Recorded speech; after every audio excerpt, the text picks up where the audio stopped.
Marshall Peak. Chapter 5297. A bowl of soup to break through to the 8th Order Open Heaven realm.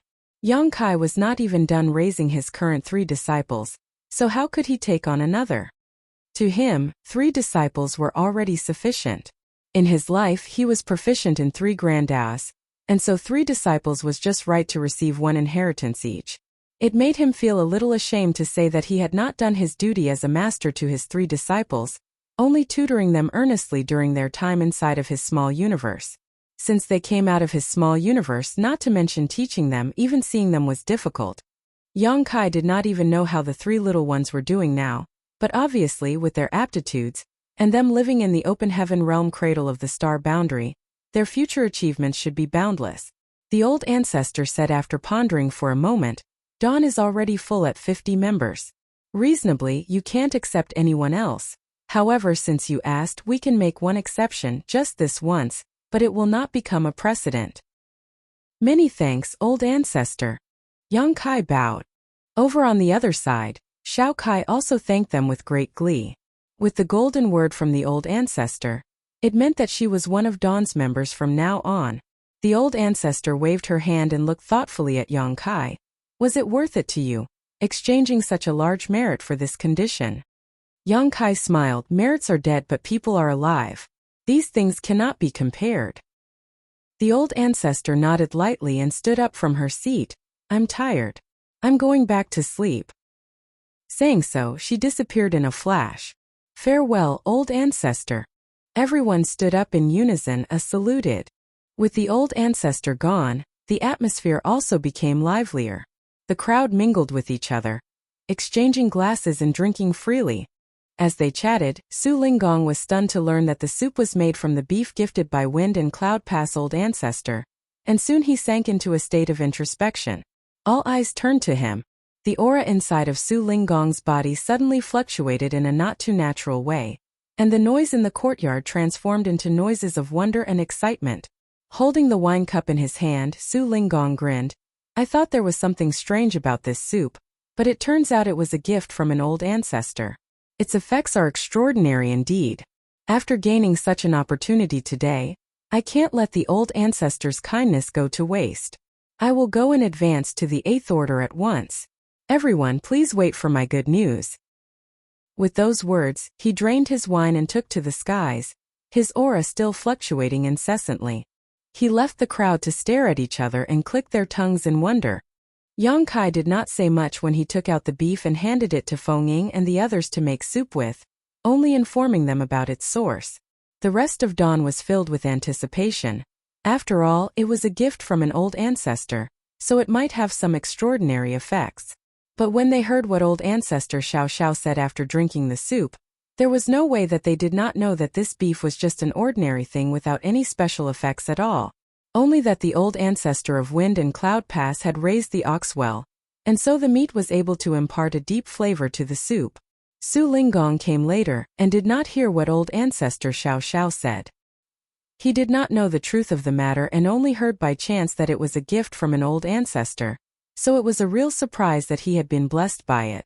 Both Su Linggong's disciples were confused at the strange reaction of the crowd, so Qin Kuei asked Yang Kai, "Brother Yang, what's going on?" Yang Kai laughed. "It's nothing. Marshal Uncle Su is advancing to the 8th Order. This is a rare opportunity, so I will go and stand guard for him." As he spoke, he had already taken to the air. Rather than call it standing guard, it was more accurate to call it observing and emulating. In fact, the moment Su Linggong departed, Great Evolution Pass was filled with countless figures taking to the air, a number of whom were in the 8th Order Open Heaven realm. They had also sensed the fluctuation of Su Linggong's aura, and realized that someone was going to break through to the 8th Order. Even if none of them knew him before today, they would still take the initiative to stand guard for him. Most of these people were in the 7th Order, and among them, many were also qualified to take the same step. In the black-inked battlefield, even though a 7th Order Open Heaven realm master advancing to the 8th Order was not a once-in-a-millennium event, it wasn't common either. It was rare for them to encounter such an opportunity, so they would naturally take this chance to observe the process so that when it was their turn to break through in the future, they at least had an example to learn from. The qualified 7th Order Open Heaven Realm Masters of Dawn also followed suit. Those under the 7th Order did not move. Their goal for the time being was to advance to the 7th Order, so Su Linggong's breakthrough was of little use to them. Premature exposure would not be beneficial to their cultivation either. Feng flew side by side with Yang Kai, asking through her divine sense that meat. Is there some sort of mystery behind it? Yang Kai laughed. What mystery could there be? The old ancestor said that it was just an ordinary item. You drank the soup too, but did you feel anything special about it? Feng shook her head. Yang Kai said, this is likely just Martial Uncle Su's opportunity. Speaking of which, it has been many years since Martial Uncle Su advanced to the 7th Order, so he should have reached the critical point to advance to the 8th Order. During the attack on the royal city, he was heavily injured, so perhaps he gained some insight while teetering between life and death. When he heard that the meat was a gift from an old ancestor, he formed a preconceived notion that it was some sort of divine treasure. Perhaps that spark of inspiration was all he needed to make this next step. This was Yang Kai's guess, but it should be close to the truth. Otherwise, there was no way to explain why Su Linggong would suddenly sense an opportunity for a breakthrough. This was not the work of the old ancestor's gift, but rather Su Linggong's own opportunity.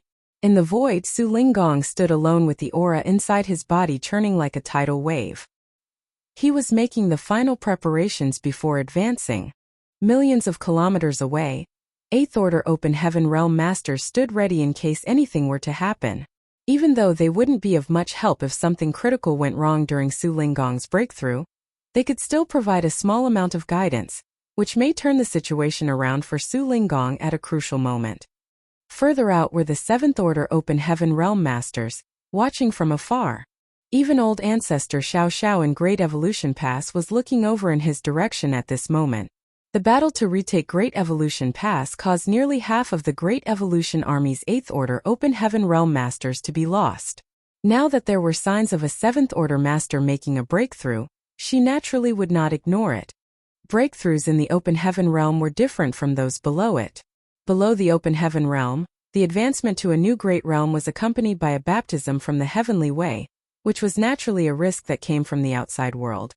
However, after a small universe was created inside the body of an Open Heaven Realm Master, breaking through each order was really an advancement in one small universe, so all of the dangers came from within, which could be said to be even more dangerous. The slightest mistake could cause irreparable damage. As time passed, Su Linggong's aura tumbled more and more violently. Where he stood, a small universe vaguely appeared. And this entire world was expanding and contracting, changing incessantly.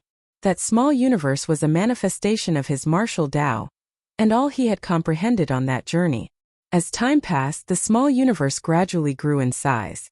This growth was destined to break through the limits of the 7th Order, and reach the ranks of the 8th Order.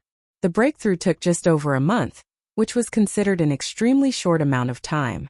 As expected of Su Linggong as a veteran 7th Order, he had a strong heritage and a solid foundation, so even though the advancement process was not completely smooth, it was still calm and steady. It was clear that he had been preparing for this day for many years. Every Open Heaven Realm Master with plans to advance to the 8th Order was the same. Without sharpening one's spear before battle, who can guarantee that nothing will go wrong? At one point, when the might of the 8th Order Open Heaven Realm swept through the void, a long cry rang out filled with emotions of joy. On that day, Enyang Cave Heaven's Su Linggong successfully advanced to the 8th Order outside of Great Evolution Pass. This was the first human 8th Order Open Heaven Realm Master to advance in Great Evolution Pass after more than 30,000 years, so it bore great significance. The 8th Order Division commanders who had been standing guard for more than a month all came forward to congratulate him. Su Linggong exchanged pleasantries with the 8th Order Open Heaven Realm Masters all around with a wide grin on his face, greeting them warmly and happily. It was a proud moment in his life, so why dampen it with restraint and humility? The old ancestor also withdrew her divine sense, and soon after Yang Kai felt a faint fluctuation of space principles, appearing for just an instant in Great Evolution Pass. The corners of his mouth twitched as he realized that the old ancestor had used the space beacon. Her intentions were so obvious that even a child could understand. This was a happy event for the humans, So how could the old ancestor not go to the royal city to report the good news? Who knew whether the royal lord was sick of her yet? Let's go. Yang Kai called out to the Seventh Order Open Heaven Realm Masters of Dawn. Everyone gained something during this observation session. At the very least, the Seventh Order Open Heaven Realm Masters knew what they should do, and had a better idea of what they were going to encounter when they advanced to the Eighth Order in the future. This was very useful knowledge for them, and it would save them from having to go through some detours. On the way back, everyone was chattering loudly, with only Fengying remaining silent. Yang Kai did not pay too much attention to this small detail along the way, and it was only when they returned to the courtyard that Fengying said, "Squad leader, I want to enter retreat." Yang Kai looked at her, a little surprised. "Did you have an epiphany?" Fengying nodded. Yang Kai smiled. "That's good. In that case you better not delay it. Hurry and enter retreat." Fengying did not hesitate to return to her abode at once, activating the spirit array to isolate herself, and began cultivating in retreat. For Su Linggong to advance to the Eighth Order with one sip of soup was surprising enough, but now it seemed possible for that soup to birth two Eighth Order Open Heaven Realm Masters. Yang Kai even began to question whether there truly was some sort of mysterious effect from that beef given to him by the old ancestor. However, he did not notice anything special from the soup he drank, and even old ancestor Xiao Xiao herself said that it was just an ordinary thing. Ultimately, opportunities were mysterious and unpredictable things. For many of Dawn's members, the soup was just a tasty meal, but for Su Linggong it was an opportunity for a breakthrough. Observing and emulating Su Linggong's advancement then resulted in an opportunity for Fengying. Opportunity after opportunity, it was a mysterious and inexplicable thing. Yang Kai had no idea where his own opportunity lay, but he knew that even if an opportunity were to appear in front of him right now, it would be difficult for him to grasp it because he did not have sufficient accumulation in the Seventh Order yet. Only when he had raised his cultivation to the limit and accumulated enough experience would he have a chance to advance to the Eighth Order. Still, Yang Kai had an advantage that could not be matched by others. There were countless living beings inside of his small universe being born, living their lives, growing old, getting sick and dying, constantly increasing his world force. Additionally, the World Tree clone was always refining that world force, allowing it to become purer and denser than any other Seventh Order Open Heaven Realm Master. The purity of his world force was the foundation that gave Yang Kai the power to suppress his peers in the Seventh Order. Despite being in the same realm, he was able to exert power several times that of an ordinary Seventh Order Open Heaven Realm Master, so he was naturally much stronger. In the long run, it would also provide him with a lot of help when he advanced to the Eighth Order. Yang Kai had no idea how long it would take for him to reach a breakthrough, but he estimated that it would take at least 1,000 years. Advancement in the Open Heaven realm had always been a long journey without any shortcuts. Martial Peak Chapter 5298, Going to the No Return Pass. The renovation and reconstruction of Great Evolution Pass was in full swing. As a Grandmaster artifact refiner, Yang Kong was extremely busy too. He collaborated with other artifact refiners to refine different large-scale artifacts, and then installed these artifacts as array cores in various areas all across Great Evolution Pass. Now that the pass space arrays had been fully repaired, many messages from the outside world could be transmitted through it.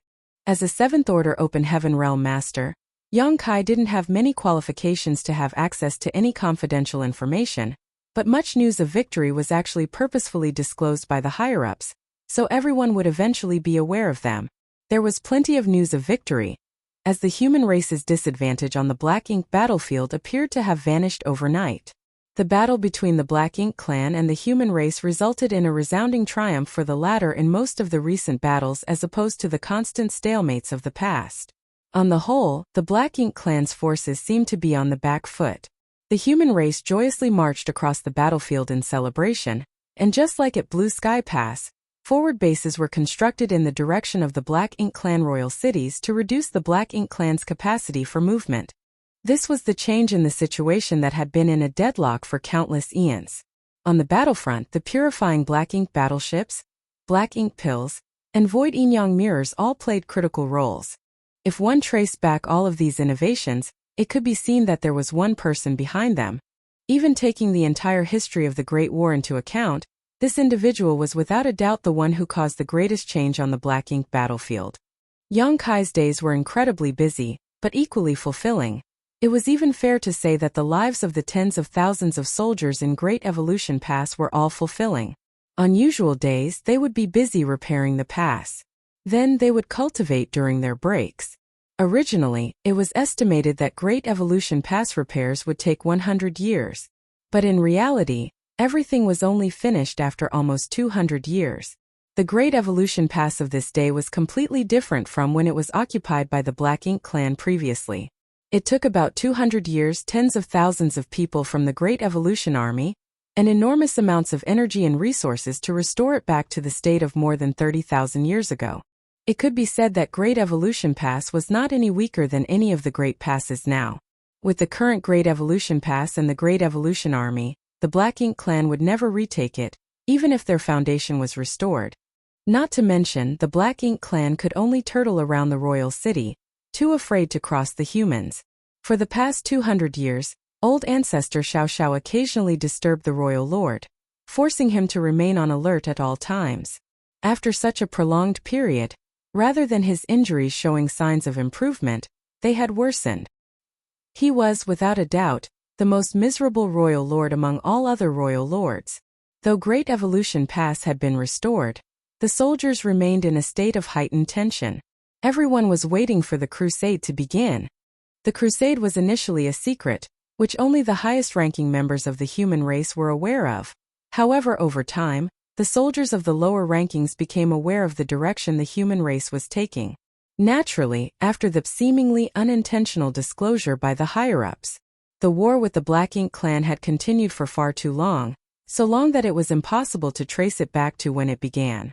Throughout these endless years, the elite Open Heaven Realm Masters of the 3,000 worlds were deployed to this battlefield one after another to wage war with the Black Ink clan generation after generation.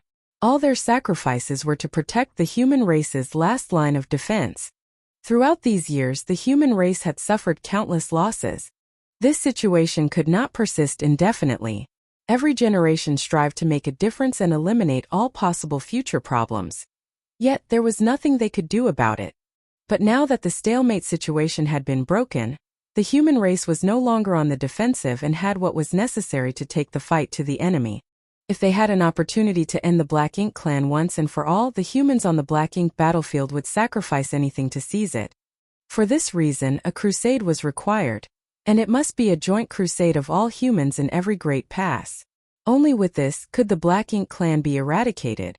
Otherwise, if any single one of the Black Ink clansmen escaped from the battlefield, the war would continue.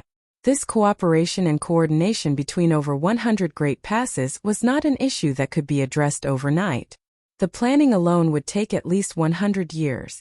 Additionally, Yang Kai's purifying light, accompanied by the evil purging divine spear that Grandmaster Ma Fan created, would be the greatest weapon to support the human race in this crusade. That was another reason why Yang Kai was so busy these days.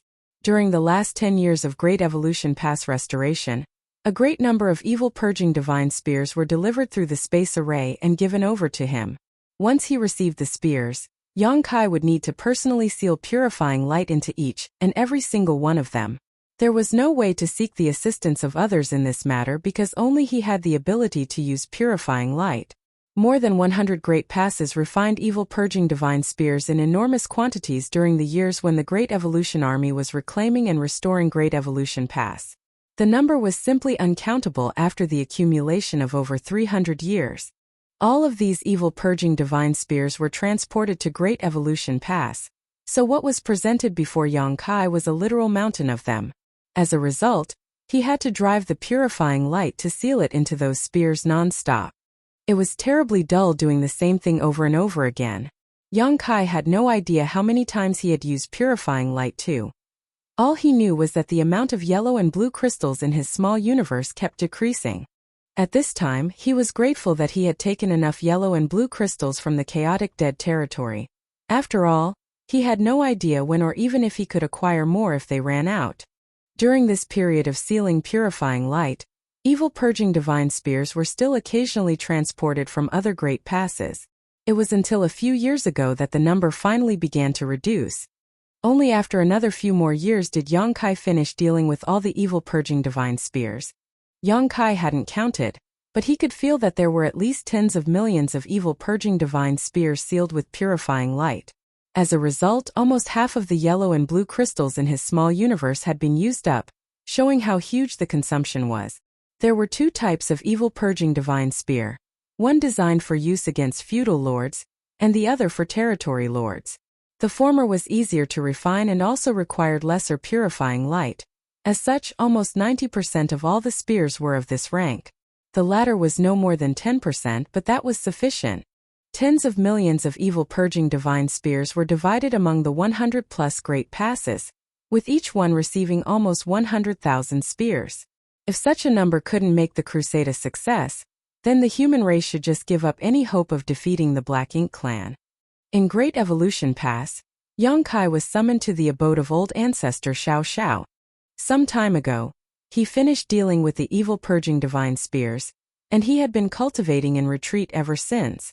The crusade was quickly approaching, so he was keen to enhance his personal strength, because only after he grew powerful enough would he be able to make a real difference in the approaching battle. However, he received a summon from old ancestor Xiao Xiao after only a few days of retreat. When he saw the old ancestor, he realized that, as rumored, the old ancestor was not in a good mood. In recent years, old ancestor Xiao Xiao had been disturbing the royal city regularly. Despite the fact that she went and returned whenever she pleased, she was still not in a pleasant mood for some reason. Yang Kai arrived and said cautiously, "Old ancestor, you asked for me? I want you to travel to the Noreturn Pass," old ancestor replied. The Noreturn Pass? Yang Kai was taken aback when he heard the words, "What for?" He had heard about the Noreturn Pass many times before. Although this was the human race's final line of defense, it was personally defended by the Dragon and Phoenix clan, with numerous other strong divine spirits among them. According to the information Yang Kai had acquired, a former Dragon Emperor and Phoenix Empress collaborated back in the Divine Spirit Ancestral Land in a great war against the Black Ink clan. At the cost of their own lives, supplemented by the 16 sacred treasures of different divine spirit clans, they managed to suppress and seal a Black Ink giant spirit god. At some point after that, the Dragon and Phoenix clans left the Ancestral Land to take up the role of guardians of the Noreturn Pass. Even after so many years, they hadn't returned to the Divine Spirit Ancestral Land. Not only that, but ancient human great experts set innumerable restrictions on the periphery of the Divine Spirit Ancestral Land to segregate the inside and outside, and completely prevent the Black Ink giant spirit god from escaping. Back then, when Yang Kai and Xiaolin Lang were chased after by Cheng Yang, they strayed into that Divine Ability Sea and experienced a lot of hardship. Upon arriving at the Divine Spirit Ancestral Land, there were no signs of the Dragon clan nor the Phoenix clan, but a branch of the Phoenixes did remain, headed by Qing Luan, Yuan Chu, Yuzhua, and Hong Hu. Countless years passed as the Ancestral Land's ancestral strength wore down the power of the Black Ink giant spirit god, eventually turning him into a lifeless corpse. But to do so, much of the ancestral strength produced in the Ancestral Land had to be siphoned away.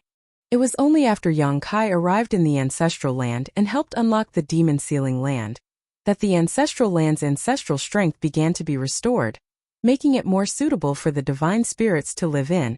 Su Yan, Zhu Qing, Shanqing Luo, and the others from Voidland who had divine spirit bloodlines were currently cultivating in the Ancestral Land.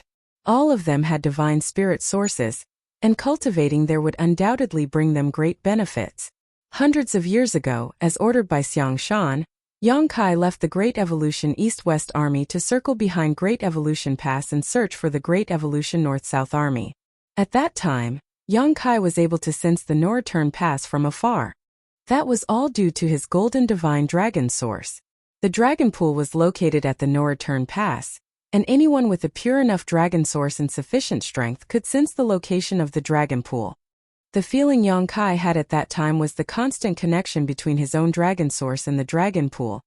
It was said that the dragon pool was the origin of all dragon sources, their birthplace so to speak, the root of the whole dragon clan. When Yang Kai initially first stepped into the 3000 worlds, seeking out the dragon pool was one of his main goals. After all, it was only through finding the location of the dragon pool that he could further cultivate his dragon source. This thought, however, faded as he became stronger over the years.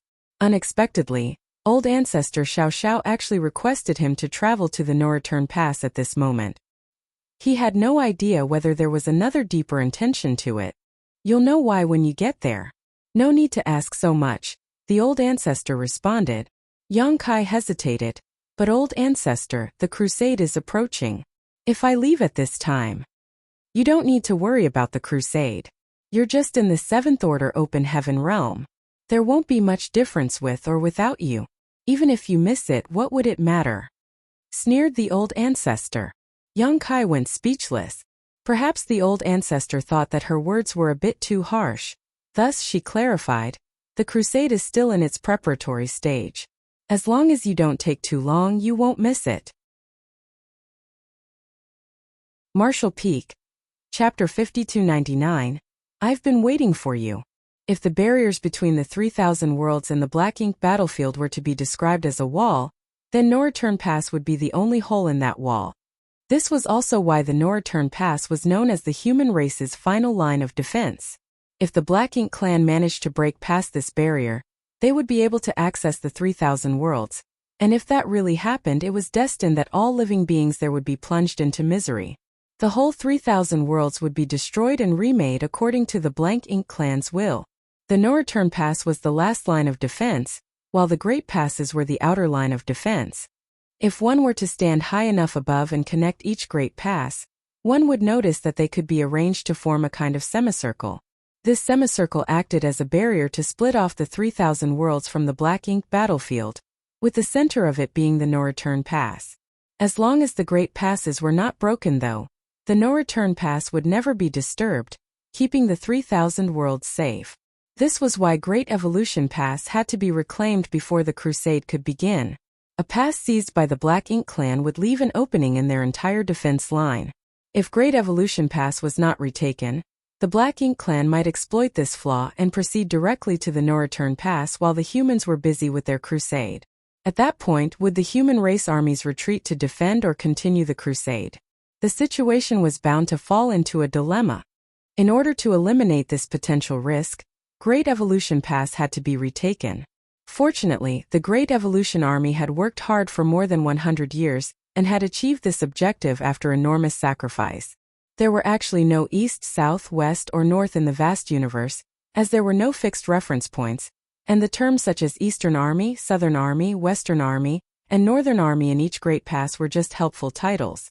If directions were to be taken note of, there were only up, down, forward, and backwards according to one's own point of view in the massive void. In a certain sense, the No Return Pass lay behind all the Great Passes. This last line of defense, defended by the Dragon and Phoenix clan, could be considered as a kind of support to the human race. Yang Kai was perplexed in his early years when he learnt that the No Return Pass was personally guarded by the Dragon and Phoenix clans, as the Divine Spirit had always been haughty regardless of their origins, something he knew from over 1,000 years of experience. And these were the leaders of the Divine Spirit, the Dragons and Phoenixes. How could such supreme divine spirits voluntarily assist the human race in guarding their final line of defense? It should be impossible. After all, they were of different races and held no goodwill towards the other. The only plausible explanation was that the Black Ink clan was simply that great a threat.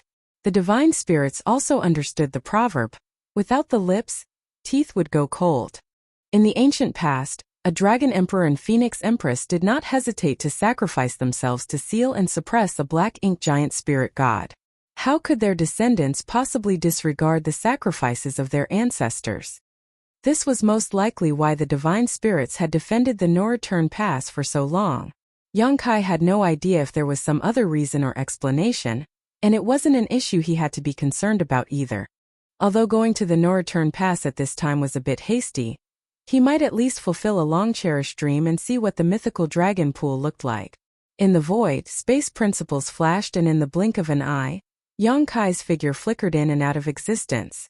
It was possible to use the hyperspace array to directly travel from Great Evolution Pass to the No Return Pass, which was convenient and fast.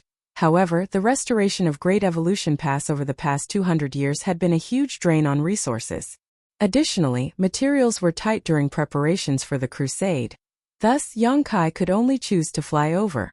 After all, like the old ancestor had said, he was proficient in Tao of space, so he had an advantage when it came to traveling.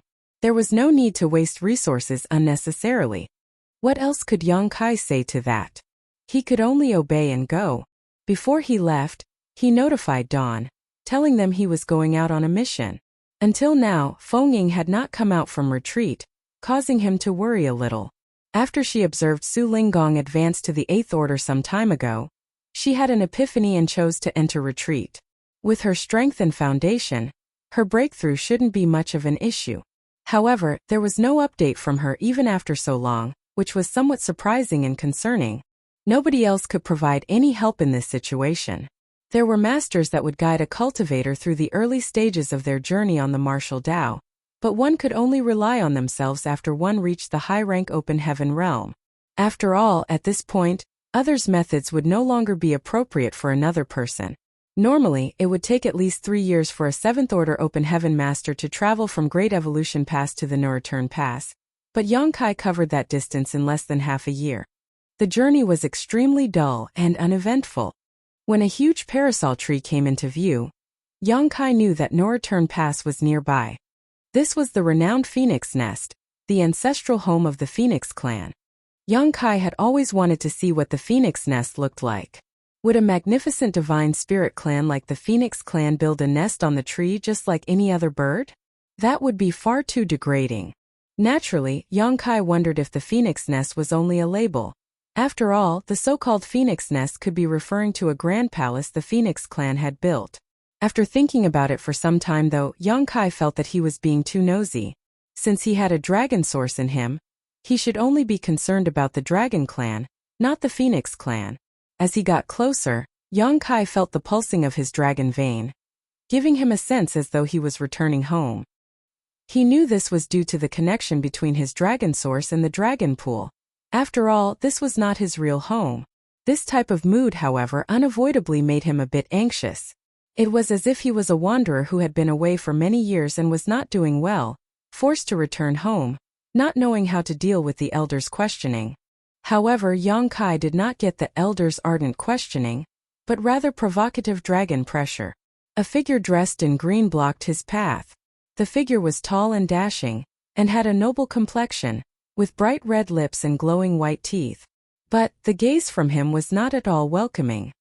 He sized young Kai up from top to bottom from afar, as if he wasn't sure where to attack first. Young Kai could tell right away that this individual was part of the Dragon Clan since the dragon pressure gushing from him was far too obvious. Based on the dragon pressure alone, this individual should be a Grand Dragon, which was equivalent to his present rank. As to who was stronger, it was beyond young Kai's knowledge, so he would have to see it for himself. Young Kai was taken aback. He hadn't yet reached the no-return pass, so why did this man block his path? He couldn't help feeling that his obstruction was intentional. Since ancient times, many cultivators had traveled from the no-return pass to the other great passes, but few had returned here. Yet the man blocking his way was clearly expecting him. This man's dragon pressure was extremely strong, implying that he was also one of the best among the other grand dragons. However, to young Kai, it was nothing more than a gentle breeze. Not knowing what he wanted, young Kai dared not show any hostility, so he took 2 steps forward and cupped his fist. Great Evolution Pass. Young Kai has traveled to the no-return pass under the instruction of the old ancestor. Allow me to ask, how should I address this fellow brother? I've been waiting for you. The dragon clansman in green shook his head angrily, opened his lips and roared. His dragon pressure solidified and rushed towards young Kai. As he roared, he charged towards young Kai, reached out and grabbed at him. His fair hands resembled a woman's in terms of fairness, yet they possessed deadly power. After all, he was from the Dragon Clan, and naturally had a powerful physique. Even space appeared to shatter under his grasp. Not only that, but young Kai also felt mysterious changes around him, which made him think he was surrounded by illusions. Time principles? Young Kai furrowed his brow, wondering if this Dragon Clan member he just met in the no-return pass was skilled in the Tao of Time. Furthermore, his mastery over the Tao of Time did not appear to be mediocre. In fact, if Yang Kai had not also cultivated the Tao of time, he would have most likely been completely overwhelmed by this mysterious change and been defeated without a fight. When Yang Kai came to his senses, the hand was already in front of him, and there was no way for him to escape. He didn't want to fight someone from the Dragon Clan just after arriving here, but according to what his opponent had said, he was clearly waiting for him. In addition, the moment he arrived, he was greeted by this attack. Thus, was all of this the result of some kind of grudge? But why? There's no resentment or conflict between the two of us. Yang Kai couldn't figure it out, but all living beings acted for the sake of their benefit. If the other party was pursuing him in this manner, he must have a reason for doing so. Even so, in what way could Yang Kai have offended him? Was it because he was not a pure-blood dragon? Yang Kai couldn't help but sigh. Old ancestor Xiao Xiao had ordered him to go to the no-return pass, and it now appeared that there was going to be nothing pleasant to be expected from this trip. It was no surprise the old ancestor didn't tell him anything. He could no longer dodge the hand, so he extended his palm to resist it. On a branch of the parasol tree at the no-return pass sat a young woman in a colorful attire. Her legs dangled slowly in an extremely relaxed manner. A young man stood alongside her, with both of them staring into the void. Ji Lao San still has such a short temper, the woman stated when the man in green made his move. After all, that guy was sent here by the human race's old ancestors. How is Ji Lao San supposed to explain it to the humans if anything happens to that man? The old ancestors of the human race can't control the no-return pass. What's more, this matter involves the dragon pool. Ji Lao San has been waiting for this day for thousands of years. And when he finally got a chance, some human wants to jump the line? How could he possibly tolerate it? Said the young man standing beside her. The woman turned her head. Speaking of which, it's strange the ancient dragons consented to the human race's request. Were they out of their minds? People can hear what you say, the young man replied as the corner of his mouth twitched. When the woman in bright clothing realized, she stuck out her tongue and swiftly changed the subject. Obviously, the humans must have paid a high price, or else the Dragon Clan would not have agreed to it. How long do you think that human can survive under Ji Lao San's assault? The man replied, "You're asking the wrong question." The wrong question? You should question it the other way around. How long can Ji Lao San survive the assault from that human? You are so optimistic about him? Do you know him? The girl replied in shock. I don't know him, but since the humans are willing to pay such a great price to send him here, it implies that he has great significance. And naturally, he would not be a soft persimmon that can be crushed so easily, the young man replied, shaking his head. Marshall Peak Chapter 5300 Enraged. The serious attitude of her companion made the colorful-robed young woman ponder. As he pointed out, the fact that the humans dared to send this young man over indicated that they had faith in his abilities, and that he would encounter challenges once he reached the no-return pass. This human from the black ink battlefield was most likely one that should not be underestimated. As she rolled her eyes, the colorful-robed young woman asked, "Shall we make a bet then?" The days were incredibly monotonous for those who lived at the no-return pass. This was the final line of defense, and the 100+ great passes surrounding it were enough to intercept the Black Ink clan army. When Great Evolution Pass was taken over 30,000 years ago, there were daring Black Ink clansmen that came from Great Evolution Theater to try and break through the no-return pass, but after experiencing the might of the Dragon and Phoenix clans, no Black Ink clansman dared to approach it anymore. The Dragon and Phoenix clans, being the two most powerful of the divine spirits, were naturally bored as they remained at the no-return pass. However, they were bound by the oath their ancestors took and were unable to freely roam about. It was unusual for there to be such a show like today, so people naturally wanted to participate. "What are we betting on?" The young man replied casually. "Let's bet on the visitor and Ji Lao San. Who will win and who will lose?" the colorfully robed young woman replied. "The prize." The woman placed one finger on her crimson lips, went silent for a moment, then snapped her finger. "Whoever loses will give the human a tail feather." The young man glanced at her speechlessly. This way, the human would receive the reward no matter the result. The girl didn't give him a chance to respond before saying, "I bet this human will lose." As soon as she spoke those words though, her jaw dropped as an expression of utter disbelief appeared on her face. She already acknowledged that if the humans dared to send this youth alone to the no-return pass, there had to be something about him that made him special. Nonetheless, Ji Lao San wasn't weak. He might not be able to do much harm to this human, but even so, she did not believe he would really lose. It should at worst end in a tie. Right after she had spoken though, the visitor had somehow grabbed Ji Lao San by his neck, as if it was as easy as grabbing a chicken, and strolled over from the void. Their figures had appeared right in front of the pair after just a few steps, leaving behind a trail of afterimages in the distance. Space principles. The young woman with the colorful robe's eyes were filled with astonishment.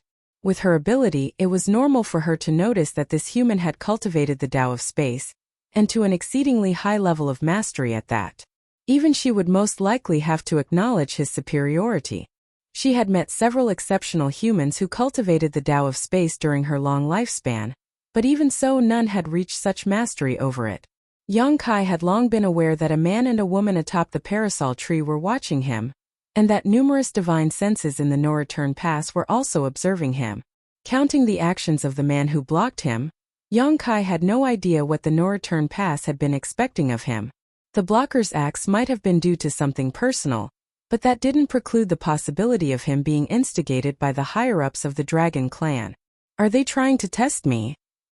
Yang Kai wasn't sure why the no-return pass held such an attitude, but he could also be considered as half a divine spirit. Thus, he understood that he couldn't be too modest while dealing with other divine spirits. Due to the extreme arrogance of the divine spirits, only those who were more arrogant could speak to them on an equal footing.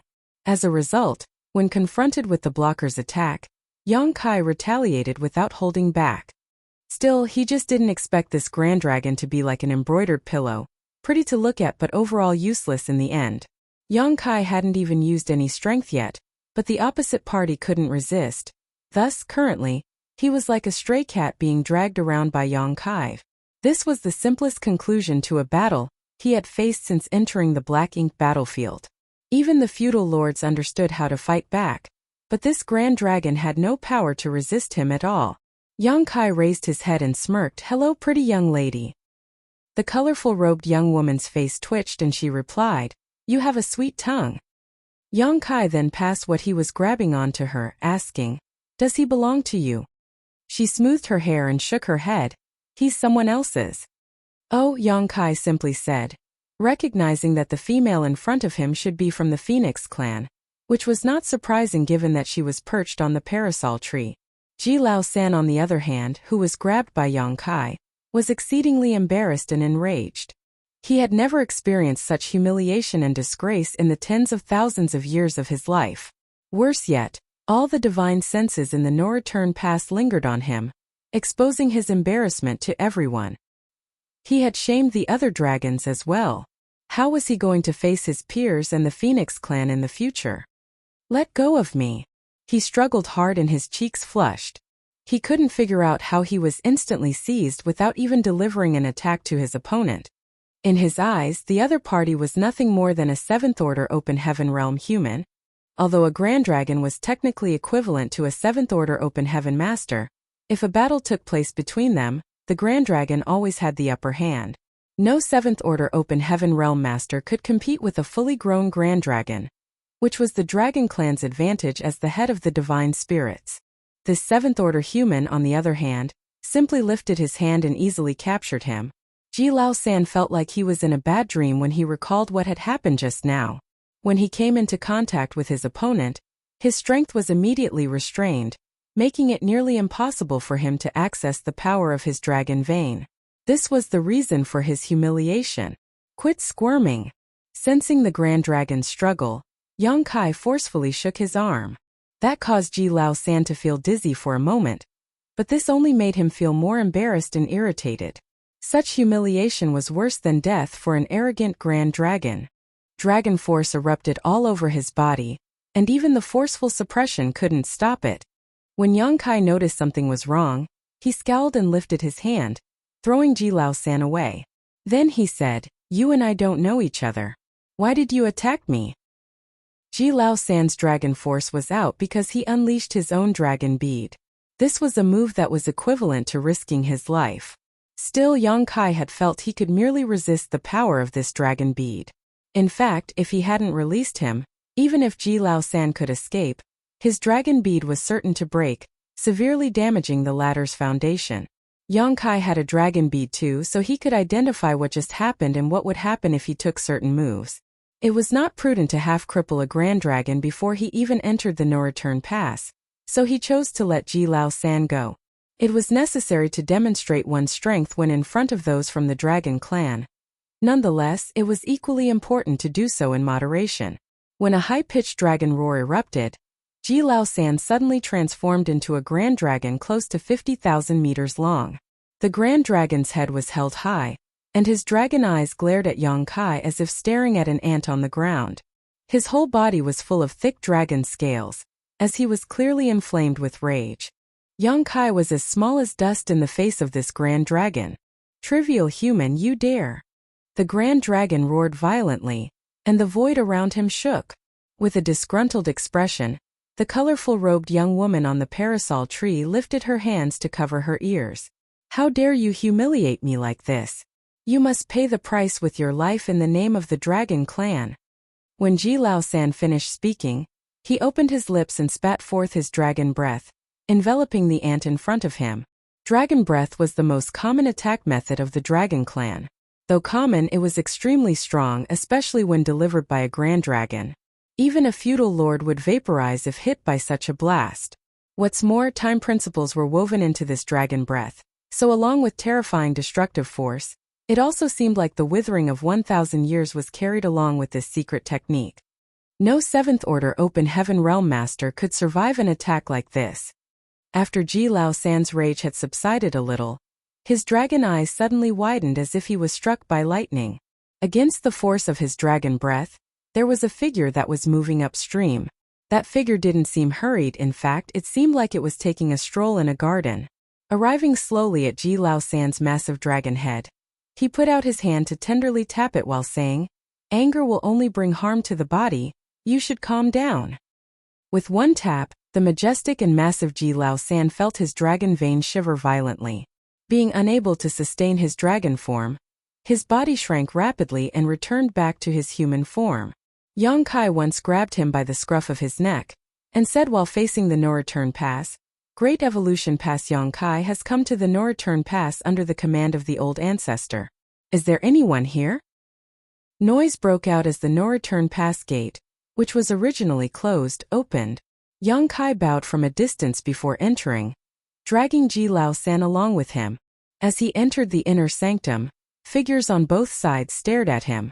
The young man and woman Yang Kai saw on the parasol tree earlier were also present. Those stares were a mix of scrutiny and curiosity. Being able to stand here indicated that these people were either dragons or phoenixes, and they had long known that there would be a human with a dragon source coming to the no-return pass. However, both clans did not know much about him. They had been defending the no-return pass, so all the information from the outside world reached them from word of mouth.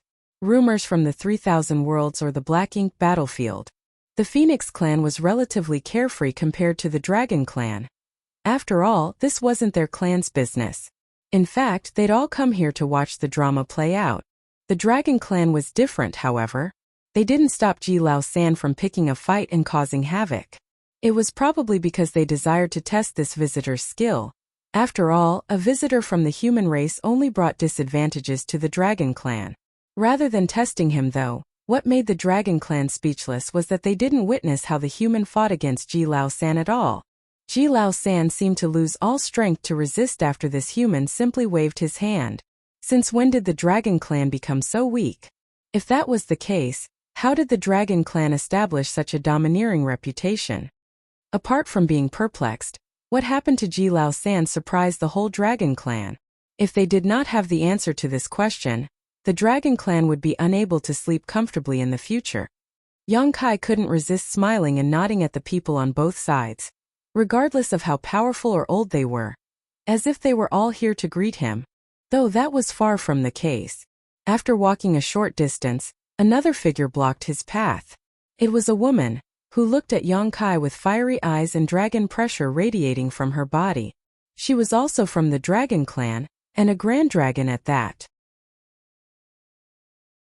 Marshall Peak. Chapter 5301, Phoenix Nest. Let him go. The woman ordered Yang Kai. Yang Kai gazed down at Ji Lao San, who was being held by him, and grinned slightly. Then you have to make sure he doesn't bother me again. The woman gritted her teeth and replied, rest assured, he won't bother you anymore. Yang Kai lowered his eyes. The same mistake can't be repeated thrice. I hope he remembers this lesson. Even though he spoke in a casual tone, the message was clear. Ji Lao San provoked him twice, but he simply subjugated him without hurting a single hair on his head. His patience, however, had a limit. If there was a third provocation, the response would undoubtedly be harsher. Of course, Yang Kai wouldn't kill him, but he could beat him to within an inch of his life. Those from the Dragon Clan had great vitality, and could recover easily from almost any injury. As long as their source and dragon bead were not harmed, any wound could be restored no matter how severe it was. With the strange skill Yang Kai displayed previously, Ji Lao San would be powerless to fight back if Yang Kai really wanted to deal with him. However, since when had the Dragon Clan ever been threatened in this way before? As a result, as soon as Yang Kai said those words, a large number of young dragons and grand dragons became enraged, and it was impossible for the female grand dragon who was in front of Yang Kai to stay composed. After a lengthy period of holding herself back, the female grand dragon clenched her teeth and murmured, he will. Upon her reply, Yang Kai flashed a smile and tossed Ji Lao San towards her. When she grabbed him, she gave Yang Kai a threatening glare before turning and fleeing with Ji Lao San in her arms. Great evolution past Yang Kai greets three seniors, Yang Kai said as he turned to face the three visibly older people at the gate. He had no idea what rank these three held, but according to their dragon pressure, it was clear that they were the strongest present. Two of them were old men while the last was an old woman. They most likely held high statuses in the Dragon Clan. One of the old men nodded lightly and said, the Dragon Clan is well aware of the intention behind your arrival here, but we need some time to prepare. You shall temporarily live in the no-return pass and wait patiently for us. I don't even know what I am here for, so how do you know? If you do know, you should let me know first. However, the old man obviously had no intention of explaining anything to Yang Kai, and just left with the two others once he finished. Once those three seniors left, the rest of the Dragon Clan also left, with no plans to further interact with Yang Kai. Then he was left alone, perplexed. The Dragon Clan's alienation became clear too. This trip to the no-return pass was filled with uncertainty since old ancestor Xiao Xiao didn't explain anything to him before he set out. Furthermore, the Dragon Clan didn't bother to tell him anything either when he arrived. Instead, he was simply told to wait. So why am I waiting? For how long should I wait? He had no answers. This sense of being completely out of control was quite distressing. Fortunately, Yang Kai was not a child. In a situation like this, his only course of action was to seek information from someone. So Yang Kai hurriedly turned back, fixing his eyes on the colorful robed young woman who was preparing to leave and said, Miss, please stay for a moment. The young woman stopped when she heard him and turned back with a smile. Are you referring to me? Yang Kai then approached her quickly, nodded and said, I was impulsive just now. I hope Miss won't mind. His courteous manner was now in stark contrast to the domineering man who had just subjugated Ji Lao San. What's the matter? The colorful robed young woman asked as her eyes flickered with interest. I'm new here and I don't know anything. I would like to seek some guidance from you, Yang Kai replied, blushing. The brows of the colorfully robed young woman became crescent-shaped, and she proudly twitched her brows at her partner, giving an impression of how she was expecting this. Her companion, meanwhile, was unresponsive to her. Yang Kai, on the other hand, pretended he didn't notice. What do you wish to ask? Inquired the colorfully robed young woman. I'm not sure what Miss can enlighten me on, Yang Kai replied. The colorful robed young woman laughed. You are so strange. Don't you know what you want to know? It's really unreasonable for you to ask me to enlighten you without at least describing what you want to learn. Yang Kai responded with a wry smile. Please don't blame me, Mississippi, regarding the current visit in the no-return pass. I'm genuinely baffled. I'm not sure what I am supposed to be doing here. Didn't your old ancestor mention anything to you? The woman asked curiously. Not at all. In that case, the woman tapped on her crimson lips and then proceeded to say, and I'm in a good mood today. Follow me. With that being said, she led the way and Yang Kai followed closely. After a while, they eventually arrived beneath the enormous parasol tree. The three figures moved around and soon came to a branch. The young woman simply waved her hand and a portal emerged in front of them. Space principles? Yang Kai asked with furrowed eyebrows. Just like how the colorful-robed young woman reacted when she saw Yang Kai's use of space principles previously, Yang Kai's reaction now was arguably the same as hers was. Come in, the woman said with a triumphant smile that suggested she had anticipated his reaction. Yang Kai followed the woman and her companion into the portal. They soon arrived at a location with stunning mountains and rivers. The view was as beautiful and refreshing as a spring day. The mountains were pristine, and the lakes were crystal clear, not to mention the gently flowing clouds and mist. It was truly a majestic view. This was some kind of sealed world. Yang Kai was no stranger to the existence of sealed worlds. After all, the small universe of a high-rank open heaven realm master was a sealed world. The universe paradises and universe cave heavens left behind after the death of high-rank open heaven realm masters on the Black Ink battlefield were also sealed world. Yet this sealed world gave him a different feeling. This place seemed to still maintain the aura of the dawn of chaos, and the first division of the heavens and earth. The ancient aura was everywhere, giving Yang Kai the illusion of him entering a long-forgotten wilderness. These are the real phoenix nests. The young woman's words resonated in his ears. The Nirvana parasol tree was there at the birth of the Phoenix clan. There are as many phoenix nests on the Nirvana parasol tree as phoenixes in this universe. The phoenix nest is the root of every phoenix, and this space is different from the outside world. Yang Kai instantly understood. It was no wonder the ancient aura was preserved here. It was because this aura was created by the Nirvana parasol tree itself, which had survived since long ago and remained pure and unspoiled like this. So these are phoenix nests. Yang Kai couldn't help but feel ashamed for having assumed that the Phoenix clan would physically build their nest on the parasol tree, just like any other bird. Yang Kai quietly reminded himself to avoid basing future decisions solely on the surface. Then he saw the young woman straighten her body and move right into a huge nest. Yang Kai looked up at the sky and silently followed. The three figures flew inside and sat down cross-legged. Yang Kai took an inquisitive look around and soon realized that from the outside, it appeared to be a massive bird nest, but that once he entered it was totally different. Without time to investigate carefully, Yang Kai briefly cupped his fist. Great evolution past Yang Kai. How may I address the both of you? The woman gave a gentle smile and replied, Huang Xinyang. Then she pointed at her companion, Feng Lu Lang. Yang Kai wasn't certain how to deal with it, because their names seemed to be a little too simple. In the Phoenix clan, the males were surnamed Feng while the females were surnamed Huang, which made it concise and clear. At least it was convenient to address them this way. He was too lazy to delve into the subject, but as he wanted to say something out of courtesy, Huang Xinyang continued, Before you ask something, I have something to give you. Yang Kai was taken aback. He had just arrived and he was already receiving gifts? Were those from the Phoenix clan all this friendly? Immediately, he sat upright and said solemnly, I dare not reject anything from seniors.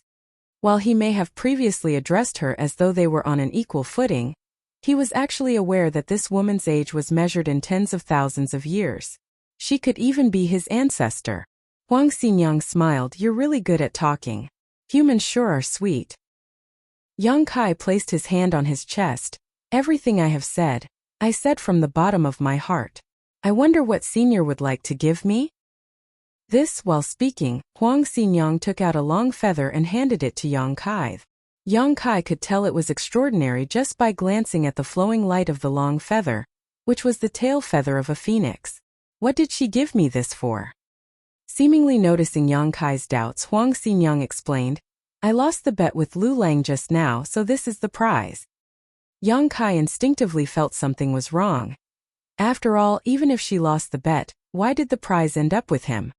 But now that it had been handed over, it wouldn't do any good to reject it. especially when he had other requests for her. As Yang Kai received the feather, his body shook. He didn't perceive anything by just looking at the long feather's flowing light, but once he held it, he at once understood that the long feather was covered with an exceedingly potent space principle fluctuation. Although it was clear that he was holding the long feather in his palm, due to the fluctuations of space principles, it appeared to be both tangible and intangible at the same time, as if it could enter into the void at any moment. Ordinary people would have a tremendously difficult time just holding something like this, but fortunately Yang Kai was also an expert in the Tao of space. With just a little effort, the light flowing off the long feather suddenly took shape. This is wonderful. Yang Kai felt that if he fully comprehended the secrets within this feather, it would help him improve his understanding of the Tao of space. Huang Xinyang and Feng Lu Lang exchanged glances, and both could see that the other was surprised to witness this scene. They once saw Yang Kai use space principle and were aware of his mastery over the Tao of space. However, now they felt as though they had underestimated him too much.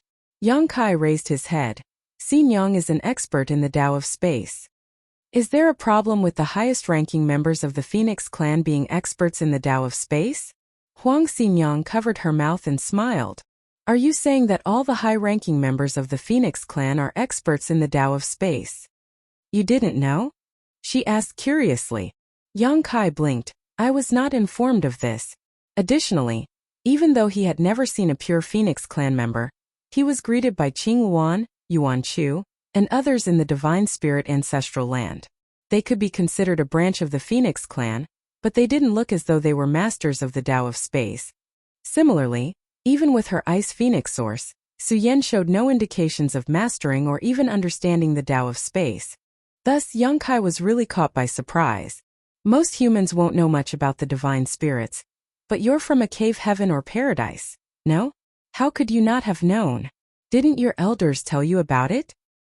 Yang Kai became a little speechless and replied, I'm actually not from any of the cave heavens or paradises.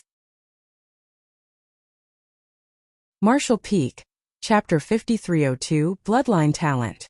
Huang Xinyang understood instantly, no wonder. Since you're not from any of them, it's to be expected that you don't know much about such things. Every divine spirit possesses their own unique bloodline talent, an innate talent that is distinct from that of your human race. Just like how the bloodline talent of the Phoenix clan is the Tao of space, the bloodline talent of the Dragon clan is the Tao of time. If not, how could the Dragon and Phoenix clans become the leaders of all divine spirits? Yang Kai's eyes widened so much in shock that they almost fell out. The bloodline talent of the Dragon clan is the Tao of time. Huang Xinyang became more confused. You don't even know that? Then, do you cultivate the Tao of time? I do. He nodded. That should be expected. If you don't have a dragon source or have Dragon clan blood in your, how would you be able to cultivate the Tao of time? Yang Kai became speechless upon her saying this, but instinctively, he felt something was wrong. His cultivation of the Tao of time was not heavily influenced by his dragon vein or his dragon source. Instead, it all began for him with a piece of the inheritance left behind by Flowing Time Great Emperor. The opportunity he met by chance previously helped him comprehend the Timefly's seal divine ability, which allowed him to begin cultivating the Tao of time. After much studying, cultivation, and some other opportunities, he had reached his current level of proficiency in the Tao of time. What did any of that have to do with the Dragon clan? But if he thought about it further, since the Dragon clan's bloodline talent was the Tao of time, it could be argued that his success in the Tao of time was due to his bloodline talent. It made Yang Kai confused about whether his comprehension of the Tao of time was due to his Dragon clan bloodline, or his own talent.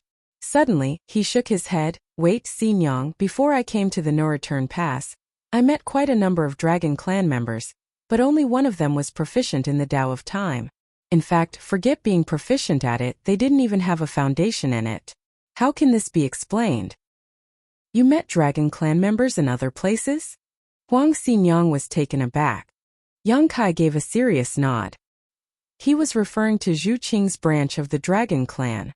There weren't many Dragon clan members on Dragon Island in the star boundary at any one time, but there were always a few, yet none of them had ever cultivated the Tao of time before Yang Shao.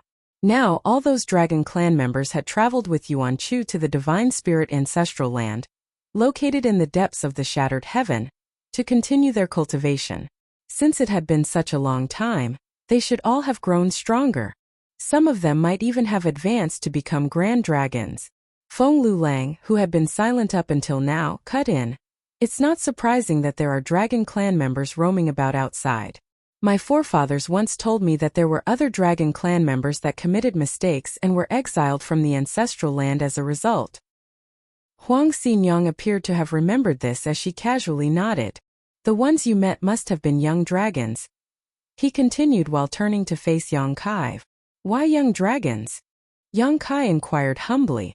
Yang Kai was quite knowledgeable about grand dragons as they were equivalent to high-rank open heaven masters in their dragon forms, which were at least 10,000 meters long. But what about young dragons? Huang Xinyang smiled and explained, anyone below the grand dragon rank is considered a young dragon. Yang Kai understood instantly.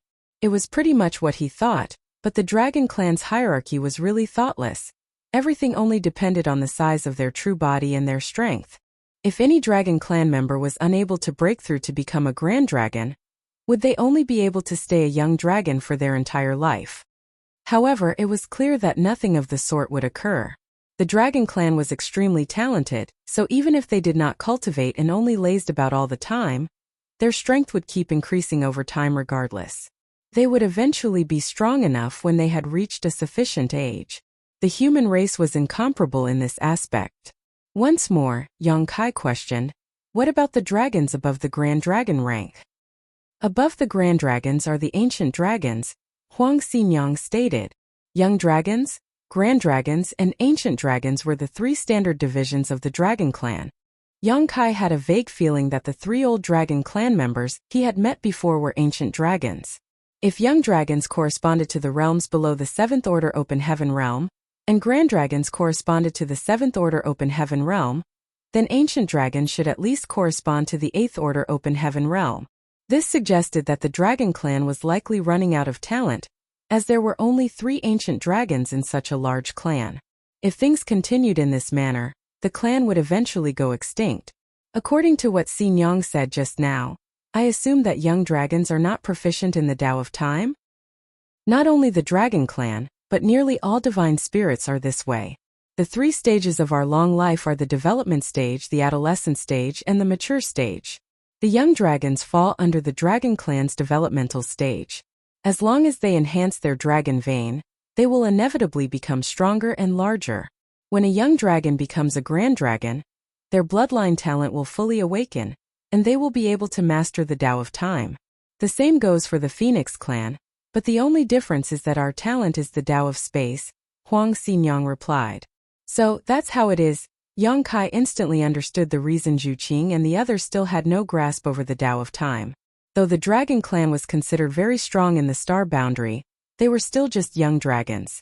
Their bloodline talent in regards to the Tao of Time was still dormant, and would only slowly awaken when they had grown to become grand dragons. This made Yang Kai suddenly think of his adopted son, the little white dragon Yang Xiao. Raising a brow, he asked again, are there any exceptions? Huang Xinyang smiled. Exceptions are always possible. Some have their bloodline talents awaken while they are still young dragons. They are regarded as extremely gifted individuals. However, in the lengthy history of the Dragon Clan, such individuals could be counted within 5 fingers.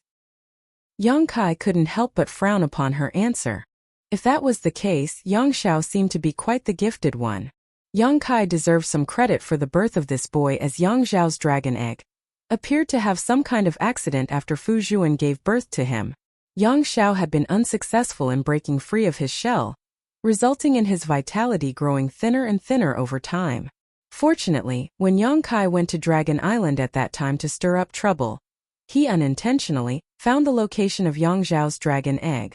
In order to hatch him, Yang Kai put in a great deal of effort. As a result, this young boy had a natural sense of closeness to him, and had known him as though Yang Kai was his father, now adopted father, since birth. In addition to that, the relationship between Yang Kai and Dragon Island softened up a bit thanks to Yang Xiao. Soon after his birth, this young boy demonstrated his talent in the Tao of Time. Yang Kai initially believed it was because of his own comprehension. After all, he used a lot of his own blood essence when Yang Xiao was being hatched, so naturally inheritance from Yang Kai was to be expected. Yet, it appeared now that this was not inheritance from his blood essence. This was unmistakably a Dragon Clan bloodline talent. Yet, Yang Xiao had it since birth while other Dragon Clan members had to reach the Grand Dragon stage in order to awaken it. Later, Yang Xiao and Yang Shui received Flowing Time Great Emperor's legacy inheritance, became his inheritance disciples and gained possession of the Flowing Time Temple. Looking back now, it was as though everything was predetermined. The bloodline talent of the Dragon Clan was the Tao of Time, and Yang Xiao had become the disciple of Flowing Time Great Emperor, which would greatly help him with his future cultivation. Yang Xiao was clearly one of the few exceptions that Huang Xinyang spoke of. Of course, this was not limited only to the Dragon Clan, but also other divine spirits. There were always some existences that showed their uniqueness at a very young age, and these existences would somehow achieve great things one day. The trip to the no-return pass had been well worth it for Yang Kai. Even just learning this information from Huang Xinyang was a very valuable. Not to mention, he had something waiting for him on the Dragon Clan side as well. Was his mastery of the Tao of Time thanks to his own talent or due to his Dragon Clan bloodline? After giving it some thought, he believed that it might be both. If so, Su Yan might be able to awaken her Phoenix Clan bloodline talent once she got strong enough. By then, she would be able to master the Tao of Space as well. This was very exciting news to him. His cultivation of the Tao of Space, however, must be the result of his own talent. After all, he lacked the Phoenix Clan bloodline, so he could not have gotten influenced by it. Looking at the long feather in his hand, Yang Kai said, "This junior dares not accept such a precious gift so lightly. Xinyang, is there any way that I can assist you in exchange for this gift?" Although it was only a feather from the Phoenix Clan, Yang Kai valued it highly. He would undoubtedly benefit if he used this feather to further understand and cultivate the Tao of Space because it carried insights of the Phoenix Clan's intrinsic talent in the Tao of Space. This was a precious opportunity, so Yang Kai couldn't just take it for nothing. Unexpectedly, Huang Xinyang covered her mouth and giggled, "I don't need help with anything. This is only a prize. You should just keep it." Yang Kai sensed that it wasn't quite right for him to simply accept the gift, but since she had said so much, he couldn't object to it either. This gift was just too alluring, and he also believed that the Phoenix Clan wouldn't try to harm him. Even if Huang Xinyang would ask him to do something by bringing up this gift matter later, he would comply under the condition that it didn't go against his own principles. Such was what he thought in his heart to repay her. Nevertheless, he still stated for show, "It's not appropriate for me to be rewarded for nothing, is it?" Huang Xinyang took a deep look at him and saw through his thoughts. With a snicker, she stated, "You just said that you dare not reject a gift from your seniors, and now you say you shouldn't be rewarded for nothing? Humans really don't know what they want, huh?" Yang Kai let out a dry laugh upon hearing that. "If you really feel bad, let me ask you a question. This feather would serve as a reward if you answered me," stated Huang Xinyang. Yang Kai straightened up his position. "Xinyang, please ask. What technique did you use to defeat Jilao San just now?" As soon as those words left his mouth, Feng Lulang looked over curiously as well. Though they were both strong, they couldn't understand how Jilao San ended up that way. Jilao San clearly had superior momentum in that confrontation. Moreover, it was incredible that a 7th Order Open Heaven Realm Master was able to effortlessly capture a Grand Dragon who was approaching 50,000 meters twice. It was impossible for a divine spirit to be so vulnerable, let alone someone from the Dragon Clan. Though they were just spectating for fun previously, the defeat of Jilao San more or less embarrassed both clans. If word of this situation spread, people would start looking down on the divine spirits. "Oh, I did not do anything in particular." Yang Kai was surprised that the Phoenix Clan members brought up the subject first. He thought the Dragon Clan would be the ones asking about it, but since Huang Xinyang brought it up, he did not intend to keep it a secret.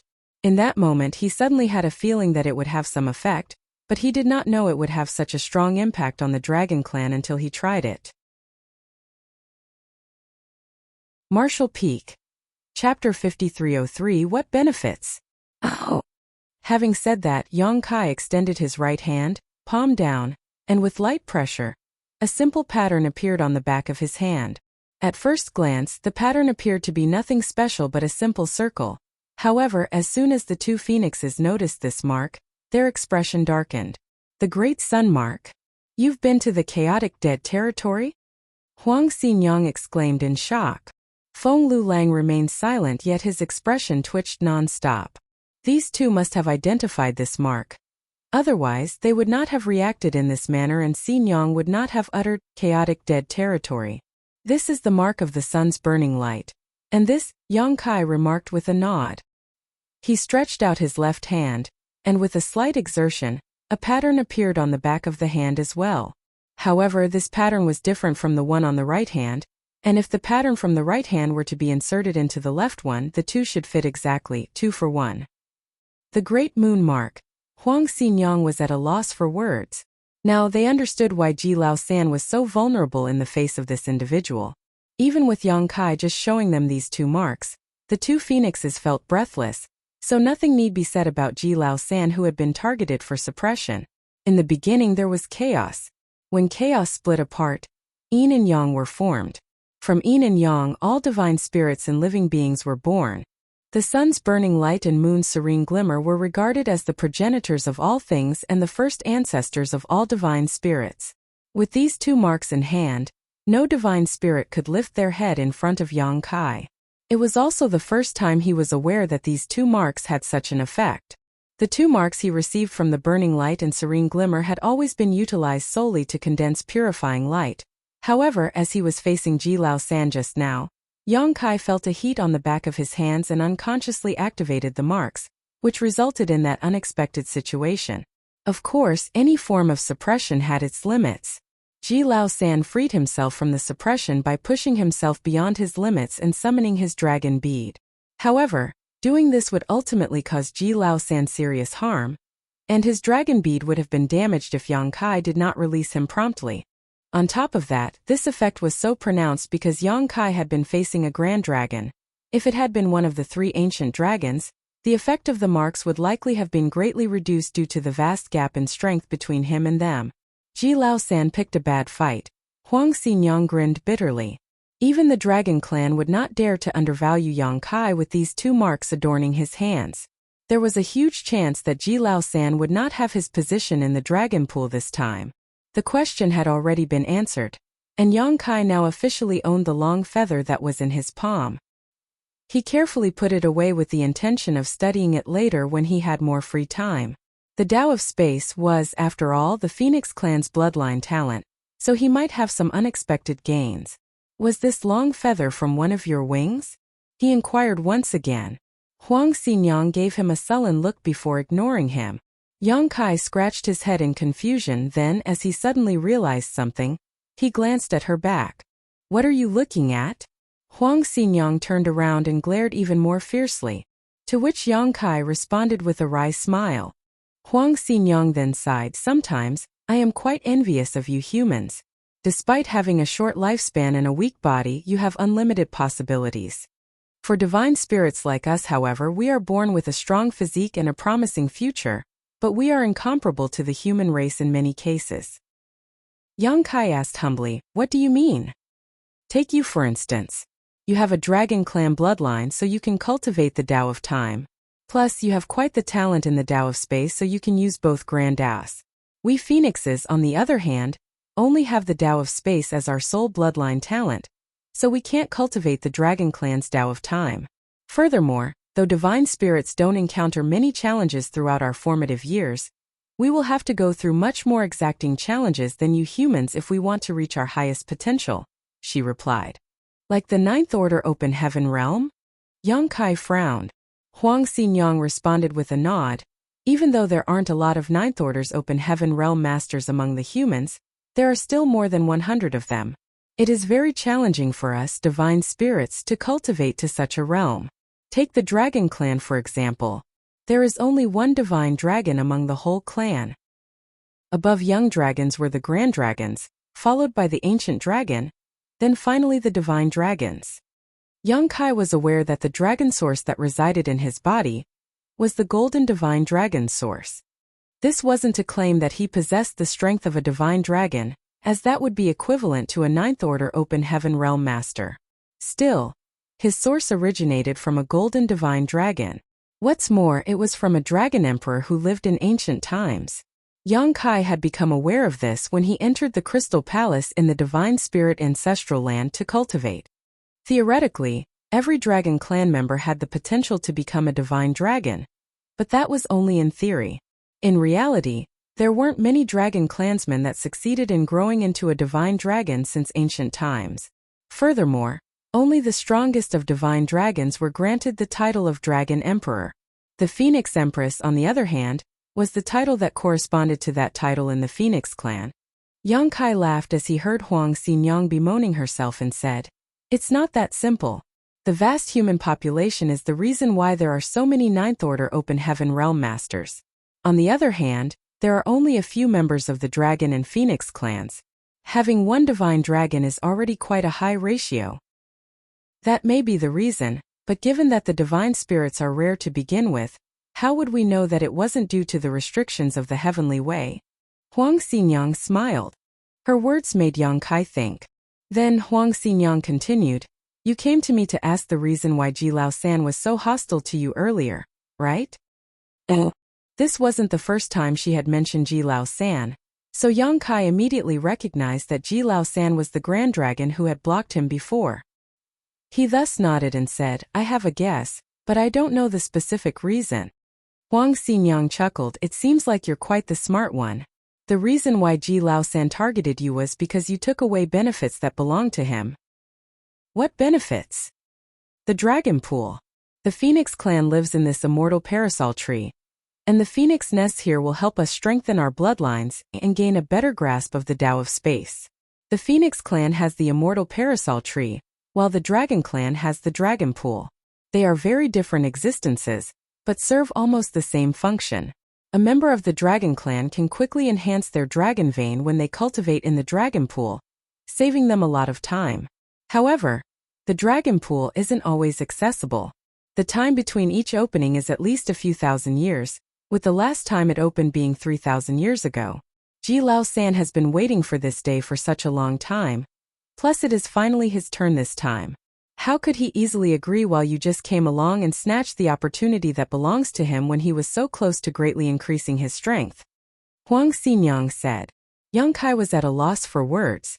Although he knew that he must have somehow threatened Ji Lao San's benefits, as there would be no reason for the latter to wait for him outside the no-return pass otherwise, he didn't expect it to be related to the Dragon Pool's opening. It was no wonder that Ji Lao San showed such rage when he first approached him. Yang Kai would have not tolerated it either if it was him. The Dragon Pool is only open to those of the Dragon Clan. You are the first individual who was born a human with an acquired Dragon Clan bloodline that has been allowed to enter the Dragon Pool. The human race must have paid a lot in exchange for this opportunity. Besides, Ji Lao San is not the only one who is unhappy.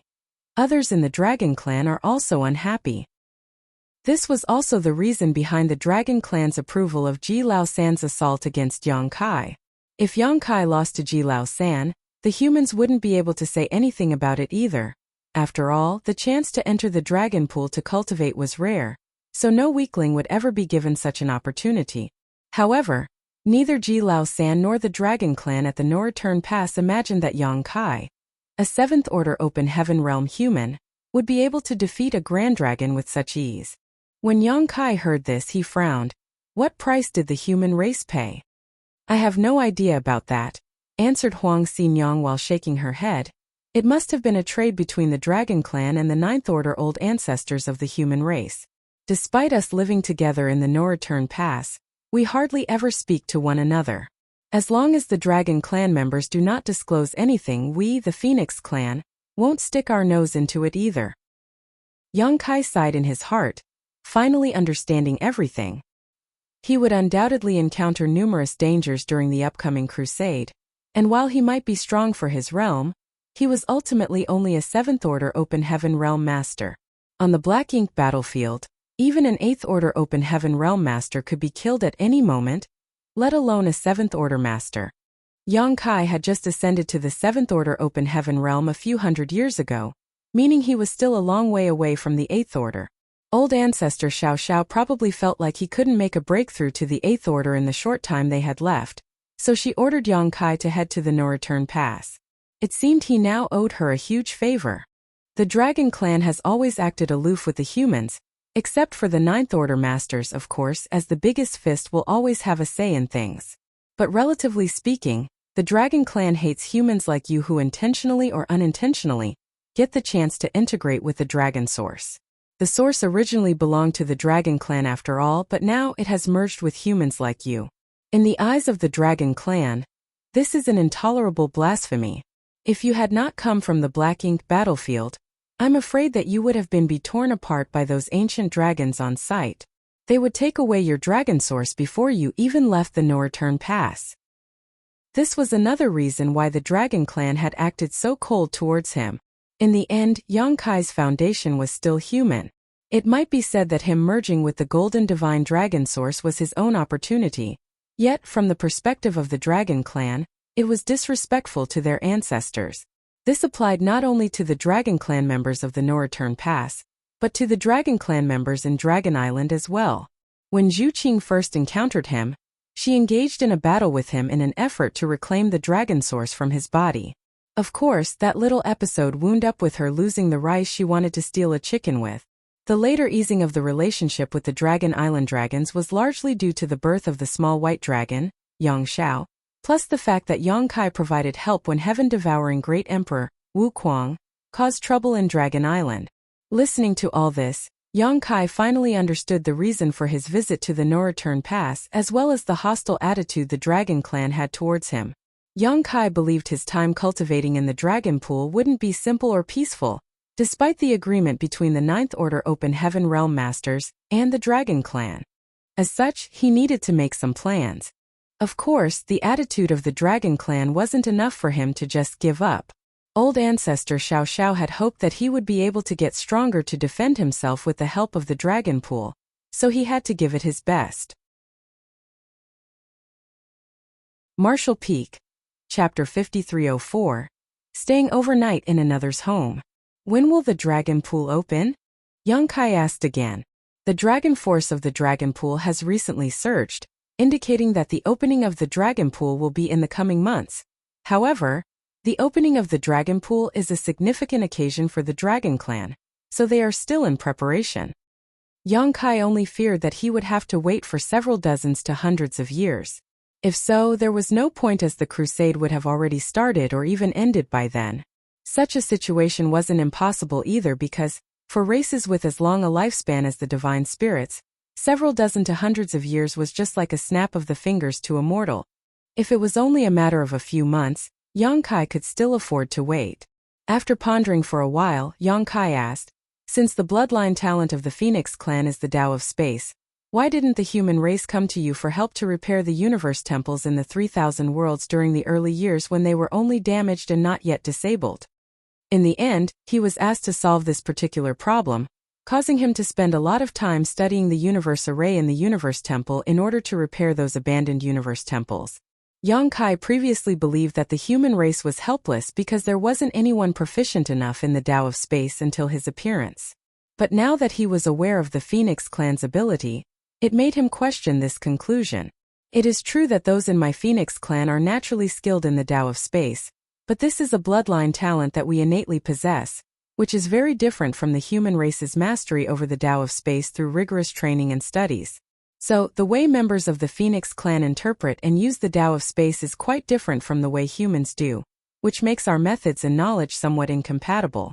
Additionally, repairing the universe temple not only requires knowledge of the Tao of Space, but also of the Tao of Spirit arrays, so it wasn't an issue that the Phoenix clan could easily resolve.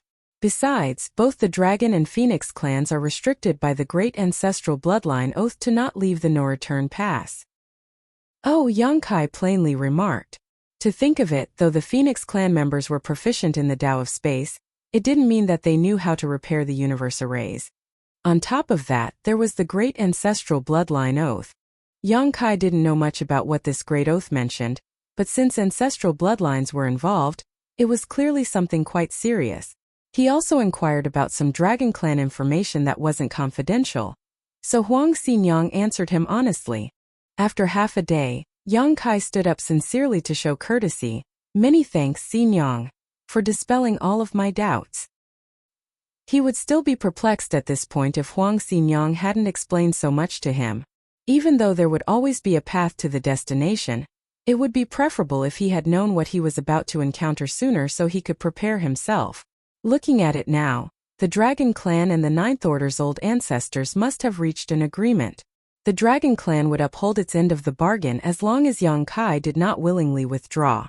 Regardless, Yang Kai was unsure if there would be any obstructions along the way.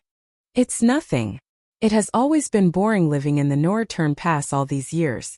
It's unusual for something interesting and fun to happen, so it was quite nice being able to watch the show just now, Huang Xinjiang said honestly.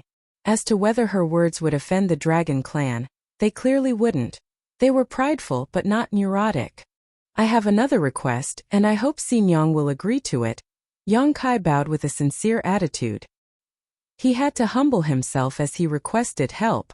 It didn't matter because Huang Xinjiang might appear to be a young woman, but she should already be quite old. Tell me, then I'll decide. Since Huang Xinjiang was not a fool, she didn't agree immediately. Yang Kai chuckled upon her reply and said shyly, "This is this junior's first visit to the Norreturn Pass, and I have nowhere to stay. The Dragon Clan doesn't seem to have the intention of welcoming me either. I'm part of the Dragon Clan nevertheless, so it is sad to see them treating me like an outsider.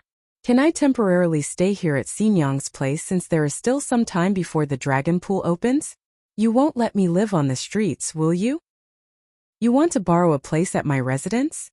Huang Xinjiang looked at him and chuckled. "It's not for nothing. Xinjiang, do tell me if you need any help. Or perhaps I can pay for it," added Yang Kai hastily. "What do you have that would benefit me?" Huang Xinjiang spat disdainfully. Putting aside that Yang Kai wouldn't be very wealthy as he was only a 7th Order Open Heaven Realm Master. Even if he had anything valuable, Huang Xinjiang might not be interested because divine spirits like her had acquired many great things over the course of their long lives. Yang Kai hurriedly took out a set of yellow and blue crystals and handed them over. "Xinjiang, are these good enough?"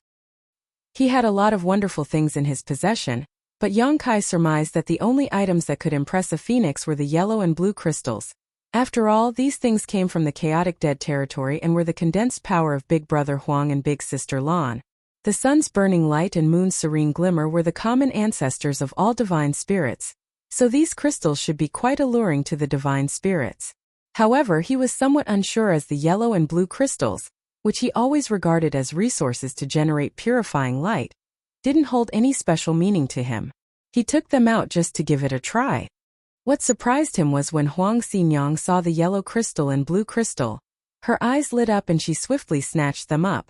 After some examination, she looked up and asked, "Are these from the chaotic dead territory?"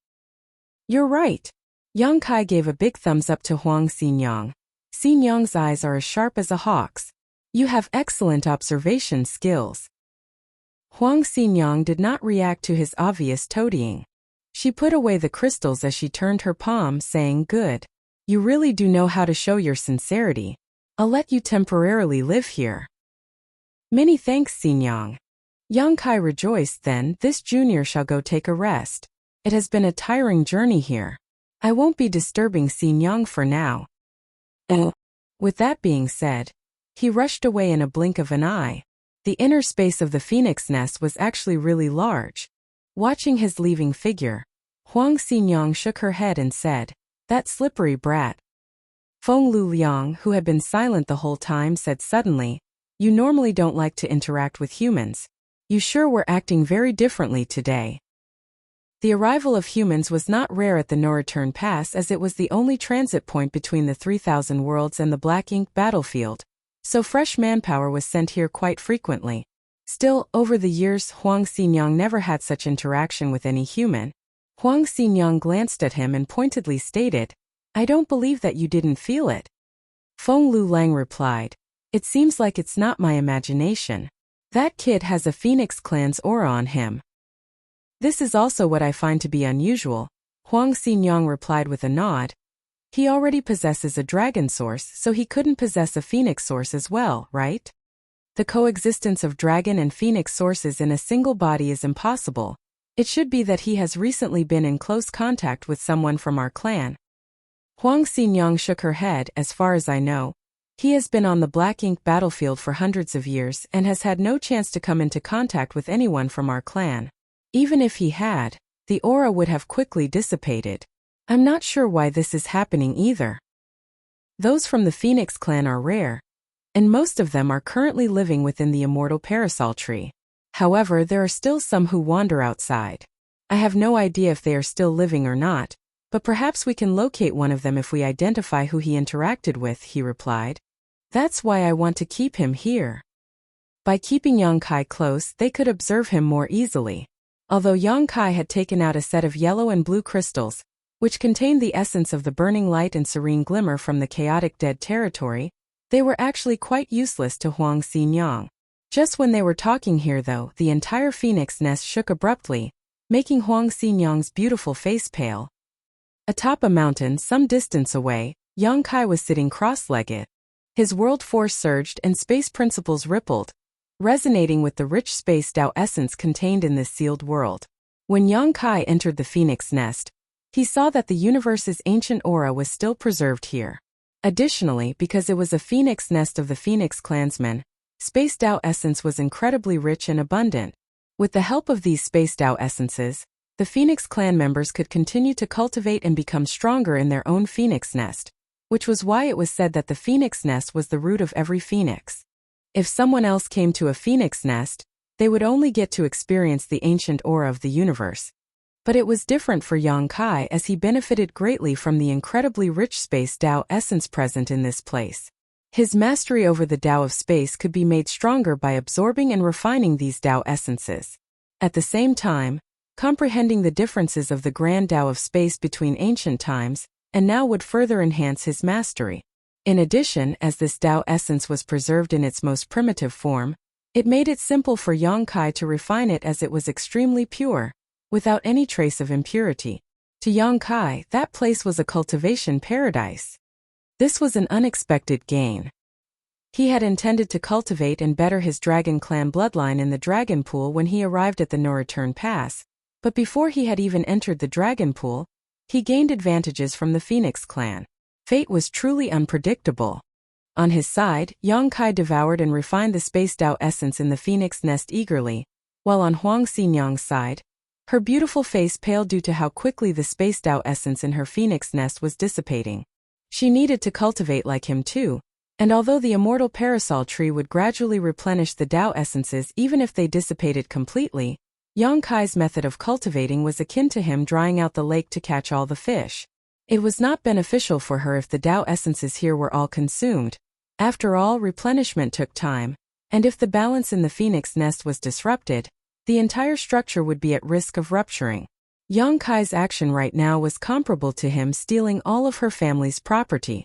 To be honest, Huang Xinyang knew that once Yang Kai started to cultivate, the Space Tao essence in her Phoenix nest would definitely decrease, but she never expected such a situation. She and Feng Lulang both greatly underestimated Yang Kai's mastery over the Tao of space. He might even be a level higher than them. With the suction force emerging from Yang Kai, the Phoenix nest experienced a world-trembling shock. Is he even human? Huang Xinyang and Feng Lulang felt that they were incomparable to Yang Kai when it came to cultivating the Tao of space at this point. A loud cry echoed throughout the Phoenix nest as Huang Xinyang shot into the air, quickly rushing over to Yang Kai. Martial Peak. Chapter 5305. Ownerless Phoenix Nest. Moments later on the immortal parasol tree, a portal opened up. Yang Kai, who was held by the neck by Huang Xinyang, was tossed out onto his butt. Scram! Yang Kai stood up and rubbed his behind, not knowing whether to laugh or cry. Xinyang, if there's anything wrong, you can speak to me nicely. Why get mad? I have nothing to say to you, thief. Leave. With an innocent look, Yang Kai cried, how can I be a thief? I've paid to stay. No. I have paid the rental and greeted you, Xinyang. I was just temporarily using your place to cultivate. Why did Xinyang kick me out? Just as the words left his mouth, a yellow crystal and a blue crystal were thrown onto him. I'm returning those to you. Never come back again. Ever. Those crystals weren't anything precious and she only kept them because they were unique. Did he really think that they meant a lot to her? When angered, a phoenix was incredibly strong. Yang Kai's face was also swollen as a result of him not being able to dodge the crystals. And as he saw the portal closing, Yang Kai said anxiously, "Xingyang, I have something to say. I'll stop being so aggressive and be more easygoing when I cultivate." There was no response. Huang Xingyang had already sealed up the portal to her phoenix nest, fully restricting him from entering. However, Yang Kai could feel minor traces of the portal, and if he tried, he might be able to forcefully break in. But he would suffer even if he succeeded since the owner no longer welcomed him. Things had changed once again. Yang Kai stood alone on a branch of the immortal parasol tree feeling dejected. Multiple young dragons passing by looked up from below and glared at him, making him even more embarrassed. Though the no-return pass was large, he had nowhere to go after Huang Xingyang kicked him out. Did he really have to spend his nights on the street? The situation would still be alright if it was only a matter of 1 or 2 days since he could just walk around and time would fly by. But this was a matter of months. If word of this spread, it would embarrass not just him but the rest of the human race as well. Moreover, he had just tasted the benefits of a phoenix nest. After merely whetting his appetite, he was kicked out, leaving him craving for more. The phoenix nest was really an excellent place for him to cultivate. According to the levels of mastery he pioneered, his Tao of Space was currently at the 8th level, summiting the peak, so if his skill were to ascend to the level above the 9th level, it would reach shocking history and dazzling the present. Yang Kai believed that when he successfully reached this level, even if he couldn't make a breakthrough with his cultivation, his strength would certainly grow significantly. How could he be content to just let himself be kicked out? There was nothing he could do while standing outside the portal, as no matter how he pleaded, appealed, or vowed to the heavens and earth, Huang Xingyang was adamant about not letting him back in. After trying for some time, Yang Kai eventually gave up as he still had some shame. At last he sighed. There had to be a place for him somewhere else. He raised his head and surveyed the surrounding area, and then he leapt and landed on another tree branch. He greeted the void in front of him. "Junior Yang Kai greets Senior. This is my first time at the no-return pass and I have nowhere to go. Could you lend me a spot in your precious home to temporarily live in?" The void swirled in front of him, followed by the appearance of a portal, causing Yang Kai's face to brighten up. A woman with bright eyes and bright teeth protruded from the portal and looked at Yang Kai with a disgusted expression, scolding, "Go away." Saying so, she immediately retreated, followed by the portal closing. That made Yang Kai terribly embarrassed. "Just say no if you're not willing to lend me a place. Why come out and scold me?" After appealing his case for some time, Yang Kai approached another branch, gave a respectful salute, and then asked for a place to temporarily live. Due to his proficiency with the Tao of Space, it was simple for him to locate the hidden phoenix nests on the immortal parasol tree. However, the Phoenix clan members' attitudes towards him remained essentially the same. If they had a mild temperament, they wouldn't show up at all and just ignored him, allowing him to just yell outside for a bit. As for the hot-tempered ones, they either opened the door to scold him or assaulted him in moderation to chase him away, with no intention of hurting him. Yang Kai realized there was likely no hope of seeking shelter from the Phoenix clan after getting rejected about 7 or 8 times in a row. He was also unsure whether the Phoenix clan had some sort of mysterious way to communicate with each other. Either way, all the Phoenix clan members should have already known what happened between Huang Xingyang and him previously, or they would have no reason to reject him so stubbornly. Borrowing a place to stay for a month or 2 wasn't an issue. The problem was him stealing from the owner while lodging in their home. How would anybody let him inside after learning about such thievery? Now, he was not permitted to enter the Phoenix nest and the Dragon clan did not welcome him. Despite how large the no-return pass was, Yang Kai actually had no place to stay. This was certainly one of the most distressing situations he encountered after so many years of cultivation. Again, he arrived in front of another portal, bowed to salute and asked sincerely for a place. As expected, there was no reaction. Perhaps this was a mild-tempered phoenix, so they did not bother with or assault Yang Kai. No matter the situation, he couldn't just force his way in if the owner didn't open the door. Exasperated and dejected, He wanted to head to another phoenix nest to try his luck. However, just when he turned to leave, he frowned, carefully examining the void in front of him. After some time of examination, he flashed to another phoenix nest. He had changed multiple locations before making his way over to Huang Xinyang's phoenix nest. He lifted his hand and knocked on the void in front of him, saying, "Xinyang, I have a question." There was no response from Huang Xinyang, as she was obviously ignoring him. Yang Kai continued, "I'm really here to just ask a question, not to borrow a place." The void rippled a little, and Xinyang stuck her head out with a cautious look on her face. "What?" Yang Kai didn't know whether to laugh or cry. "You're still a noble and powerful phoenix, there's no need to be so on guard against me." He looked into the phoenix nest and before he could say a word, Huang Xinyang reprimanded, "What are you looking at? You can't come in. If you need to say something, say it. Otherwise leave." Yang Kai wanted to ask if he could come in for a conversation, but after seeing Huang Xinyang's attitude, he was scared that he would receive another scolding if he did. Brushing off that thought, he said, "I just made my way across the immortal parasol tree, visiting many Phoenix Clan seniors, and I came onto something odd." Huang Xinyang sneered because she witnessed what happened. This brat was thick-skinned enough to say that he was only visiting them after getting rejected so many times. Then, he pointed to the phoenix nest he visited last. The portal of that phoenix nest seems to have not been open for many years. Is the senior cultivating in retreat inside? There hasn't been any motion from it. Could they have encountered an accident? Huang Xinyang glanced in the direction he pointed, frowned, and replied in surprise, "You can tell that the portal hasn't been open for many years. Every time a portal is opened, it will leave a few unnoticeable traces. These traces are undetectable to others, but you and I should be able to see them, right?" He nonchalantly said. And Huang Xinyang replied flatly, understanding that this brat really did have a higher comprehension of the Tao of space than her. Otherwise, he wouldn't be able to notice things like this. She initially couldn't be bothered anymore, but still explained out of kindness, "There are some phoenix nests that have no owners. The owner of the phoenix nest you were referring to hasn't returned for a long time." Although members of the Phoenix clan were scarce, some were still born over time. Most of the Phoenix clan members lived on the immortal parasol tree, but there were always some others venturing outside. The majority of these venturing Phoenix clan members had been involved in accidents and perished, whereas some might have come across accidents where they were stuck and were unable to flee. The Phoenix nest of these members remained, but nobody had entered them for many, many years.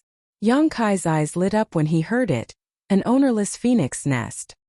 Huang Xinyang knew what he was up to based on his expression and said with a smile, "There are as many phoenix nests on the immortal parasol tree as there are phoenixes in my Phoenix clan.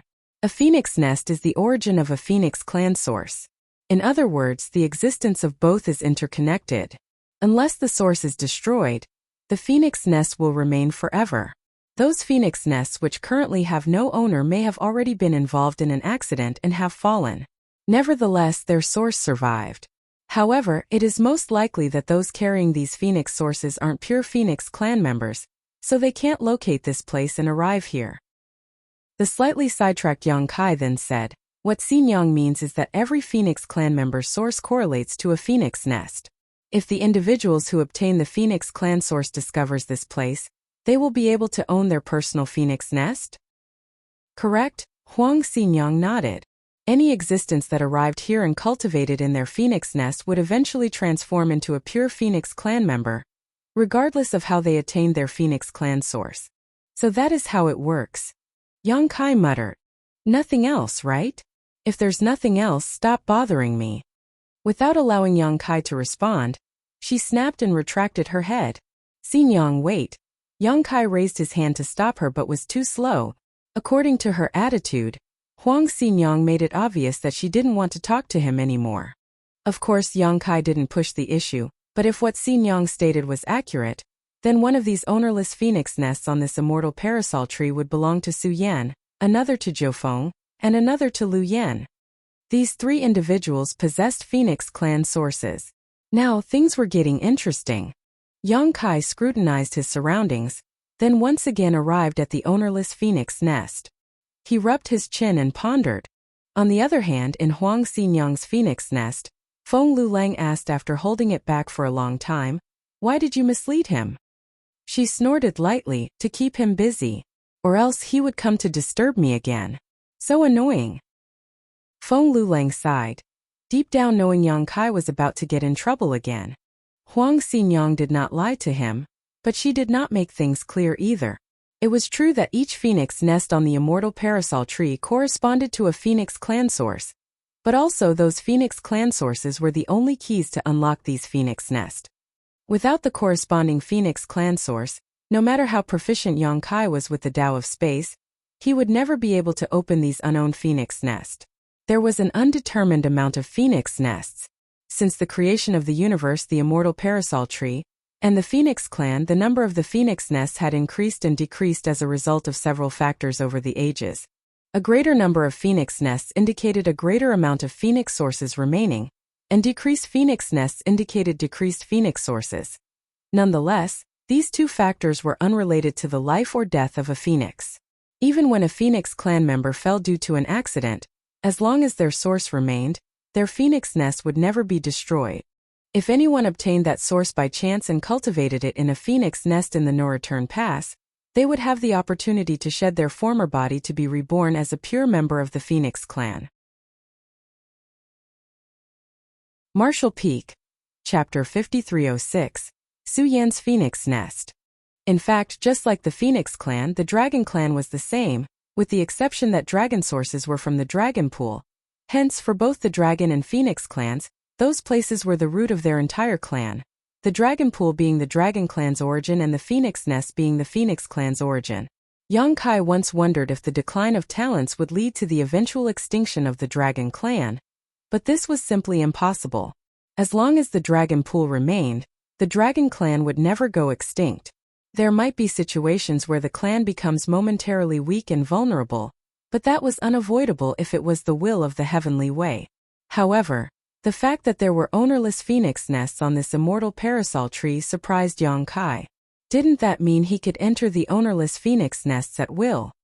As the saying went, one would wear out iron shoes seeking their feet. Besides, Huang Xinyang didn't seem to have any intention of stopping him from entering these ownerless phoenix nests. Wasn't this a tacit agreement? Diske, Xinyang isn't so cruel after all. Her seemingly unintentional words actually pointed him towards a beneficial path. Yang Kai restrained his excitement as he made his way to an unowned phoenix nest. Verifying that the nest had not been opened in many years, he got to work. Space principles rippled as he made a wiping movement to connect to the phoenix nest portal. Initially, he thought that it wouldn't be that difficult to open this portal because he was already proficient enough in the Tao of Space. Besides, this portal didn't have any special barrier to it, making it simpler to access. However, Yang Kai soon discovered that things weren't so simple. The Phoenix Nest portal indeed had no barrier and he could also sense that it was right in front of him. But no matter how hard he tried to open it, the portal showed no signs of budging. The Phoenix Nest portal seemed to be locked by an invisible force.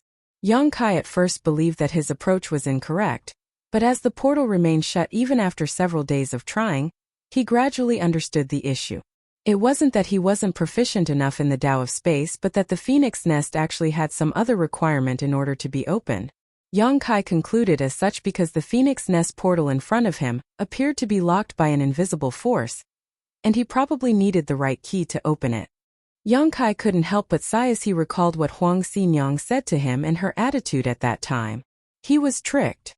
Now Yang Kai figured the matching phoenix source was necessary in order to unlock this phoenix nest.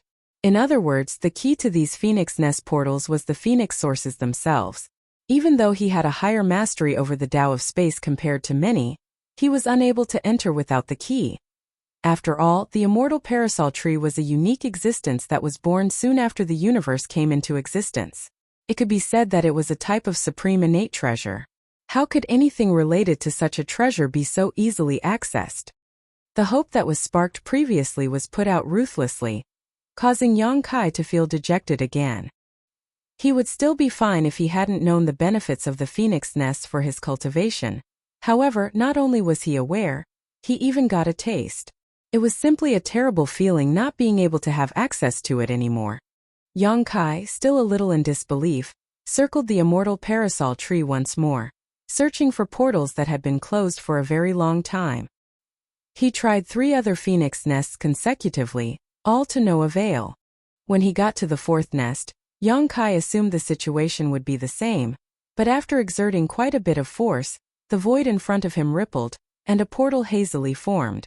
Yang Kai looked on in pleasant surprise, as he was ready to go all out to pry open this portal, when he suddenly felt that something was wrong. This portal didn't seem to be responding to his actions, but rather a different power from the inside. Yang Kai's expression darkened. Oh no. Sure enough, a phoenix's head appeared from the portal, asking as it glared at Yang Kai with blood-red phoenix eyes, "Little bastard. What do you think you're doing disturbing me?" Saying so, its sharp beak was aimed at Yang Kai, attempting to peck him. Yang Kai's hair stood on end. This seemingly normal peck might actually open a big hole in his body if he was hit by it, possibly even tearing apart his soul in the process. This phoenix nest was not at all an unowned phoenix nest. Its master had simply been in retreat for a long time, which was why it hadn't been opened in many years. Thinking about it now, Yang Kai realized that this was probably the case for other seemingly ownerless phoenix nests. As the saying went, when one often walks by the river, getting wet is inevitable. "Senior, this is a misunderstanding," Yang Kai shouted as he pushed his space principles madly, instantly disappearing from where he stood. When he reappeared, he had already 100,000 kilometers away from the no-return pass. However, he was in a mess, quite disheveled at this point. His clothes were torn, and he had a wound on his chest from which golden blood was oozing. On the immortal parasol tree, a cold snort resounded. "Next time, I'll take your life." Then the phoenix's head withdrew as the portal shut. Now things were really awkward for Yang Kai. Though he reacted in the shortest time possible and even used space principles in order to escape, the Tao of space was still the grand Tao all Phoenix clan members cultivated. Yang Kai was unable to escape from that peck, no matter how he struggled or tried to flee, suffering an injury in the end. Fortunately, it seemed the Phoenix clan had an innately gentle temperament, so the one Yang Kai offended did not have any intention of killing him ruthlessly. If it was the Dragon clan that he had insulted, Yang Kai would likely be locked in a life-or-death battle right now. Inside her phoenix nest, Xin Yang laughed riotously as she watched the commotion, whereas Feng Lulang shook his head, thinking that the human would stop causing a commotion after suffering such a loss. After all, Yang Kai had no idea which phoenix nests were unowned, and which had simply not been opened due to the owner being in retreat for a long time. But Feng Lulang immediately realized that he was wrong. After spending some time outside, Yang Kai changed into a different outfit and casually ran back to the immortal parasol tree to continue what he was previously doing. Feng Lulang was speechless. Why is this human so stubborn? The phoenix nest will never open unless the owner's source is present. He should know this already, so why waste time? Still, Yang Kai, who had prior experiences now, started acting more cautiously. He dared not cause a huge commotion even with the phoenix nest that seemed to have no owner, fearing that there would be another phoenix coming out to peck at him. He was currently searching for specific phoenix nests. Despite the size of the immortal parasol tree, there weren't many members of the Phoenix clan. Consequently, there weren't many phoenix nests. There were only roughly 100 of them. In other words, the number of Phoenix clan members was only around 100.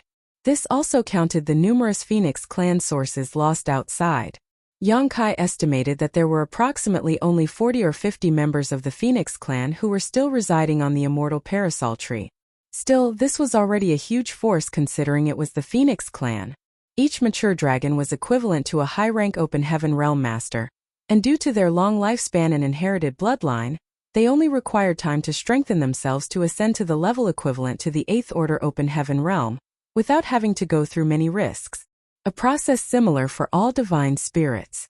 Since there weren't many phoenix nests, Yang Kai had little trouble locating all of them, and after 4 hours, he stood in front of a specific one.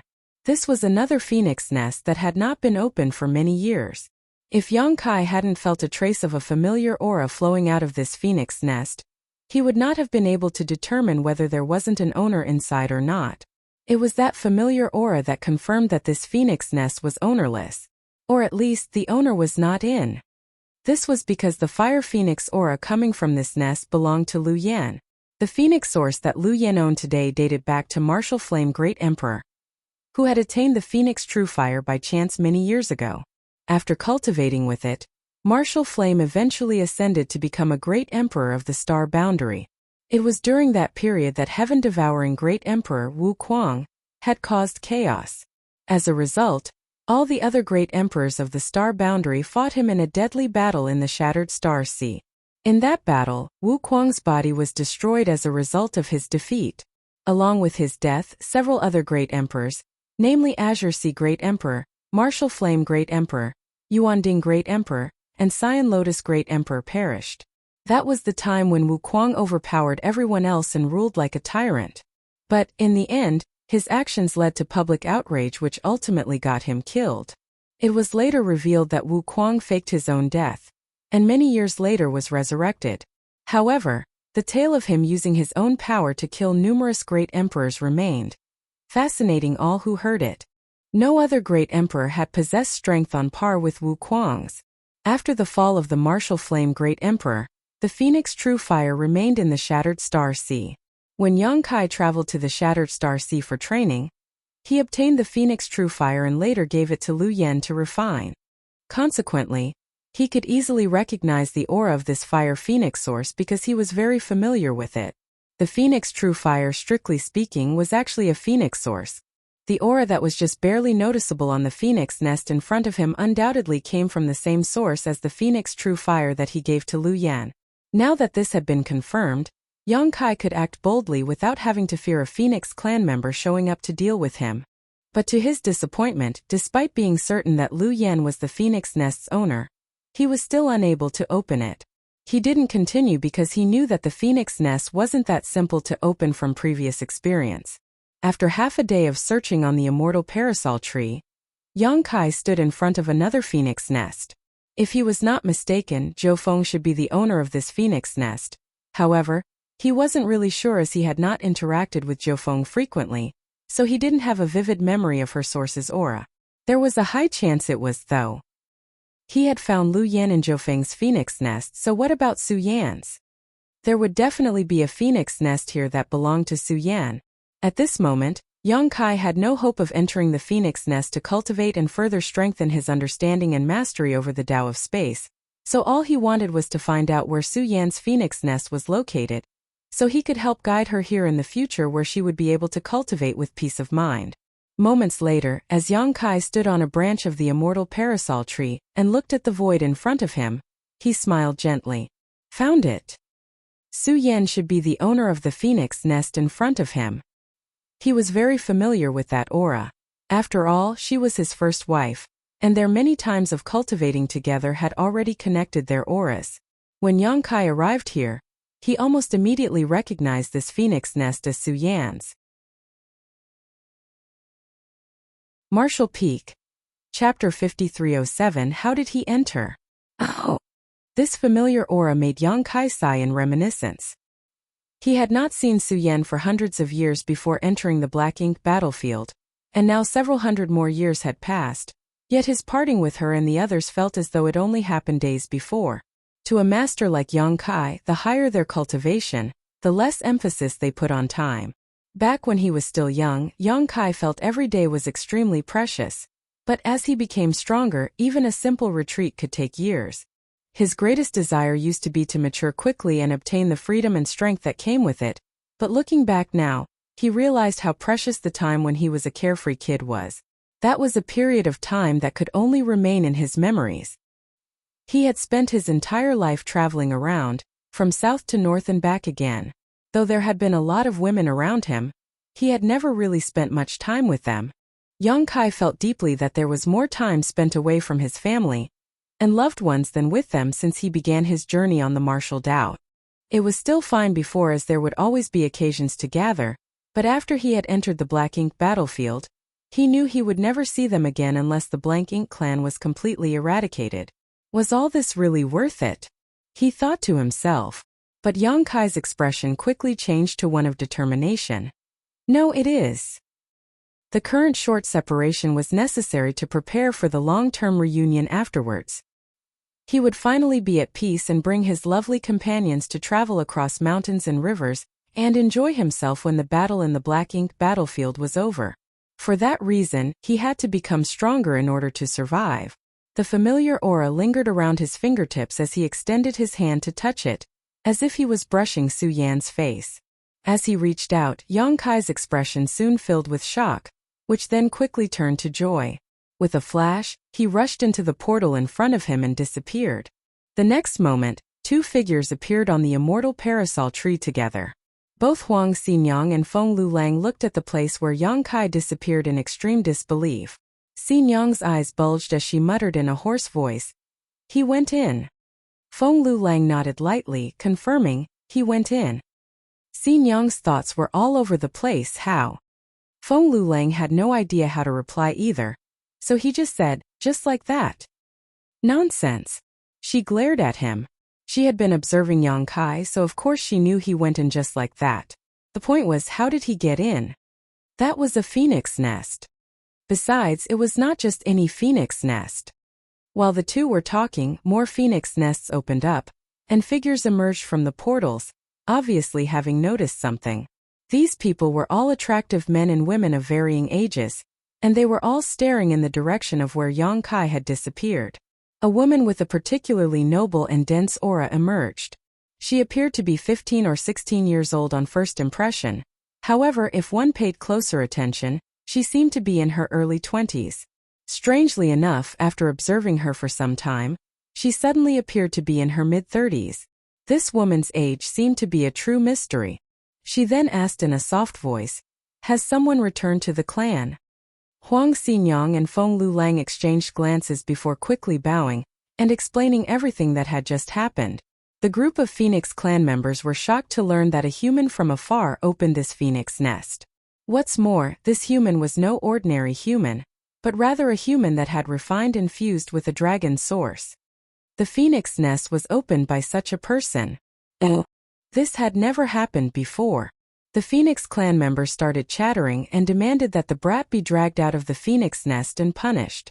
Phoenix nests were the root of the Phoenix clan after all, so no one other than the Phoenix clan members were permitted to set foot inside of them. However, a half-dragon human had now entered one. How could such blasphemy be tolerated? If this phoenix nest could be opened by an outsider, wouldn't everyone be able to access the other phoenix nest in the future? Many Phoenix Clan's members shared the same thoughts and attitude. In the immortal parasol tree, more than half of the 40 Phoenix Clan members supported this plan. The smaller half did not explicitly state their viewpoint, but it was clear that they did not disagree. What they were most concerned about was how this human managed to enter this phoenix nest. The ability to enter a phoenix nest indicated that an individual owned a phoenix source. But how was it possible that a human who was confirmed to possess a dragon source also had a phoenix source? Despite the dragon and phoenix clans being said to coexist side by side, certain things like their sources could never coexist inside a single individual. This was fundamental knowledge.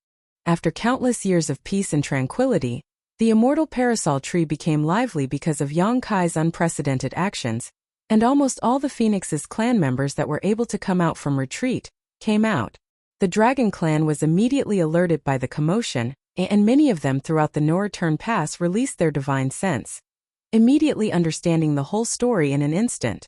The incident shocked the Dragon Clan as well. The human who was sent over to take advantage of the Dragon Clan had entered a phoenix nest of the Phoenix Clan before even stepping foot into the Dragon Pool. Having lived with each other for so many years, how could the Dragon Clan not know about the mysteries of the Phoenix Nest? They were equally perplexed as to how a bastard who refined a dragon source would be qualified to enter an ownerless phoenix nest. It had been many millennia since the No Return Pass had been this lively. Even though masters from the 3,000 worlds would frequently be sent to different great passes through the No Return Pass, their stays here were always brief. Additionally, due to the authority of the Dragon and Phoenix Clan, these humans were also well behaved in the No Return Pass, not daring to be the least bit presumptuous and always departing with haste. This human, on the other hand, not only embarrassed the Dragon Clan when he first arrived, but he also violated the Phoenix Clan's sacred home. It made everyone speechless. Phoenix Clan's issue, though, was not the business of the Dragon Clan. Thus, all they did in this situation was observe the commotion. On the parasol tree, the Phoenix Clan members were filled with rage, especially the young phoenixes that denounced Yongkai loudly. On the contrary, the older phoenixes soon fell silent, their eyes filled with pensive light. There were many things that the young phoenixes were unaware of, but the older ones had already heard certain stories from their forefathers.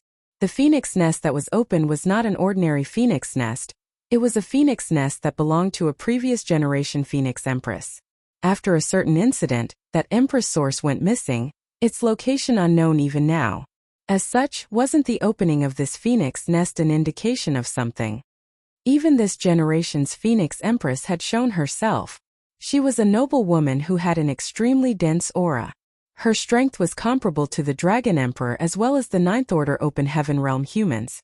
It could even be said that a Dragon Emperor and a Phoenix Empress were stronger compared to Ninth Order old ancestors. Without such a master assuming command, they wouldn't be able to maintain the safety and security of the no-return pass throughout the years.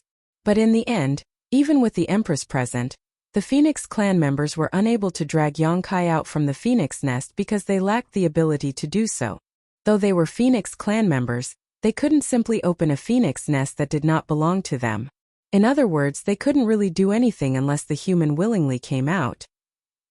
The Phoenix Nest belonging to Su Yan was fully covered with snow and ice, making the whole world snow-white in color.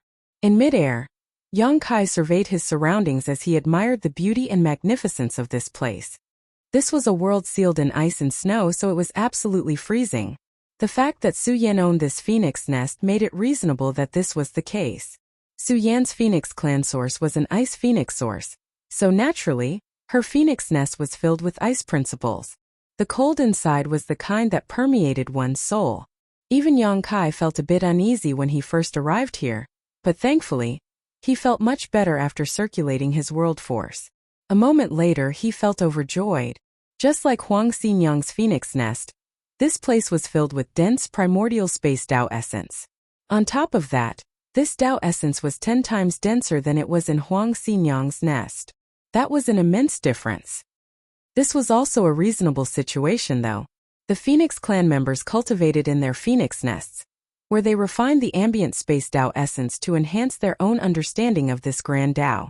At the same time, the mysterious power of the immortal parasol tree would replenish the space Dao essence.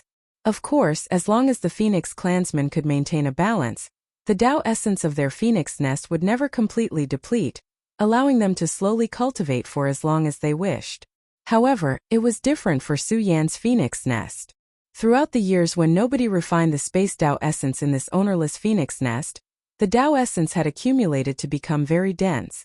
This did not apply only to Su Yan's Phoenix Nest, but every ownerless Phoenix Nest on the parasol tree, with the abundance of Dao essence varying with the years since they became ownerless.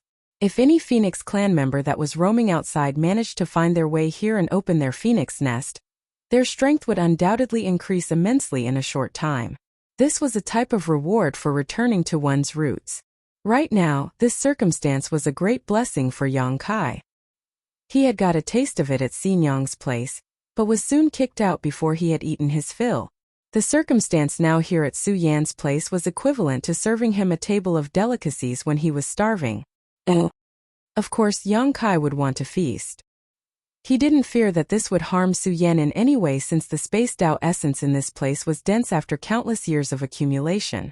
As long as he cultivated in moderation, he would not dry out the Dao essence here, which would also be replenished after he left. When Su Yan visited in the future, she could still enjoy the gifts of this Phoenix Nest. Yongkai sat down cross-legged after he found a random ice peak.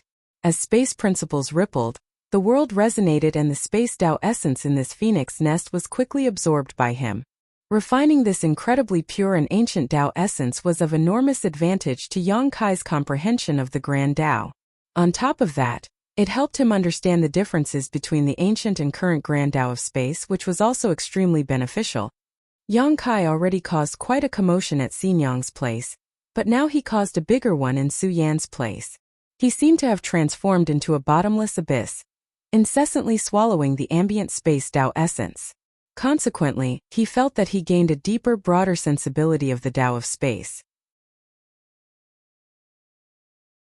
Marshall Peak, Chapter 5308. Why are you all here? Oh. Though there was no one to guide Yang Kai as he cultivated in the phoenix nest, the primordial Tao essence was the best teacher. By consuming and refining these Tao essences, he was able to reflect, identify his weaknesses, and eliminate the bad while retaining the good.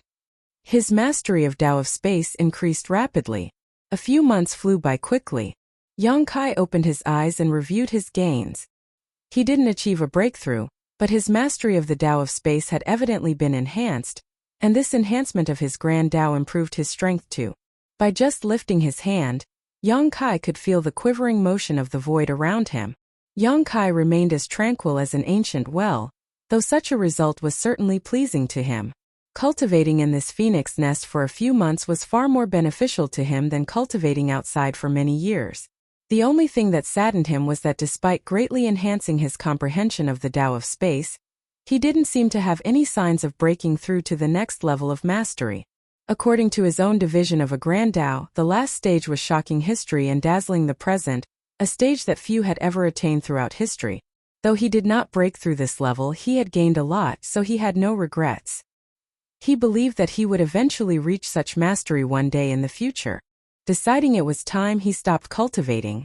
The initially dense space Tao essence in this phoenix nest had noticeably diminished after his months of intensive refining, precisely like those in Huang Xinyang's phoenix nest had. He couldn't just keep cultivating though, because Su Yan would eventually return here to cultivate in the future. The more space Tao essence he absorbed, the less would be left for Su Yan. The situation right now was just right. He had absorbed a sufficient amount of Tao essence, which would be replenished by the immortal parasol tree over the coming years. That way, it would not cause any hindrance to Su Yan when she arrived here to cultivate. Moreover, Yang Kai also believed that it was pointless for him to keep cultivating as he couldn't break through to the final level of mastery, simply by absorbing the phoenix nest space Tao essence. In order to reach the highest stage, he had to fully understand the Tao of space by himself. Besides, he didn't know when the dragon pool would be opened. If he accidentally missed it while he was cultivating here, the dragon clan would definitely not wait for him. It was thus time for him to leave. After feeling the familiar aura of this place one last time, Yang Kai shifted his thoughts and pressed on something in the void. The phoenix nest portal opened, and he exited. Yang Kai was startled by the scene in front of him. Many sets of eyes that were dispersed across the parasol tree glared at Yang Kai with all sorts of emotions, including scrutiny, confusion, and even hatred. Under the envelopment of so many divine scents, Yang Kai's body froze up. What's happening? Yang Kai was confused. Without having the need to count, he could judge that at least 30 pairs of eyes were focused on him. Furthermore, based on the divine sense intensity, several Phoenix clan members who were equivalent to 8th Order Open Heaven Realm Masters were present. He knew that the whole Phoenix clan had gathered in this place. No ordinary person could have the opportunity to witness a single pure-blooded phoenix throughout their entire life. Yet Yang Kai was not delighted even if there were several dozens of them in front of him now. This was all due to their unfriendly expressions, which looked as though they wanted to tear him apart. I'm being blocked by the Phoenix clan now? Why? There's no need for this. All I did was make use of Su Yan's phoenix nest. The Phoenix clan members won't be that petty, right? Why are you all here? Yang Kai stated dryly while squeezing forth a smile. There was no response. Yang Kai secretly began condensing his space principles, preparing to flee at any moment. Although the Phoenix clan members were also experts in the Tao of space, and he might not be as fast as them if he tried to flee, it was his only hope. That was his last resort since he didn't want to cause too much trouble. As he locked eyes with Huang Xinyang, intending to ask about the situation by glances, she openly pretended not to notice. It made Yang Kai curse in his heart. This woman is too wicked. If it weren't for her invitation, how could I have come to the immortal parasol tree? But when things turn out like this, she pretends not to know me. Yang Kai made several assumptions about the existing circumstances. It was undoubtedly due to his entrance to the phoenix nest despite the fact that he was a human, but wasn't this just too much? He couldn't help but get a headache. Since ancient times, the Dragon and Phoenix clans had guarded the No-Return Pass. Though there were other divine spirits, these two clans were still the most crucial among them. The Dragon clan wasn't very pleased with him already, so if he offended the Phoenix clan as well, he might have no way out. What now? While he was pondering, a noble-looking woman suddenly asked, "Do you possess a Phoenix clan source?" Although he did not feel any kind of pressure or intimidation from this woman as he turned to face her, Yang Kai felt a kind of pull from her deep stare, as though his very soul was about to be pulled from his body. Under such a gaze, any lies or deceptions would be seen through and extremely disrespectful. Yang Kai's heart trembled a little, knowing that this woman was not someone he should provoke. She had no intention to coerce him, but her strength was so great that even a simple gaze and question was enough to feel stifling. He had experienced a similar feeling from a few other individuals before, and all of which were old ancestors. "Senior you are?" he asked, though he already had guessed it in his heart. Following that, Huang Xinyang, who finally showed some righteousness, explained, because she was aware that Yang Kai was not well versed with the Phoenix clan. "This is the current clan head of my Phoenix clan." The Phoenix clan head was naturally just a title, similar to the clan head of the Dragon clan. Yang Kai quickly bowed to salute. "So it is Madam Clan Head. I apologize for my rudeness." The Phoenix clan head nodded lightly and frowned as she said, "Though you have the aura of our clan, you don't seem to carry a Phoenix clan source." Yang Kai replied honestly, "Madam, this junior does not have a Phoenix clan source." "Oh. Then, have you come in contact with a Phoenix clan member before this?" she asked again. Yes, Yang Kai was secretly at a loss for words. It had been hundreds of years since he was in contact with a Phoenix clan member, so how were these Phoenixes even able to sense that? Were the Phoenix clan members' noses that sensitive, or did they have any other methods to tell? Yang Kai was unaware that Huang Xinyang had invited him for a conversation at the Phoenix Nest, only because she could feel a Phoenix's aura in him.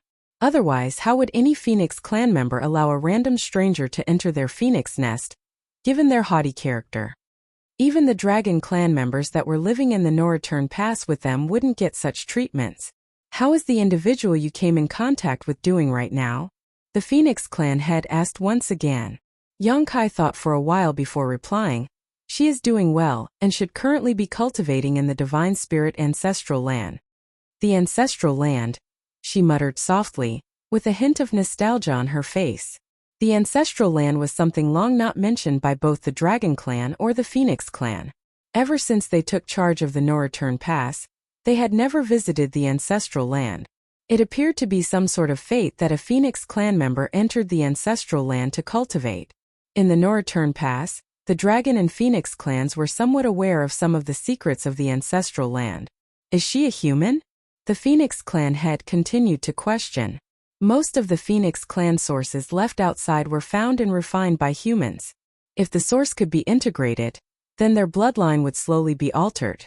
In addition to that, if they were strong enough and had enough opportunities, they would be able to arrive at the No-Return Pass and cultivate in a phoenix nest on the immortal parasol tree, allowing them to shed their former body and be reborn as a pure-blooded phoenix.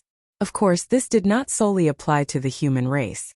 Any other being with a pure enough Phoenix clan bloodline could easily refine and fuse with a Phoenix clan source. Indeed. Are you close with her? If it wasn't for this reason, that person's aura wouldn't linger on him. She is my wife. Yang Kai scratched his cheeks shyly. Wife? The Phoenix clan head was startled for a moment.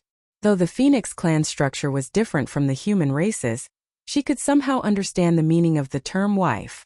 A woman with a Phoenix source became the wife of a man with a dragon source. This type of occurrence had hardly happened throughout history. Both the Phoenix clan and the Dragon clan were equally arrogant. What was more was that there were not many sources of these two clans left outside. Have you both bonded? The Phoenix clan head asked again. Yang Kai's face blushed. This woman. How could words like that leave her mouth? How am I supposed to answer that? Furthermore, wasn't it normal to perform such acts as partners? Why does she have to ask about everything? Yes, he murmured in response. This time, many members of the Phoenix clan were unable to control their anger, especially those who had previously been glaring at Yang Kai. were now much more furious with murderous intent blazing in their eyes. If it wasn't for the clan head being there, they might have already jumped out to murder this brat who sullied the purity of the Phoenix clan. With an expression that indicated she had now fully understood the situation, the Phoenix clan head said, "No wonder you can open her phoenix nest." As they had bonded with each other, their auras naturally mixed. As a result, the aura of the woman's phoenix source lingered on Yang Kai's body, which was enough to gain the approval of the phoenix nest, allowing him to enter. Of course, if enough time passed and the aura faded or dissipated, the phoenix nest would not be accessed so easily. It could only be said that the Phoenix clan member aura that lingered on Yang Kai was just enough to get the approval of the Phoenix nest. After listening to the Phoenix clan head's words, Yang Kai suddenly understood too. "Senior, you mean that the reason why I could enter the Phoenix nest is due to the remnants of my wife's aura?" She nodded lightly. "There is no other explanation than this." Yang Kai nodded in agreement. In fact, he had made a guess when he entered the Phoenix nest, but he wasn't that concerned about it because he was just too happy at that moment. This woman's words had just helped to confirm his initial suspicions. Otherwise, it wouldn't make sense for him to be able to enter Su Yan's Phoenix nest but not Lu Yan's or Zhou Feng's. Putting Zhou Feng's aside, as Yang Kai rarely interacted with her, he had actually quite often been together with Lu Yan. The only thing he lacked with her was the interchanging of auras. In that case, it was all thanks to Su Yan that he managed to enter the Phoenix nest. The ancestral land, the Phoenix clan had murmured softly again. She would not have paid it any minded if she didn't know the whereabouts of other Phoenix clan members, but now that she knew there was one cultivating in the ancestral land, she felt it was time to find a way to bring her home. Martial Peak Chapter 5309 Source and Bloodline. The Phoenix Empress didn't linger for long, and after inquiring as to how Yang Kai was able to access the Phoenix nest, she turned and left. The majority of the Phoenix clan members were cold and aloof. Typically, they cultivated by themselves without minding others' business. There were very few members who enjoyed being nosy like Huang Xinyang. There wouldn't be as many Phoenix clan members coming out to investigate if they hadn't noticed the odd occurrence in a Phoenix nest. Meanwhile, Yang Kai was panicking. With the Phoenix clan head's presence, these Phoenix clan members dared not cause any trouble. At most, they would just glare at him. However, if she left, Yang Kai guessed that he would be in for a lot of pain. Judging by the posture of these phoenixes around him, he just couldn't understand how he had offended them. Usually, he could use his magnificent space secret techniques against the Black Ink clan, but in the face of the Phoenix clan that might not be useful. So before the Phoenix clan head stepped into her Phoenix nest, Yang Kai shouted, "Senior, please wait a moment. I have something to ask about my wife." The woman turned around in confusion. "What do you have to ask?" Yang Kai rubbed his hands and replied awkwardly, There are too many people, so it's not convenient for us to speak here. Could we find a private place to speak, Senior?" The Phoenix clan head looked at him with a tiny smile on her face, aware of his intentions. Yet, she didn't think he was timid or a coward, as anybody would be afraid if they were glared at by so many phoenixes with hostile intents. It was already quite the smart move, being able to quickly think of a solution to save himself in a situation like this as a seventh-order human. Though the Phoenix clan members wouldn't kill him, beating him black and blue was a possibility. Thus, she nodded lightly and said, "Follow me." Without having to perform any action, a portal appeared in the void, followed by her entering it. Yang Kai was overjoyed and he hurriedly followed her. As he made his way through the crowd around him, he couldn't help but smile and say, "Excuse me. Excuse me." The phoenixes didn't stop him, as it was clear that the clan head was offering him shelter. If they made the situation difficult for him, it would be the same as not respecting the clan head. Consequently, they could only give way, even though they felt tremendous indignation. Moments later, Yang Kai entered the portal as well. Huang Xinyang, who watched from start to finish, sneered. "He's quite the bold one."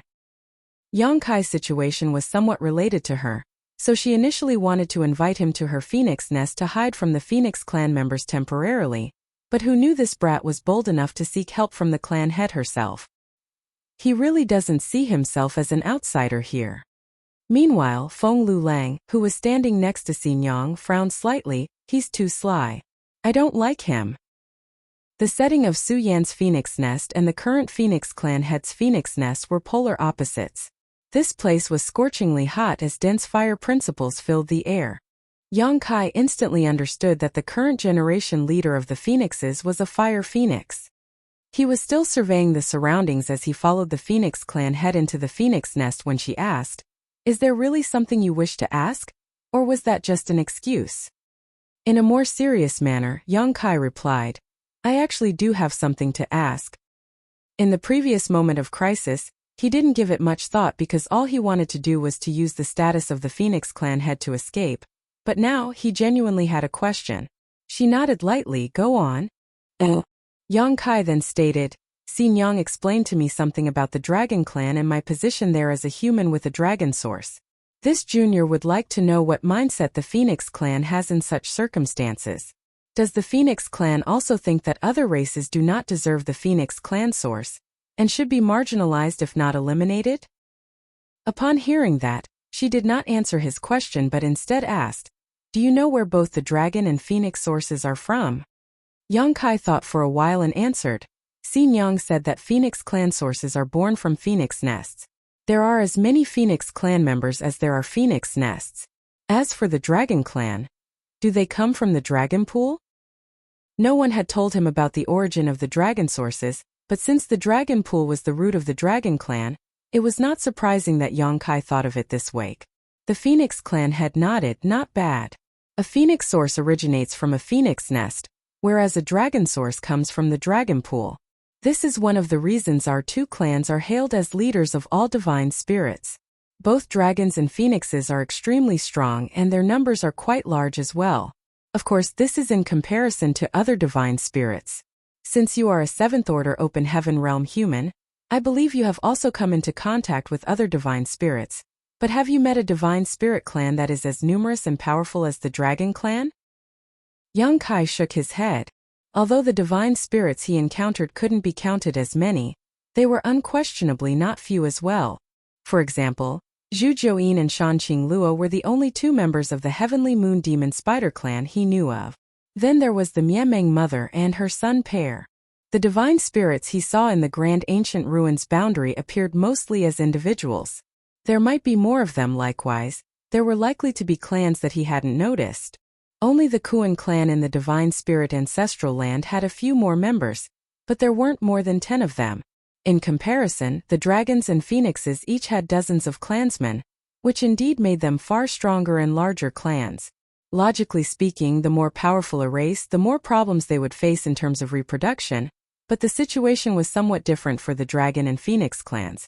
Due to their ability to produce the dragon and phoenix sources, the Dragon Pool and Phoenix Nests were the foundation of these two clans. With more sources, naturally there would be more clansmen, and as long as the Dragon Pool and the Phoenix Nests were not destroyed, both clans would never go extinct.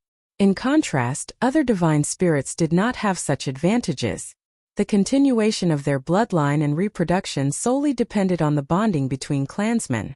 The Dragon and Phoenix clans could not only rely on the bonding of their clansmen, but also on the Dragon Pool and the Phoenix Nests. With these two supreme treasures, they would not end up like the diminishing of other divine spirits, even if their clans did not expand too much. The Dragon and Phoenix clans have produced a large number of clansmen over the ages, no less than tens of thousands of them. Among these clansmen, it is not unusual to encounter accidents outside which result in death. If they pass away, their blood and source will naturally be lost too. If the blood or source is acquired, refined, and integrated by a member of another race, it will lead to that individual having either a dragon or phoenix clan bloodline. Of course, far more blood is lost than sources, so the former is much easier to come across than the latter. Yang Kai nodded his head continuously in agreement, as he was one such example, so he resonated with her words deeply. In most cases, blood lost by the dragon and phoenix clans will be obtained by you humans due to your enormous population and widespread activity. So, other than the pure-blooded in this world, there are also other living beings that have some dragon clan bloodline or phoenix clan bloodline in them. Naturally, your descendants might carry a thin trace of the dragon clan bloodline or phoenix clan bloodline. This is something that both the dragon clan and my phoenix clan are aware of. A divine spirit's bloodline inheritance is incredibly mysterious. No matter how thin the bloodline is, given enough time, there will come a day when it will be purified and awakened. One becomes more and more like a dragon or phoenix as that day approaches, regardless of whether you are originally human or a member of any other race. However, bloodline alone is insufficient if one wishes to become a true dragon or phoenix. A source is also required. In reality, the source and bloodline are complementary. Those who possess a divine spirit source are definitely owners of a divine spirit bloodline. But many may have a divine spirit bloodline but not necessarily own a source. Do you understand so far? Yongkai nodded. The source is the root, and the bloodline is the derivative of the source. Just like the flood dragons, though they have a dragon clan bloodline, they do not have dragon clan sources. Indeed, this is exactly how it works. However, if these flood dragons manage to purify their bloodline to a certain extent, a source can evolve from it. When that occurs, they can transform into a true dragon and become an official member of the dragon clan. So, does that mean if I could refine my dragon vein to a certain degree, I would officially be part of the dragon clan? Yongkai seemed to have some thoughts in his mind. The Phoenix clan head looked at him briefly and said, "You can put it that way. This is the same for the Phoenix clan as well." Yongkai couldn't help but think of Qing Wan and others in the divine spirit ancestral land. According to the woman's words, existences like Qing Wan and Yuan Chu all possess strong Phoenix clan bloodlines, which would only require one last step before evolving into sources. After taking that step, they would officially become pure-blooded Phoenix clan members. Of course, even if they didn't take this step, they were still powerful divine spirits. It is just that, you know how the dragon clan is. There is an abundance of living beings in this world with dragon clan bloodlines, whereas there are very few who have a Phoenix clan bloodline. Yongkai gave an awkward laugh. It's the nature of a dragon to be lascivious. It's still acceptable if you solely possess a dragon clan bloodline. The dragon clan wouldn't care about that since there are many living beings that have a dragon clan bloodline as a result of the dragon clan's own actions.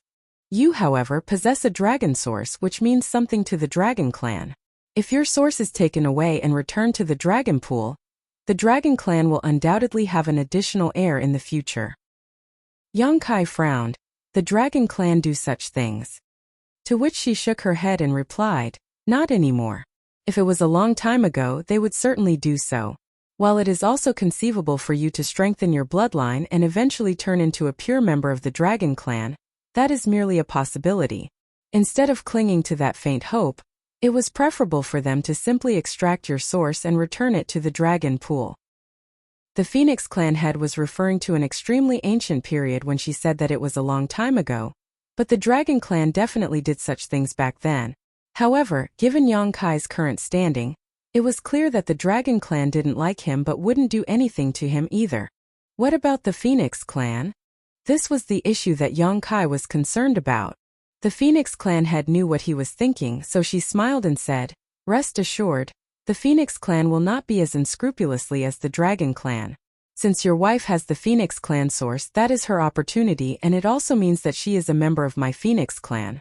If she comes to cultivate in her Phoenix nest in the future, she will certainly be able to fully awaken her Phoenix clan bloodline." Yongkai heaved a sigh of relief upon hearing her words. The Phoenix clan was indeed far more friendly than the dragon clan. "My wife can come and cultivate in her Phoenix nest?" Yongkai asked again. Of course, she nodded. This was great news.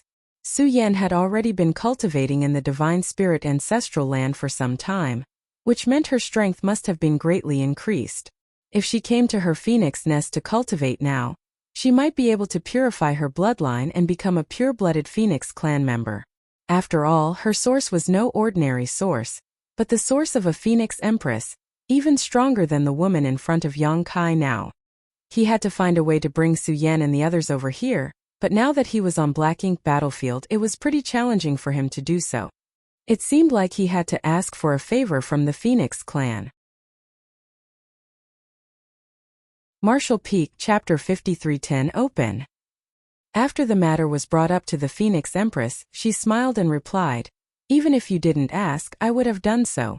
There is nothing I can do if I don't know the whereabouts of my clansmen, But now that I do, I will bring her back to the phoenix nest. Pleasantly surprised, Yongkai quickly thanked her. More and more, he felt that the Dragon Clan's actions were unreasonable. Just look at the Phoenix Clan. The Phoenix Clan head herself had already made plans to fetch Su Yan, who was still currently in the ancestral land. Whereas for Yongkai, he came all the way here, just to almost get punched by a member of the Dragon Clan upon his arrival at the No Return Pass. It was just too much. She smiled and remained silent. She did not lie when she spoke earlier. She indeed sincerely wanted to fetch the human with the Phoenix Clan source back to the Phoenix Nest to cultivate, hoping that she would be able to purify her bloodline and transform into a pure-blooded phoenix. One thing though was not mentioned. If that human was unable to become a pure-blooded phoenix, she would have to spend her entire life in the Phoenix Nest until she died. It was impossible for the Phoenix Clan to allow their sources to be leaked out anymore, so this was also a way for them to retrieve and retain them. Su Yan would be one of them if she had the ability to transform into a pure-blooded phoenix. If not, her source would remain in the Phoenix Nest to produce new clansmen after Su Yan passed away from old age. Within a few days the dragon pool will open, and there will certainly be battles. Are you prepared? The Phoenix Clan had abruptly shifted the topic out of concern that Yongkai would figure out the Phoenix Clan's hidden intent. Yongkai was a little confused. We need to fight to enter the dragon pool? The woman shook her head and replied, there is no need to fight to enter it, but there will always be battles inside the dragon pool. Yongkai continued to ask humbly, Senior, would you care to further enlighten me? The Phoenix Clan head paused briefly, as if debating whether or not to tell him, but even if she didn't, Yongkai would soon find out when he entered the dragon pool. So she continued, the Dragon Clan's route is the dragon pool, so cultivating inside is significantly beneficial to purifying a dragon's bloodline. This results in the Dragon Clan members battling for the few available slots every time the dragon pool is accessible. There was a limited number of spots available in the dragon pool. No one told Yongkai about this before, but he had guessed it himself. Otherwise, Ji Lao-san would not have blocked him on his way to the No Return Pass. Just like how Huang Xinyang said, Ji Lao-san had waited for this opportunity for a very long time, but just when his turn finally arrived, his spot was snatched by Yongkai. How could Ji Lao-san tolerate it? In general, when the dragon pool opens, a portion of the young dragons and a number of grand dragons will enter. As for the ancient dragons, it wouldn't help much even if they cultivated in the dragon pool since their bloodlines are already close to the peak. As such, no ancient dragons will enter the dragon pool. As far as I know, there are 3 spots for young dragons and 10 for grand dragons. Ji Lao-san had one of them, but his spot was taken by you. The Phoenix Clan head cast a thoughtful glance towards Yongkai, as if to suggest that Yongkai should now understand why Ji Lao-san was after him. Yongkai simply listened in silence after all, he sort of figured this out already. Unlike our phoenix nests which are visible to the naked eye, the dragon pool is a mysterious place. Since ancient times, only Dragon Clan members have been able to connect with it and open it. It is also solely the Dragon Clan members who have entered the dragon pool, who would know exactly what the dragon pool is like. Even the Phoenix Clan is not fully aware of the details. That being said, from what I understand, the deeper you dive into the dragon pool, the greater the benefits you can obtain. So when you enter the dragon pool, you should head as deep as you can. Who knows? You might be able to gain something unexpected if you can dive deep enough. Since fighting is inevitable in the dragon pool and the Dragon Clan also loves battling, your time in the dragon pool might not be easy. Hearing this warning, Yongkai was unconcerned and declared lightly, as long as no ancient dragon enters, none of them can be my opponent. Yongkai was also a grand dragon, so why would he be afraid of other young and grand dragons in the dragon pool? After entering the dragon pool, those Dragon Clan members would be fine if they didn't make trouble for him, but if they dared to do so, they would definitely be humiliating themselves. The Phoenix Clan head appeared to want to warn him about something, but after some consideration, she replied as she softly nodded, fair enough. That is all I know about the dragon pool. With a courteous bow, Yongkai said, many thanks, Senior, for enlightening me. The woman simply waved her hand and replied, you must be worth it since the human race is willing to send you here. Even though the Dragon and Phoenix clan are different from you humans, everyone's stance on the Black Ink battlefield remains the same. You would have learned of these things when you entered the dragon pool, even if I didn't mention them to you. Shaking his head, Yongkai insisted, no matter what, it is always better to be prepared than to have to make decisions on the spot. The Phoenix clan head smiled lightly. I'll let you know when the dragon pool is about to open. Yongkai understood her implications then. This junior shall not disturb senior anymore. Saying so, he flew off and found a quiet spot in her phoenix nest. After sitting down cross-legged, he started to rest. He didn't refine or absorb the ambient space Tao essence here because he had already gained enough from Su Yan's phoenix nest, so it would be pointless to do so again. Instead, he needed to figure out how to digest and absorb his recent gains. Besides, the Phoenix clan head was kind enough to allow him to temporarily take refuge in her home. It would be extremely ungrateful of him to also try to steal her belongings. Several days went by. As Yongkai was reflecting on the Tao of space, a voice sounded in his ears, the dragon pool will soon be opened. You should go. As the words sounded, the void in front of Yongkai rippled and a portal formed. Yongkai instantly stood up, paid his respects to the Phoenix clan head, then stepped through the portal. Looking at the place where Yongkai disappeared, the woman closed the portal while thinking to herself, this time, the Dragon clan will probably have to suffer a bit. The Dragon clan was unable to determine what kind of source Yongkai had refined because he hadn't shown any of its aura since arriving at the No Return Pass. So they only thought of it as any ordinary dragon source. After all, the Dragon clan had left behind a sizable number of sources outside, many of which now belonged to living beings that had a Dragon clan bloodline. Those sources were not conceived by the dragon pool, but rather born after a bloodline had reached a sufficient purity. The Dragon clan didn't know about his source, but the Phoenix clan head had some guesses, because he was able to access that phoenix nest. In ancient times, a dragon emperor and phoenix empress of a certain generation sacrificed their lives to seal a black ink giant spirit god. They had fallen at that time and their sources vanished along with the shattering of the void. Back then, the Black Ink clan was threatening the 3,000 worlds. Consequently, the Dragon and Phoenix clans lacked the time and resources necessary to search for the Emperor and Empress sources due to the urgency of the situation. After many years, when the situation finally stabilized, no traces remained to be followed. The Dragon Emperor and Phoenix Empress source of that generation were thus lost forever. However, based on the situation of the Phoenix nest, even though the Phoenix Empress source was missing, it should still exist somewhere. Otherwise, the corresponding Phoenix nest would also be destroyed if the source had been destroyed. Since the Phoenix nest remained, it indicated that the source was safe. Only its location remained unknown. Now, many years later, a human boy with a dragon source arrived at the No Return Pass, received the approval of that generation's Phoenix Empress Phoenix nest, and easily entered it. There were several indicators that suggested the source refined by this human should be that generation's dragon emperors. Since the sources of the Dragon Emperor and Phoenix Empress were lost at the same time, it was no surprise that they would be found at the same time too. If this was the case, those trivial grand dragons would be no match for him, and even the ancient dragons of the Dragon clan might face a lot of pressure in front of him. At this moment, dozens of the Dragon clan members had gathered in the massive square of the No Return Pass.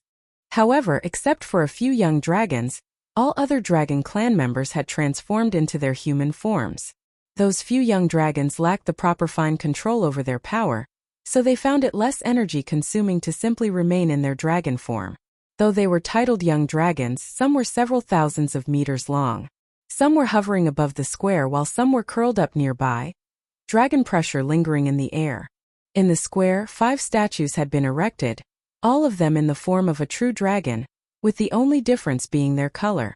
One was red, another was white, one was gold, then green, and finally black.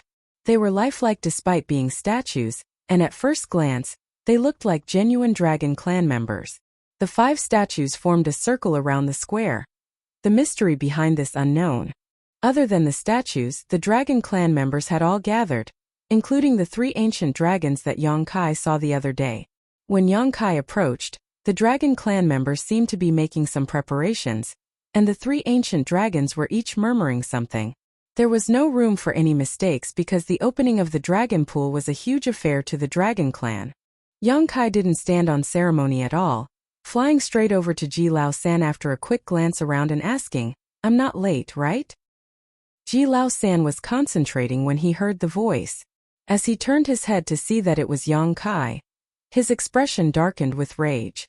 When Yang Kai first came to the no-return pass, Ji Lao San was humiliated by him. He was a grand dragon, yet a 7th-order human actually grabbed and carried him by the neck as if he was a common chicken. His dignity was fully swept away under the attention of all the Dragon Clan and Phoenix Clan. Every time he thought of the scene that day, he felt so humiliated that he wanted to cough up blood. Today's unexpected encounter with Yang Kai was just like meeting an old enemy face to face. He was so enraged that he almost transformed into a grand dragon to fight it out with him again. Fortunately, he understood that now was not the time to act impulsive, so he kept his temper under control, snorted bitterly, and disregarded Yang Kai directly. Despite being rebuffed, Yang Kai acted like he and Ji Lao San were close friends and he chatted nonstop. "Your brother Ji, right? We've met before. Could you tell me what to look out for when entering the dragon pool? This is my first time, and I don't even know what to do after entering dragon pool. If brother Ji knows something, please teach me a thing or two." Ji Lao San gave him a cool look while remaining silent. Yang Kai then continued with pursed lips, "Brother Ji, you are a Dragon Clan member after all. You wouldn't be that petty, right?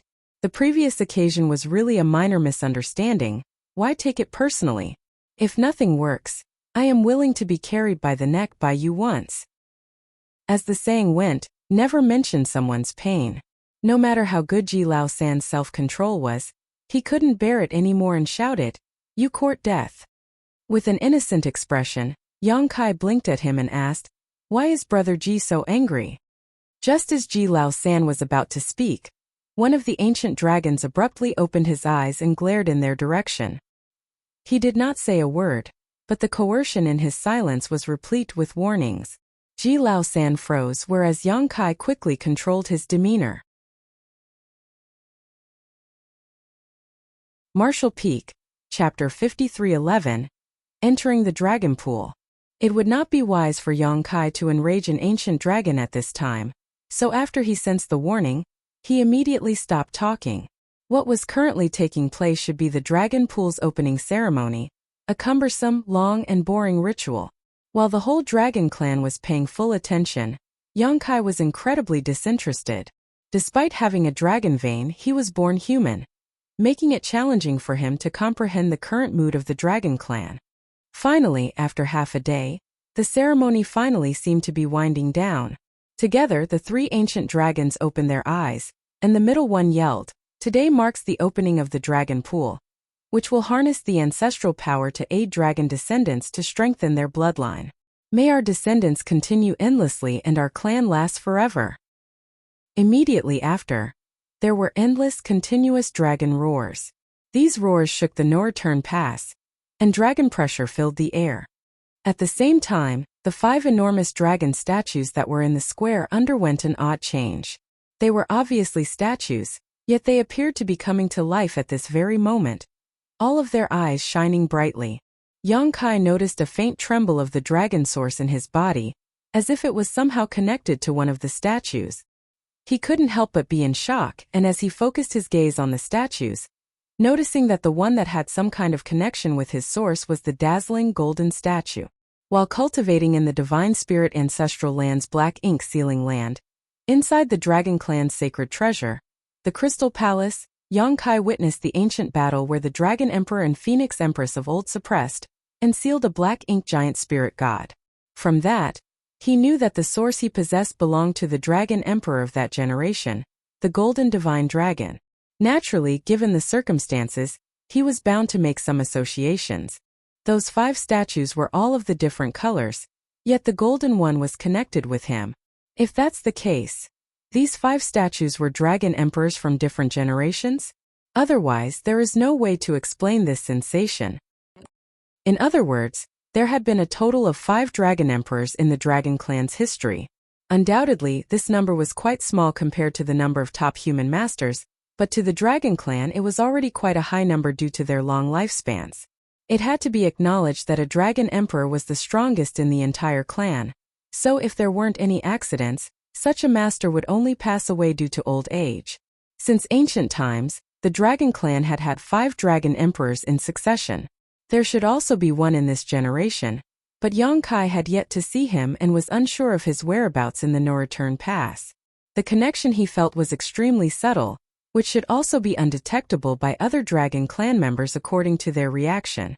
Yongkai focused hard on it, but couldn't feel anything special about it. While he was in deep concentration, the 3 ancient dragons of the Dragon Clan all shook their bodies and assumed their dragon forms.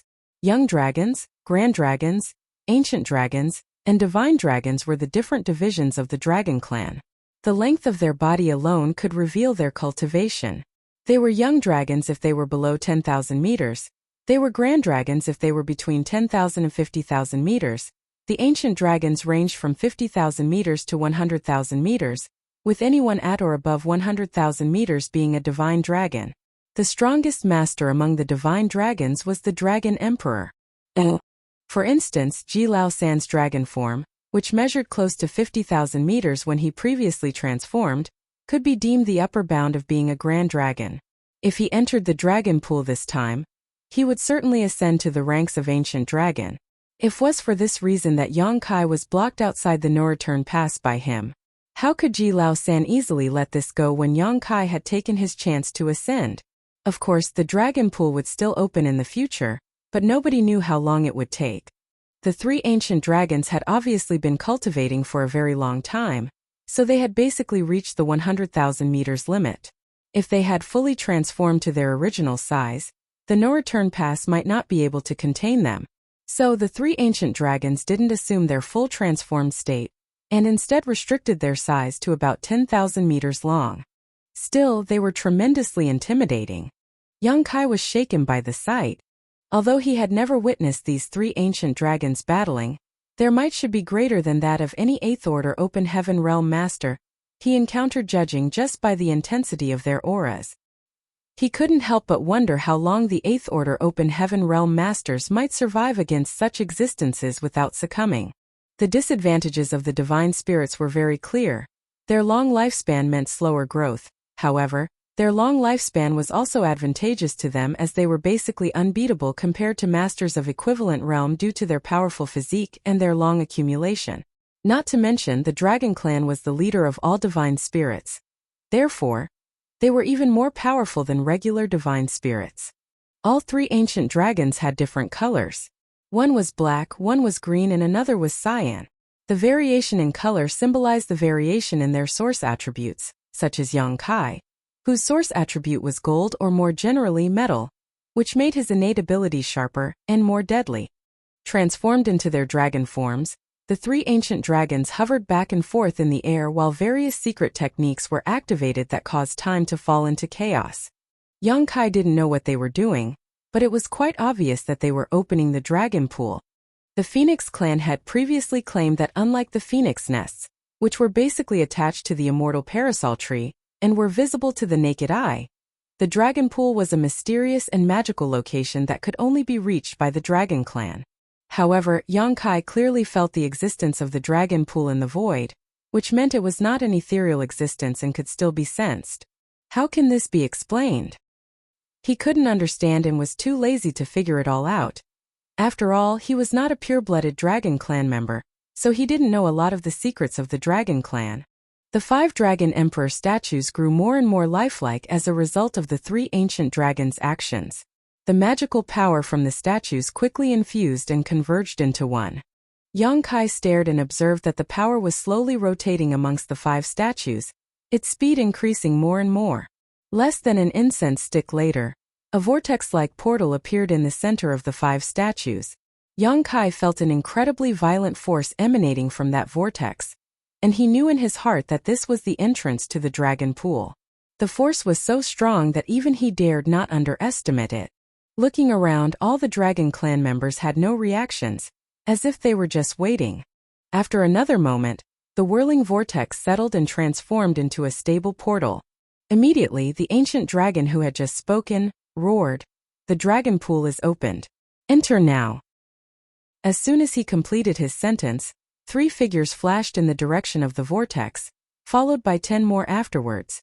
Yang Kai could clearly see that the 3 figures in front had comparatively weak auras, and he assumed that those were the young dragons, while the 10 figures behind who had much stronger auras that were practically identical to his own were the grand dragons.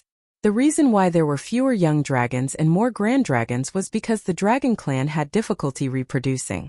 And as a result of the dragon clan's long lifespan, the number of grand dragons greatly exceeded the young dragons after the accumulation of years and centuries. Just like what the Phoenix clan had told Yang Kai, there were 3 young dragon slots and 10 grand dragon slots during this opening of the dragon pool. Since Yang Kai had taken Ji Lao San's slot, there should only be 9 grand dragons entering the dragon pool. However, there were 10 that entered just now. Ji Lao San, who was standing next to Yang Kai, hurried to the front of all the grand dragons, as though he was worried that if he took any longer, he wouldn't be allowed to enter. What is going on? Yang Kai was stunned. He was also unsure of if there was a limit to the number of individuals who were permitted to enter the dragon pool, or if it wouldn't make a difference if there was one more, but at this point, he knew he couldn't fall behind. If there really was a limit to the dragon pool's capacity and only 13 individuals could enter, he could only stare blankly at them if these 13 went in before him. Although the Ninth Order Open Heaven Realm Masters and the Dragon Clan had reached an agreement and Yang Kai wouldn't be left out like this, there was always room for precaution. As his thoughts flashed, he immediately disappeared from his original spot and appeared on top of the vortex, plunging in headfirst. This scene stunned all the Dragon Clan members, especially the 3 ancient dragons, who shook their heads incessantly. This human really wouldn't obey their rules. The Dragon Clan had no means to leave him out and had simply added another slot. However, everyone in the dragon pool would receive fewer advantages as a result because the amount of benefits to be had by cultivating in the dragon pool was fixed. The more people who went in, the fewer benefits each would receive. To have 3 young dragons and 10 grand dragons was the maximum limit. It was difficult for the Dragon Clan members to reject the humans sending over someone with a dragon source. They initially wanted to let Ji Lao San give up his place, but after giving it some thought, they decided to just add another slot. He was just a human after all. Even if he managed to refine a dragon source, the benefits he could gain from entering the dragon pool should be limited. Hence, it would not affect the others in the grand scheme of things. Every time the dragon pool was opened previously, the young dragons would enter first, followed by the grand dragons. But now that human ran in first. It couldn't be helped though, as he was proficient with the Tao of Space.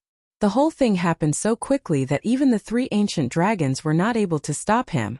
Still, his actions made the ancient dragon's expression darken, and they secretly made the decision to never agree to such a request from the human race again, no matter the compensation offered. What does he think the dragon pool is? Behind Yang Kai, the 3 young dragons and 10 grand dragons followed and entered the dragon pool orderly in an extremely quick manner. After every acknowledged Dragon Clan member entered the dragon pool, the 3 ancient dragons sealed the portal. It would take several years before the portal would reopen. When it was opened next, there would hopefully be an increase in the number of grand dragons and ancient dragons. At least 2 of the 10 grand dragons had a chance to join the ranks of the ancient dragons by their calculations. The other grand dragons were still short on their accumulations and had only entered the dragon pool this time to strengthen their bloodline. It wouldn't be until the next time that these grand dragons would have a chance to break through. Yang Kai was wrong when he made the assumption that the Dragon Clan only had 3 ancient dragons. After all, how was it possible that there were just 3 of them after so many years of accumulation? It was just that these 3 were the oldest and the strongest, so they were the leaders of the Dragon Clan, in charge of all day-to-day activities including the dragon pool's opening. Inside the dragon pool, Yang Kai was shocked. He couldn't help but feel strangely at home as soon as he arrived at this place. Compared to what he experienced in the Star Boundary, it was entirely different here. After all, he wasn't exactly born in the Star Boundary, though he considered it his home. But in the dragon pool, Yang Kai had a feeling like he had returned to his mother's womb, which helped him to relax both mentally and physically. It might be due to the magical power of the dragon pool that Yang Kai, without taking the initiative, transformed into his grand dragon form the moment he entered. It seemed like they could only exist in their dragon forms in this place. His over 35,000 meters dragon form indicated that he was quite strong even among the grand dragons. Young Kai didn't take any action immediately, and instead silently assessed his body while sensing his surrounding. His dragon vein was oddly active, a sign of his bloodline surging. On the other hand, the environment around him felt like an extremely deep pool, with water all around him. Is this how the dragon pool got its name? Martial Peak Chapter 53:12 Depths. The water in the pool did not appear to be ordinary. Instead, it had an unusual power that, if absorbed and refined, would greatly help a dragon enhance their bloodline. Young Kai faintly understood why the dragon clan valued the dragon pool so much. This place could strengthen a dragon's bloodline power, and it also existed as the root of the dragon clan, so it was not surprising that they considered it sacred. Before he could savor the wonders held in the dragon pool's water, there was a burst of dragon roars all around, followed by the forms of true dragons appearing all around. After following him into the dragon pool, the 3 young dragons and the 10 grand dragons also transformed into their dragon form involuntarily just like him. The young dragons were all less than 10,000 meters long, while the grand dragons ranged in length from 25,000 meters to close to 50,000 meters long. As soon as these dragons entered the dragon pool, they immediately dispersed and surrounded Young Kai. What's going on? Young Kai scrutinized his surroundings with his large dragon eyes. The aura of the grand dragons locked Young Kai, and it was obvious that they had malicious intentions. Since it was inconvenient to attack me outside, are they trying to take action now that we are in the dragon pool? It seemed that the Phoenix clan head's warning about battle occurring in the dragon pool was true. It wouldn't be that easy for him to gain benefits from this place as a human. One of them was a familiar black dragon, who appeared to be Ji Lao San. Ji Lao San had shown his dragon form outside the no-return pass, though he was quickly forced back into his human form after being captured by Young Kai. Despite this, Young Kai would not forget this dragon form so quickly. As Ji Lao San narrowed his eyes, he stared at Young Kai fiercely, and after moments of struggling, he let out a dragon roar. The top 10,000 meters of the dragon pool is yours. If you dare to dive any deeper, don't blame us for not being polite with you. Young Kai listened in a daze. For Young Kai, who was 35,000 meters long in his dragon form, 10,000 meters of space was naturally insufficient. Even if he coiled himself up tight, it would still take more than 10,000 meters of space for him to fit. Ji Lao Shan clearly did not have his best interests in mind when he gave this ultimatum.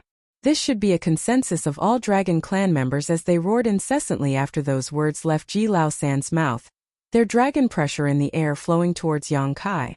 The dragon pressure was very useful when it came to opponents with a weaker bloodline, even if they were stronger in terms of cultivation. Young Kai's own dragon pressure played a significant role when he was dealing with Zhu Qing's dragon clan previously. It was evident from the dragon pressure of Ji Lao San and others that their bloodlines were extremely strong since they succeeded in ascending to the rank of Grand Dragon. Any Grand Dragon, including those just below 50,000 meters, would not be able to sustain themselves being enveloped by that much dragon pressures. Even Young Kai felt a lot of pressure, but he was still able to resist it. After warning Young Kai, Ji Lao San stared at him fiercely again, flicked his dragon tail, and plunged down to the depths of the dragon pool, followed by the other grand dragons and young dragons.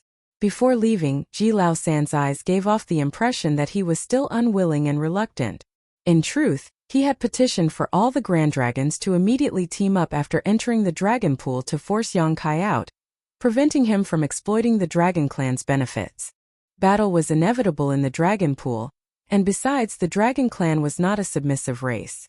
The Dragon Clan frequently engaged in deadly battles each time the dragon pool was opened in an effort to occupy a better position, with the winner being able to gain more advantages.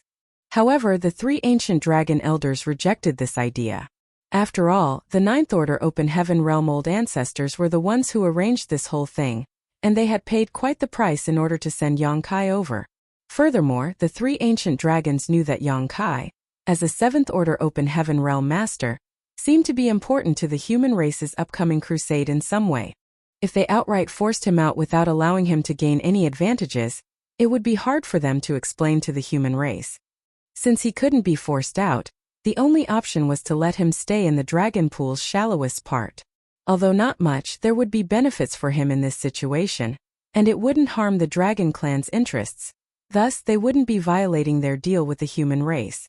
Regarding this way of handling the situation, Ji Lao San was somewhat reluctant because Yang Kai shamed him so greatly that all he wanted was to rip him to pieces to vent his rage. However, he had to comply with the elder's words while deep down, he hoped that Yang Kai wouldn't be so obedient so that he would have an opportunity to discipline him and reclaim the dignity he had lost. On the other hand, Yang Kai was left helpless as the grand dragons and young dragons dove deeper into the dragon pool. He was not an idiot though. Since Ji Lao San allowed him to occupy the dragon pool's shallowest place and prevented him from descending any further down, didn't that indicate that there were more advantages to be had by diving further? Yang Kai was naturally unconcerned about Ji Lao San's threat. How could Ji Lao Shan speak against him like this after being defeated? As long as these Dragon Clan members didn't join forces, he feared nothing. He did not, however, instantly dive deeper into the dragon pool because he wanted to verify his theory, so he remained in place and silently observed the situation. The water around the pool did indeed have a marvelous power concealed within, and this power clearly benefited no other living beings than the Dragon Clan. When his dragon vein pulsed, Yang Kai could clearly feel the magical power in the dragon pool being absorbed into his body, enhancing his own bloodline and purifying it. The dragon pool was simply a cultivation paradise for the Dragon Clan. Even if one did nothing in this place, their bloodline could be rapidly enhanced. In addition, this was only the shallowest part of the dragon pool, so what would happen if he went deeper? Having noticed the effect of the cultivating at this shallow part of the dragon pool, Yang Kai wasted no time and swept down with a flick of his body, but he frowned immediately after. He initially wanted to manipulate space principles to hurry deeper, but was taken aback when the space principles which he usually used at any time and anywhere could not be activated in this place. Is there some kind of restriction in the dragon pool? After trying several attempts, he confirmed that he couldn't manipulate space principles here at all. In this dragon pool, it appeared that only the Dragon Clan's different techniques could be used. Yang Kai couldn't help but chuckle. He was wondering how Ji Lao Shan had the audacity to speak to him so condescendingly after being defeated so badly, but now he understood. Yang Kai originally thought that it was because there were a lot of allies on Ji Lao San's side, but now he knew that it was due to the dragon pool's restrictions on any external forces. Ji Lao San, a grand dragon with a dragon form of close to 50,000 meters, would really not be scared of him, who was only 35,000 meters long, in this place if they both could only rely on the techniques of the Dragon Clan. With a quick thought, the back of Yang Kai's right claw slightly heated up, and the great sun mark appeared on it. His thoughts flashed again, and on his other dragon claw, the great moon mark appeared. It seemed like the dragon pool couldn't restrict these marks from the sun's burning light and moon's serene glimmer, but this was only natural as the burning light and serene glimmer were the ancestors of all divine spirits. Consequently, no matter how great the dragon pool was, it could not restrict the marks granted by both these ancestors. Yang Kai had only wanted to test whether he could access the two marks in the dragon pool, but when he really activated them, he discovered that the magical power contained in the water of the dragon pool rapidly began flowing into the two marks. His own source swiftly surged, and another dormant power in his body reawakened. Fused into his bloodline, it purified it at an astonishing speed. Yang Kai was tremendously shocked. He previously used these two marks given by the burning light and serene glimmer to condense purifying light. With the great sun mark absorbing the yellow crystal's power and the great moon mark absorbing the blue crystal's power, purifying light could be formed under the fusion of the purest yin and yang. Yang Kai was surprised by these two marks when he was blocked by Ji Lao San. Under the activation of these marks, Ji Lao San was immediately powerless to resist. Now there was another new pleasant surprise. These two marks were able to absorb the mysterious power of the dragon pool. With these two marks, Yang Kai could benefit more from the dragon pool than any other Dragon Clan member. As for the power that was reawakened in his body, it was the power given to him by Big Brother Huang and Big Sister Lan when they left the chaotic dead territory the first time. Yang Kai knew nothing about it except that this power could greatly help the enhancement of his bloodline. This power had already been awakened twice before, once right after he left the chaotic dead territory, and again when his dragon bead cracked in battle. Both times, this power had greatly enhanced his bloodline. It also rapidly repaired the damage to his dragon bead, fixing what would normally have taken hundreds or even thousands of years in less than a decade. However, that power was simply too profound and mysterious, as it did not run out once his dragon bead was restored, and instead just fell dormant again. Now it was once again reawakened with the guidance of the dragon pool. This power already served the purpose of purifying one's bloodline, so coupled with the power of the dragon pool, Yang Kai instantly felt tingles all over, like he was shedding his former body and being reborn. His bloodline was clearly being enhanced at an astonishing speed. His dragon bones made audible cracking sounds, his dragon scales shivered slightly, and dragon blood oozed out from his skin. He certainly felt that his dragon form was growing. However, this situation didn't last long, and less than an hour later, due to the great sun and moon mark's incredible absorption rate, the power in the water of the dragon pool was significantly reduced. This reduction caused the just awakened power to slowly fall dormant once more. In his heart, Yang Kai understood the mysterious force granted to him by Big Brother Huang and Big Sister Lan.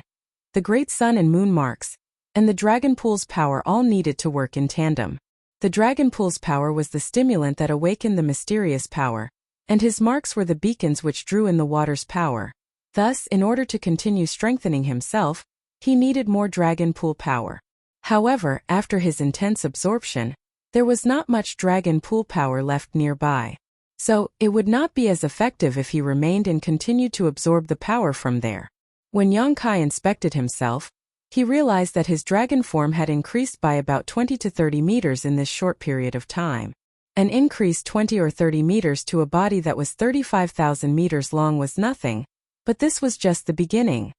After releasing the great sun and moon marks, Yang Kai looked down with his dragon eyes. The dragon pool power deeper down should be far denser than it is here since Ji Lao San and the rest all rushed down there. Without hesitation, Yang Kai flicked his tail and rushed down to the depths of the dragon pool. How would Yang Kai care about Ji Lao San's warning? The most important thing right now was to gain as many benefits as possible from the dragon pool. Martial Peak, Chapter 53:13 Passing Through. As Yang Kai guessed, the deeper he went into the dragon pool, the more intense the mystical power became. However, he did not have any intentions to stop. Since he knew this, it was obvious that the deeper he dove, the better. This might be the only time he could ever enter the dragon pool. Thus, he should endeavor to reap as many benefits as possible. The dragon pool seemed bottomless, and Yang Kai dove down tens of thousands of meters, but still saw no signs of any of the other dragon clan members. It made him wonder if the space inside the dragon pool was somehow distorted. There were 3 young dragons and 10 grand dragons who just came in. There should be no reason why there were no signs of them. Finally, after several thousand more meters, Yang Kai finally came across dragon clan members. 2 young dragons, both at only around 7,000 to 8,000 meters long, were fighting. They did not use any peculiar secret techniques, and simply used their physical strength. Yang Kai arrived just as the 2 young dragons were engaged in a fierce melee. They roared as they clawed each other ruthlessly as dragon scales were torn off and dragon blood splashed everywhere. Yang Kai was surprised as he did not expect that the dragon clan's internal clashes would be so violent and bloody. Yang Kai could guess that they were fighting for this spot. This place was already several tens of thousands of meters deep into the dragon pool, which appeared to be limits of these young dragons. Although they could get more benefits if they went further down, they might not be able to withstand the pressure. They could grow rapidly by purifying their bloodline at the physical limit of their bodies, so the deeper position in the dragon pool would only belong to the one who was strongest. The 2 young dragons were about the same size and strength and were in an intense fight when Yang Kai arrived. The 2 young dragons seemed to sense Yang Kai's aura and suddenly stopped fighting. They turned their heads towards him and one of them shouted angrily, "How dare you come down here?" The other young dragon also roared, "Get out of here, or I'll teach you a lesson." Yang Kai's huge dragon form passed between them, and with a swipe of his dragon tail, he sent the 2 young dragons flying. How dare these 2 young dragons of less than 10,000 meters speak so disrespectfully to him? They were so ignorant that Yang Kai did not even bother to reply to them. When Yang Kai dashed past them, the 2 young dragons tumbled as their vitality roiled. They stared momentarily in the direction that Yang Kai disappeared before they suddenly roared in unison and rushed towards each other to continue their struggle. They were too weak to be Yang Kai's opponents, so since their warnings were ignored, they did not try to stop him. There were other grand dragons deeper down who would naturally drive Yang Kai away. The fight was in full swing with the winner getting to stay while the loser would have to retreat. Yang Kai went down another 10,000 meters and encountered the third young dragon. For this opening of the dragon pool, only 3 young dragons had entered. The strength of the previous 2 was hardly worth mentioning as they were only between 7,000 and 8,000 meters long. Thus, they were obviously still far from becoming grand dragons. However, this third one was about to advance. Yang Kai took a quick glance and saw that this young dragon's body size was over 9,000 meters long. If nothing untoward happened, he would break through to the Grand Dragon rank by the end of this Dragon Pool session. This was also the reason why he could cultivate at this depth without any worries, because he was much stronger than the 2 young dragons above and could occupy a deeper position. On the contrary, the earlier 2 young dragons had to fight for the best position above.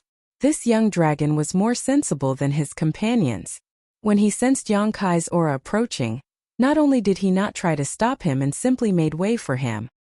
He was not looking for trouble and Yang Kai naturally also did not bother him, so he just brushed past the young dragon and continued down deeper. This time Yang Kai did not encounter a grand dragon until he dove another 100,000 meters down. However, this grand dragon was less than 20,000 meters in length, so he should be one of the weaker grand dragons. This grand dragon wanted to stop Yang Kai, but after looking at Yang Kai's more than 35,000 meters golden dragon form, he restrained himself. Within the dragon clan, golden dragons were known for their ferocity and lethality. With the same bloodline purity and same body size, none could defeat a golden dragon.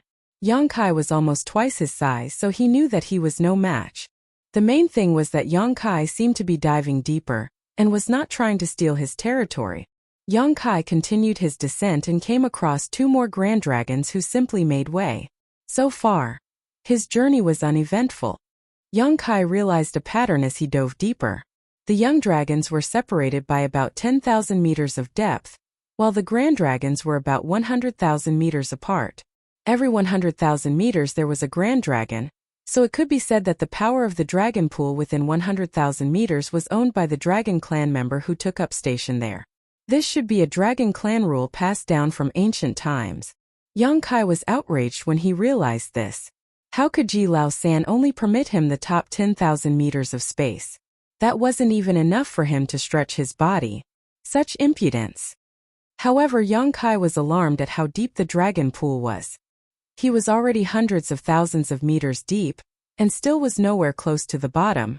Could it be that the dragon pool was millions of meters deep? Did it even have a bottom? He swam through the territories of 2 more grand dragons before he was finally stopped by one. This grand dragon was about the size of Yang Kai, around 35,000 meters long. When this grand dragon saw Yang Kai approaching from above, he was furious and roared, "Your courage isn't small.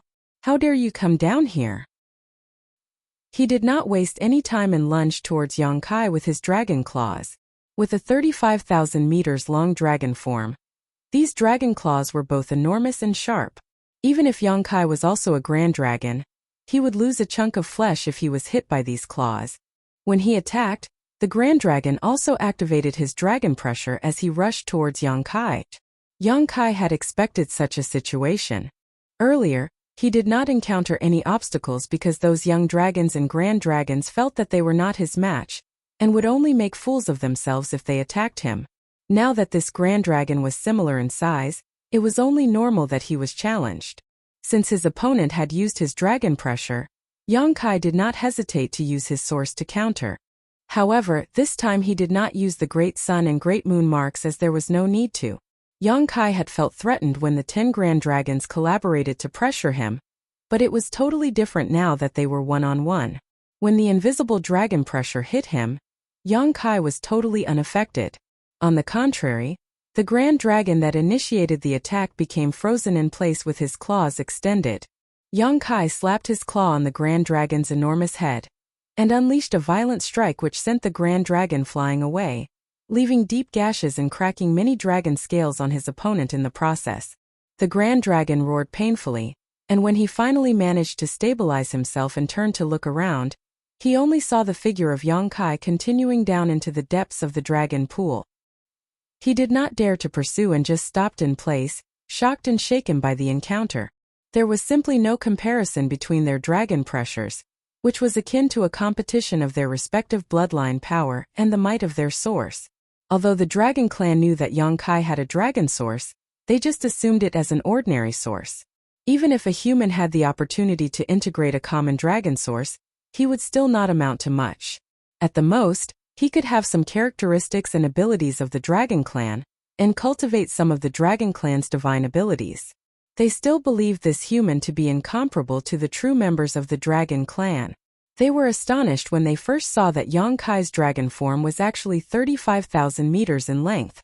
Very few humans could refine their dragon vein to this extent. However, the moment their dragon pressures were compared, this Grand Dragon knew that everyone in the dragon clan had greatly underestimated this human. Yang Kai's dragon pressure was far stronger than his, which meant that either his bloodline power or his source was significantly more powerful. The strength of one's bloodline was intuitively represented in the size of the dragon. The stronger and purer the bloodline, the larger the body, which was why the Grand Dragons had to go deeper into the dragon pool to cultivate compared to the young dragons.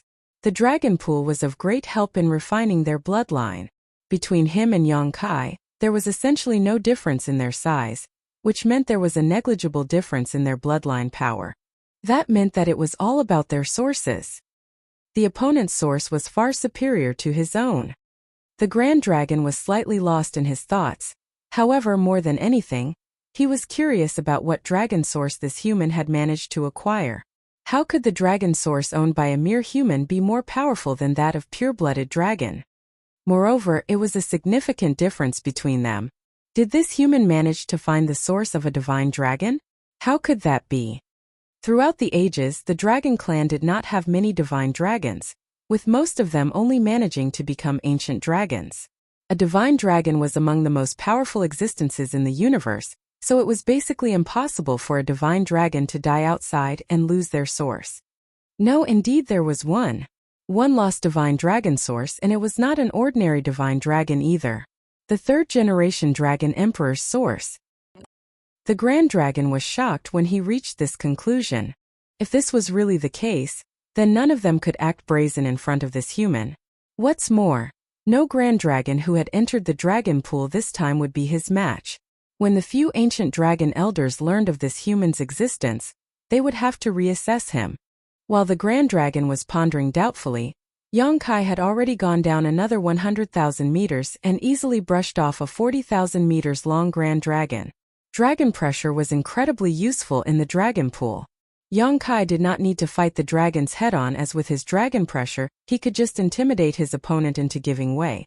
The deeper he went down, the more intense the dragon pool power became, and the more powerful the Grand Dragons he encountered. Yang Kai encountered a Grand Dragons of 40,000, 43,000, 45,000, and 48,000 meters in succession. All the way through with his dragon pressure flaring, no one dared to oppose him. Yang Kai had yet to meet Jilao San, who was close to 50,000 meters and only a step away from becoming an ancient dragon. He was the strongest in this batch of Grand Dragons that entered the dragon pool. Thus, he would certainly be at the deepest part of the dragon pool to cultivate. Yang Kai was puzzled about him snatching Jilao San's spot in this opening of the dragon pool. Logically speaking, if he were to take up a spot from the list of dragons that entered this time, it should have been from one of the weaker ones. However, it seemed that the dragon clan considered that Jilao San was about to advance to become an ancient dragon. Thus, even if he did not enter the dragon pool this time, it would not matter too much. Entering the dragon pool would only speed up the process a bit, so they made him give up his spot. Yang Kai was not sure as to why they allowed Jilao San to enter dragon pool thereafter, but that was none of his concern. Martial Peak. Chapter 53:14 Yin Yang Millstone. After descending more than 1 million meters into the dragon pool, Yang Kai finally encountered Jilao San. The huge dragon form was nearly 50,000 meters long and coiled up, hungrily devouring the mysterious power of the dragon pool, causing the surrounding water to churn rapidly.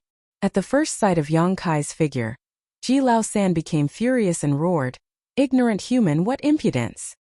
This human was allowed to enter the dragon pool, but was supposed to remain in the top 10,000 meters. This was already a great gift from the dragon clan, so how dare he dive so deep? Ji Lao San already had a grudge against Yang Kai, and now that he had seen his enemy, he could not hold back. He swayed his dragon form and pounced. Despite his rage and hatred, Ji Lao San did not underestimate Yang Kai. Previously, he somehow lost to this human twice, so he knew the latter was not to be taken lightly. If they were outside, Ji Lao San would not have dared to act so reckless until he knew what trick Yang Kai was using. But this was the dragon pool. Within this domain, all external abilities could not be used. The only thing they could rely on was the dragon clan's own strength and techniques. He was about to break through to become an ancient dragon, so how could he be afraid of Yang Kai, who was just a grand dragon of around 35,000 meters? Since Yang Kai ignored his warnings, this time he would teach the former a good lesson. It was also a chance to avenge his previous shame. Whether Ji Lao San would kill Yang Kai remained to be seen, as that would depend on the latter's attitude. If Yang Kai begged for mercy, he would consider being merciful and let him live. With many thoughts passing through his mind, Ji Lao San opened his maw, *ho, star. A dragon roar suddenly filled the surroundings with intense dragon pressure. Ji Lao San's huge figure froze in place, and the roar he was about to unleash caught in his throat. The dragon roar just now was not Ji Lao San's but Yang Kai's. The dragon pressure suppression was incredible, and Yang Kai had not held back. Since Ji Lao San blocked his way, he immediately opened his mouth and roared, unleashing the might of his source to cut through the latter's dragon pressure. The next moment, Ji Lao San watched helplessly as Yang Kai's claw slapped his face. He took the full force of the immense power, and his whole body was sent tumbling into the distance. He hissed painfully as dragon blood blurred his vision. Ji Lao San even felt his nose had collapsed. "That bastard is really brutal," he snarled. Meanwhile, the golden dragon had already swam deeper into the dragon pool, with only a faint golden glow looming in the depth. The faint golden glow soon disappeared as it was too dark to be seen. Ji Lao San froze in place and had no intention of pursuing. He also appeared stunned and uncertain of what he should do. A pure-blooded dragon clan member, who was about to break through to become an ancient dragon, was smacked aside by a grand dragon who was only 35,000 meters in length, and was also a human. No one in the clan would believe such an encounter, but it was the truth. Ji Lao San still could not figure out why he lost to Yang Kai the last time they fought. However, the reason for his defeat just now was obvious and undeniable. He realized that Yang Kai's dragon pressure was much stronger than his own, to the point where he was frozen in place by the bloodline suppression. If that was not the case, it would have been impossible for him to not fight back when he was more than 10,000 meters bigger. Ji Lao San was shocked when he came to this realization. He was about to advance to become an ancient dragon, so the only ones that could exert total bloodline suppression against him were the pure-blooded ancient dragons in his clan. But what was Yang Kai? He was a human, so even if he had the coincidental opportunity to refine and integrate with a dragon source, that did not change his original nature. So, how could he exert such potent bloodline suppression? There was only one explanation for this situation. The source that Yang Kai refined was extraordinarily powerful. Even if the original owner had died, the innate strength of the source did not weaken much. The only possibility was that Yang Kai's source was a remnant of a powerful ancestor of the dragon clan. An ancient dragon source? No, that wouldn't be enough. Could it be a divine dragon source? Ji Lao San shuddered at the thought. Could the source that this human had refined be a legendary source of the dragon clan? If so, it was understandable that he was not Yang Kai's opponent. It was also no wonder that Yang Kai could reach this deep without the other grand dragons stopping him.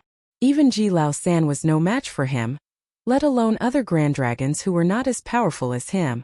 The biggest clue as to Yang Kai's source's origin was his dragon form, golden in color. Golden dragons were very rare in the dragon clan, and only 2 or 3 golden dragon sources had been lost throughout history, with one in particular being of special importance. This is something big. Ji Lao San's heart began to pound. Although he was only a grand dragon, he knew how much effort the dragon clan had spent searching for that lost source. Unfortunately, they could not find anything after countless years and had to finally give up the search. Unexpectedly, that source had returned refined by a human. If he was not in the dragon pool, Ji Lao San would have gone to report this to the elders immediately. Now that the dragon pool was sealed though, it would be years before it opened again. He suppressed his multitude of thoughts and comforted himself. If Yang Kai really had that source, then it only made sense that he was no match for him. He felt much better when he thought about it this way. Yang Kai smacked him, moved on, and did not seize his territory. That alone was a blessing in disguise. Without wasting any more thought on this, Ji Lao San quickly focused on refining the dragon pool's power. He was just one step away from becoming an ancient dragon, so he could definitely succeed during this training session. It would not be too late to seek revenge against that hateful human after he advanced to become an ancient dragon. It was impossible for a 35,000 meters dragon to achieve a breakthrough in just a few years by absorbing the benefits of the dragon pool. When the dragon pool opened once again in a few years, he would be an ancient dragon and that human would still be a grand dragon. Even though Yang Kai's source was powerful, Ji Lao San would no longer be suppressed so easily. He could then settle their accounts. What was that human's old adage? Yes, 10 years is not too long for a gentleman to seek revenge. Yang Kai stopped when he was 500,000 meters away from Ji Lao San. At this position, he began to feel a trace of pressure not from his body, but from his dragon vein. The further down the dragon pool one dove, the denser the ambient power, so this position was 100 times better than the top 10,000 meters he was originally granted. However, each dragon clan member had their own limit. That was why the 3 young dragons and 10 grand dragons occupied different positions to cultivate based on their own strength. This location was the limit for Yang Kai, as he could feel that if he were to go further down, not only would he not be able to get more benefits, it would probably be detrimental to him. Upon realizing this, Yang Kai decided not to dive any deeper. He allowed his body to float in the pool of water, while he activated his golden divine dragon source, devouring and refining the power contained in the dragon pool. All of a sudden, the dragon veins in his body throbbed and dragon blood flowed through his veins like numerous raging rivers were connected to it. Invisible power was absorbed into his body and integrated into his blood to refine the power of his dragon bloodline. The tingling sensations came again, and Yang Kai instantly felt like a million ants were gnawing on his body from the inside, drawing a roar of agony from his mouth. When he first entered the dragon pool, Yang Kai tried to devour the dragon pool's power to refine his bloodline, and although he got some benefits, those were only superficial. Moreover, the power at the top of the dragon pool was not very dense. Now that he had descended more than 1.5 million meters into the dragon pool, where the power was 100 times denser than at the top, the benefits gained were not the same. Yang Kai looked forward to it eagerly as he wondered just how far his dragon bloodline would be refined after he finished cultivating in the dragon pool. An ancient dragon was equivalent to an 8th order open heaven realm master. Yang Kai was not a pure-blood dragon clan member and could not exert the full power of an ancient dragon, but even so, he would still attain an immense increase in strength if he reached that level. Old ancestor Xiao Xiao considered that the crusade was dangerous and Yang Kai's 7th order cultivation may not be enough for him to protect himself. Thus, she along with the other old ancestors struck a deal to allow him to come to the dragon pool to enhance his strength. If he could advance to become an ancient dragon, then Yang Kai's ability to protect himself during the crusade would be greatly increased. Yang Kai didn't know what price the human race paid to get him into the dragon pool, and the dragon clan did not mention it, so he didn't bother to ask. Since the price was already paid, he certainly had to make sure he got their money's worth. This trip was for him to improve his bloodline as much as possible to become as strong as he could. After gradually getting used to the gnawing sensations, Yang Kai immediately activated the Great Sun Mark and Great Moon Mark on his 2 dragon claws. Generally, when the dragons entered the dragon pool, they would do everything they could to devour and refine the mysterious power in the water. They would activate their own dragon source and use it to draw in and refine the power of dragon pool. That was the only way for them to strengthen themselves. However, Yonkai was different. The Great Sun Mark and the Great Moon Mark could not only draw out the pure power in the yellow and blue crystal, it was also capable drawing in the power of the dragon pool. As soon as the two great marks appeared, Yonkai's two dragon claws instantly turned into two black holes, and the rich dragon pool power flowed into his body and was devoured by him. Instantly, Yonkai's complexion changed dramatically. The power absorbed by the Great Sun and Great Moon marks was so immense that he could not endure it. His grand dragon body began to break open with countless wounds out of which his dragon blood spurted. It was no wonder that the dragon clan members cultivated in the dragon pool, at positions according to their own limits. Although the dragon pool power was beneficial to them, absorbing too much was counterproductive. If Yonkai continued to devour the power of the dragon pool in this manner, in less than half an hour, his own source would not be able to endure it. He was secretly glad that he did not dive any deeper. He was about to stop when Yonkai's expression suddenly changed again. The power of the burning light and serene glimmer, dormant in Yonkai's body, suddenly roared to life. Previously, when he tried it at the top of Dragon Pool, the power of Dragon Pool was not too strong, and it was well within Yonkai's tolerance. Thus he did not feel anything strange as his bloodline improved extremely quickly.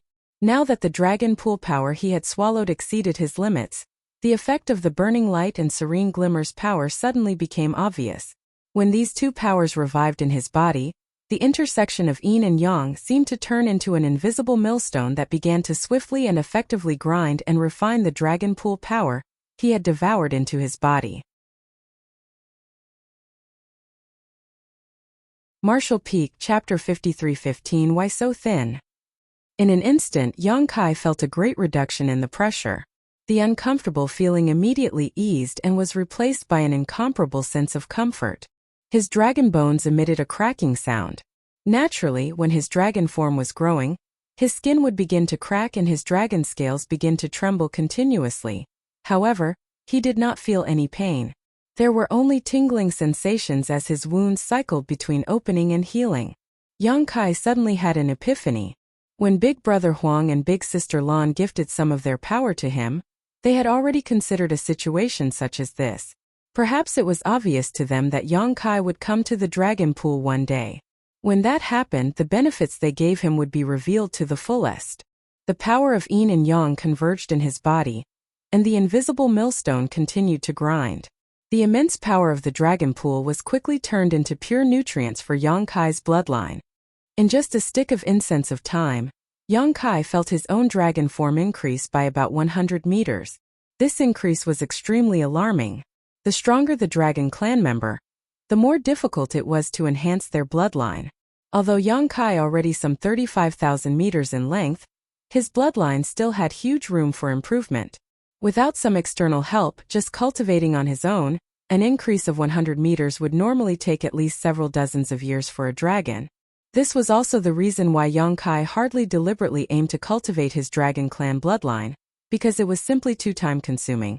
Dragons all had extremely long lifespans, and since they guarded the no-return pass all year round, hardly facing any attacks, there was enough time for them to focus on such things.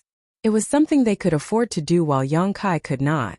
Previously, at the top of Dragon Pool, Yonkai also activated the Great Sun and Moon marks to draw in the power of Dragon Pool, but in that position, more than an hour had passed before his dragon form increased by a mere 20 meters, which was not comparable to the current efficiency.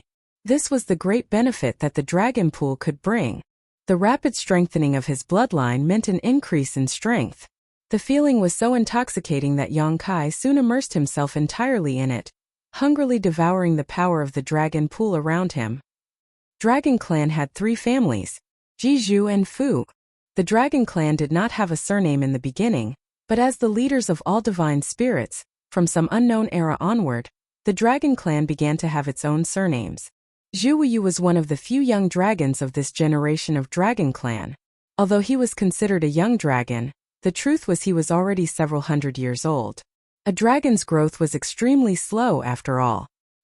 He was only 7,000 meters long, and was considered the youngest of the entire Dragon Clan. The Dragon Clan actively supported the cultivation of all young dragons. After all, it was very difficult for the dragon clan to reproduce, and any pure-blooded clansman was extremely precious. In fact, not only the dragon clan, but all divine spirits had difficulty reproducing. It was very common for countless years to pass without the birth of a new clansman. It was still bearable for the dragon clan, as they could get a new clansman in the span of hundreds or thousands of years. Some divine spirit clans completely withered, as they could not give birth to new life even in hundreds of thousands of years. This could be the will of the heavenly way to achieve some kind of balance. After all, any divine spirit would eventually grow to be extremely powerful as time passed. As one of the only 3 young dragons in the clan today, Zhuyu was naturally qualified to enter the dragon pool to cultivate. The last time the dragon pool was open was before he was born, so he did not have that opportunity. Thus, this was his first time entering the dragon pool to cultivate. Although it was his first time entering the dragon pool, there was no need for any guidance, as he was a pureblood dragon clan member. His bloodline inheritance was enough for him to easily understand everything about the dragon pool. Zhu Wuyu was cultivating at the uppermost 10,000 meters of the dragon pool.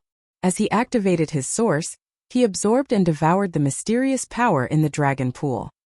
He purified his bloodline and repaired the wounds on his body. In order to occupy a deeper position, he fought his own clansmen fiercely. However, he lost in the end. As the loser, he had to retreat to a higher position. This was an established rule of the dragon clan. There was no shame in his defeat, as his opponent's bloodline was a little stronger than his, and more importantly, his opponent was much older and experienced. Still, while devouring and refining the dragon pool power and silently licking his wounds, Zhu Wuyu was still sore about the defeat.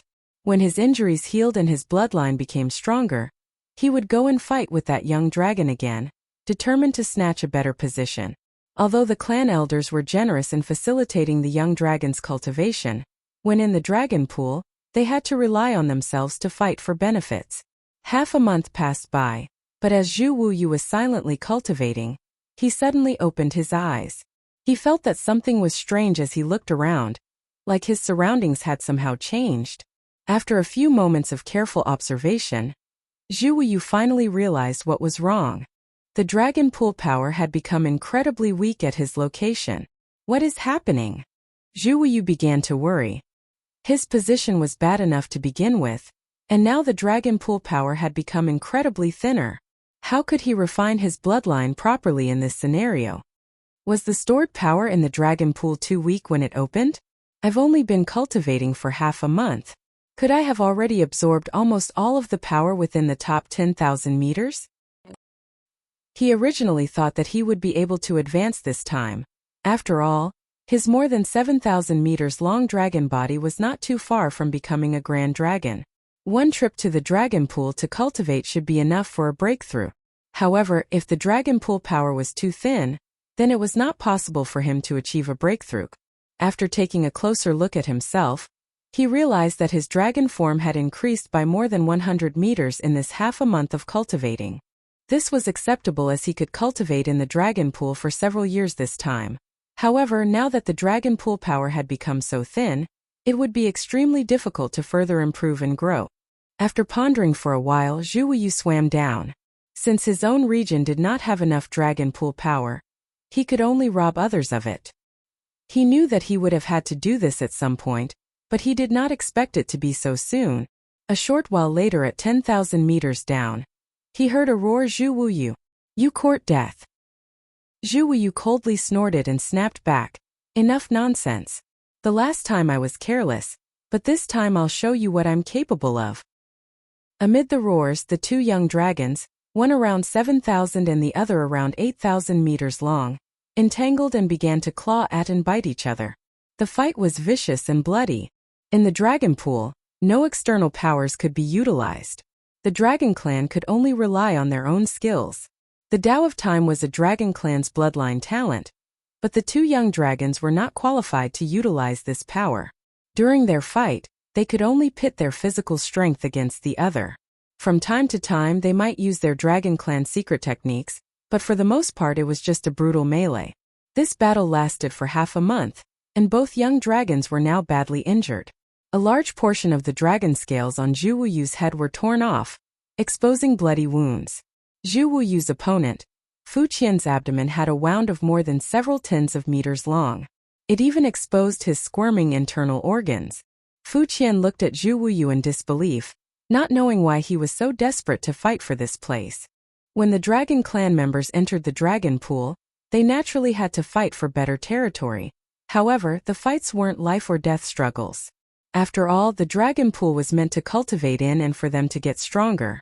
The stronger one would keep the better position while the weaker one would retreat. That was the rule of cultivating in the Dragon Pool. When he first entered Dragon Pool, Fu Qian fought with Zhu Wuyu, and came out the winner. As such, he remained at the deeper position while Zhu Wuyu swam up. Half a month later, Zhu Wuyu came to challenge him again, which surprised Fu Qian. Since he had already defeated Zhu Wuyu once though, he was unafraid. Still, their battle this time was different. Zhu Wuyu was much fiercer, to the point where he seemed almost desperate. It was as if he was willing to fight to the bitter end, proof of which was that Zhu Wuyu did not retreat even after battling for half a month. Fu Qian was extremely annoyed. The Dragon Pool was only open for a short period, so any time spent on fighting was taken away from cultivating. What Zhu Wuyu was doing was completely detrimental to both of them. Zhu Wuyu, have you gone insane? Fu Qian asked in frustration. He had acted according to the rules and did not offend him, so why was he so determined? Zhu Wuyu raised his head and declared arrogantly, "Cut the crap. If you think that you're not my opponent, then go up, this place belongs to me." Fu Qian was furious, outrageous. "Since you refuse a toast, don't blame me for not showing mercy. Come." And so the two dragons began their fight again after the brief exchange. However, this time it only took around 2 days before the injured young dragons suddenly separated, both of them now looking around in all directions. After a few moments, Fu Qian looked over and remarked, "What's going on? Why has the Dragon Pool power become so weak?" He could sense that the Dragon Pool power contained in the water had become so thin that it was no longer useful for him to cultivate. Zhu Wuyu said, "Ha, you feel it too, right?" Fu Qian suddenly realized, the Dragon Pool power above somehow got depleted. "So you came down here to steal from my territory?" Zhu Wuyu was not his match, yet he kept desperately fighting for this position. There had to be a reason, and Fu Qian knew what it was. Zhu Wuyu grunted and replied, "Do you think I have nothing better to do?" Fu Qian became even more annoyed with this confirmation. This bastard ran out of Dragon Pool power and came to rob from him. Now both of their positions were depleted of power. Still, why is the Dragon Pool power so weak?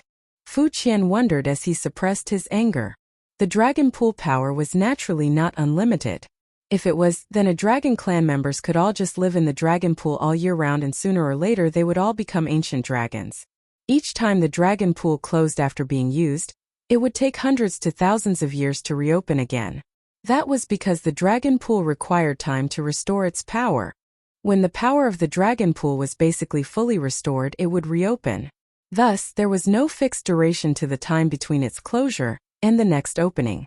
It all depended on how long the Dragon Pool needed to restore itself. However, generally speaking, the time between openings did not differ much and it happened sufficiently frequently to meet the needs of the Dragon Clan. This time, something was clearly different. Zhu Wuyu was now in a much better mood, as he was not the only one who encountered this anomaly. Who knows? Maybe there was too much consumption last time. Fu Qian shook his head. If it really was due to the Dragon Pool being depleted too much during the last opening, then the elders would definitely have delayed the opening of the Dragon Pool. Now that the Dragon Pool had been opened, it meant that the power of Dragon Pool was enough to meet the needs of the Dragon Clan members who entered. It did not make sense for the power to be used up so soon. However, right now it was a fact that the Dragon Pool power was so thin in Fu Qian's territory, while it must be the same for Zhu Wuyu. What should they do now? Martial Peak Chapter 53:16 Three Little Brats. When Fu Qian was at a loss, he suddenly caught a glimpse of Zhu Wuyu's eyes wandering around, looking down into the depths every now and then. Fu Qian was shocked and asked, "Zhu Wuyu, what do you intend to do?" Zhu Wuyu glanced at him and said with a snort, "You clearly know the answer to that." Fu Qian frowned and then whispered, "Big Brother Ji is not to be messed with." There were a total of 3 young dragons in this generation of dragon clan. The Ji family young dragon was the oldest and had the longest dragon body, so he was the strongest. Only the 2 of them addressed him as Big Brother Ji, so it did not mean that he was the strongest within the Ji family. For instance, Ji Lao San was about to break through to become an ancient dragon. They grew up in a different era, so each generation of the dragon clan addressed each other differently. Big Brother Ji was a young dragon who had already exceeded the 9,000 meters mark, unlike the 2 of them who were still some ways away from their breakthrough. When they entered the dragon pool this time, neither Zhu Wuyu nor Fu Qian had the intention to compete with Big Brother Ji. They knew that they were not his match and could not compete for his territory. However, now they might not have a choice but to fight. If they did not compete for a better territory with stronger dragon pool power, how could they train and improve their strength?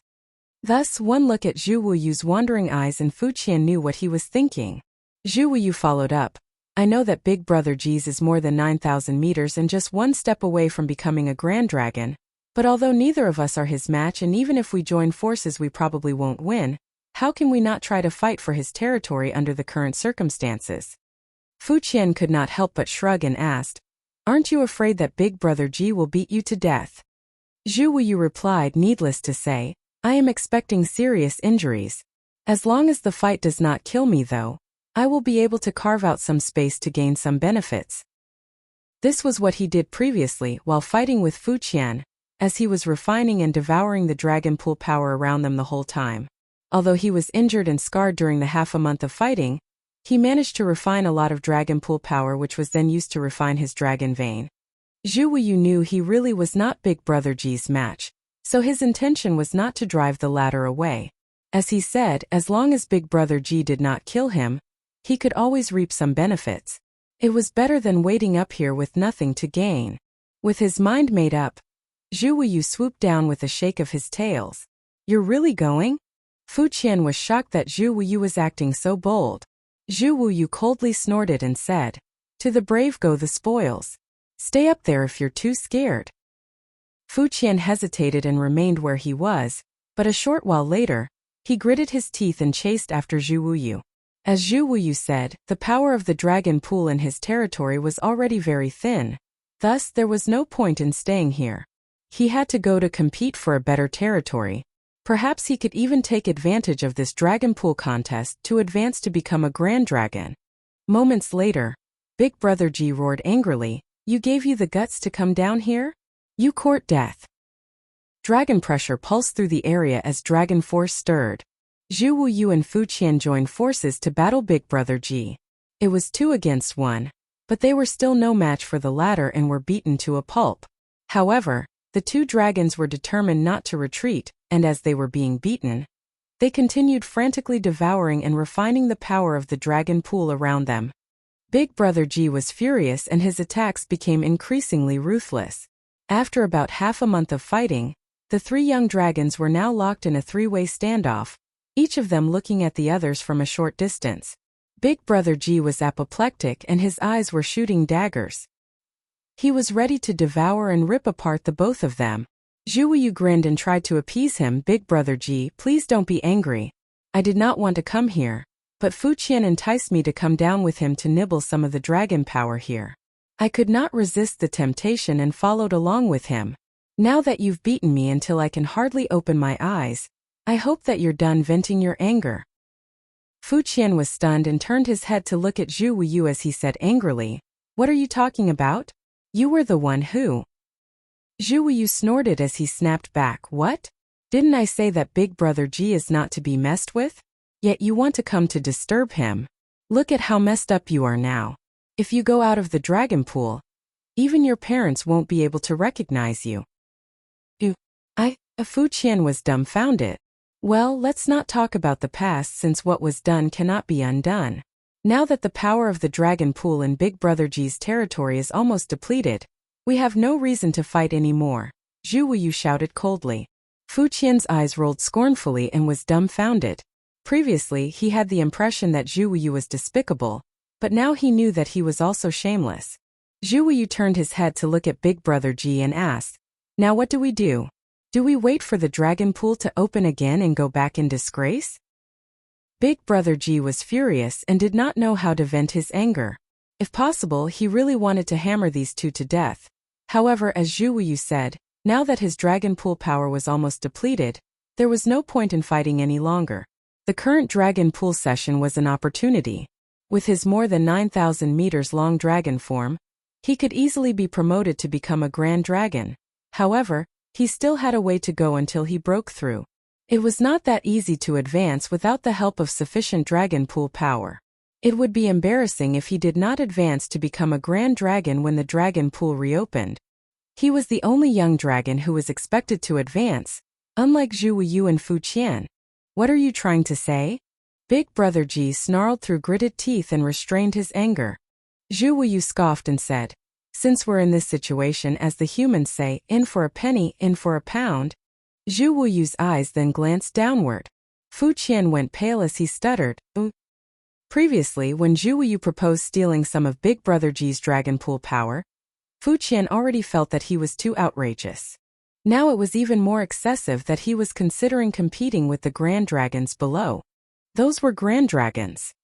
How could they even hold back their wrath when 3 young dragons intruded into their territory? Shut up! Zhu Wuyu shouted with utter contempt. What a coward! Fu Qian almost choked to death. When Big Brother G did not say a word, Zhu Wuyu was disappointed and sighed as he lamented, for generations, our dragon clan has constantly guarded the no-return pass. Sounds honorable, but at some point it seems we lost our courage. Now we dare not even compete in a fight. Sigh, I guess I will just go back to my own territory and have a good sleep and wait for the dragon pool to open again. I am the weakest among us, so it's fine for me not to become a grand dragon this time. But, Big Brother G, if you are not going to become a grand dragon this time, then I'm afraid you'll ultimately be punished. Big Brother G muttered, stop taunting me. Zhu Wuyu chuckled, how dare I? Big Brother G is the leading figure of our generation. Fu Qian and I have always taken you as a role model, right? Fu Qian was confused for a moment. Zhu Wuyu cursed in his heart. This moron was truly incompetent when it came to using his head. Zhu Wuyu brushed Fu Qian aside and said, there is not much time left in this opening of the dragon pool. Our advancement has been very slow. If we don't think of a way forward, we will stagnate as we are. I don't know about you guys, but I refuse to accept this situation. Big Brother G, as long as you say the word, I Zhu Wuyu will fight with you. At the very least, I'll lead the charge against the Grand Dragon below. In any case, they were all going to become punching bags, so it really made no difference who was beaten up first and who was last. At least, if they went together, they could share the beatings. Going alone would be disastrous. Regardless, he had to drag Big Brother G and Fu Qian along. When the Grand Dragon below wanted to punish them, as the weakest dragon clansman among them, his share of responsibility should be limited. You're willing to take the first blow? Big Brother G looked at Zhu Wuyu in surprise. Zhu Wuyu appeared like he was suicidal and yelled confidently, I'll take the opening blow. On seeing that he was so determined, Big Brother G nodded satisfactorily and said, good, let's head down then. Fu Qian suddenly came to his senses and shouted, wait. Setting aside the fact that there are grand dragons down there, the 3 of us are only young dragons. We may not be able to withstand the pressure below.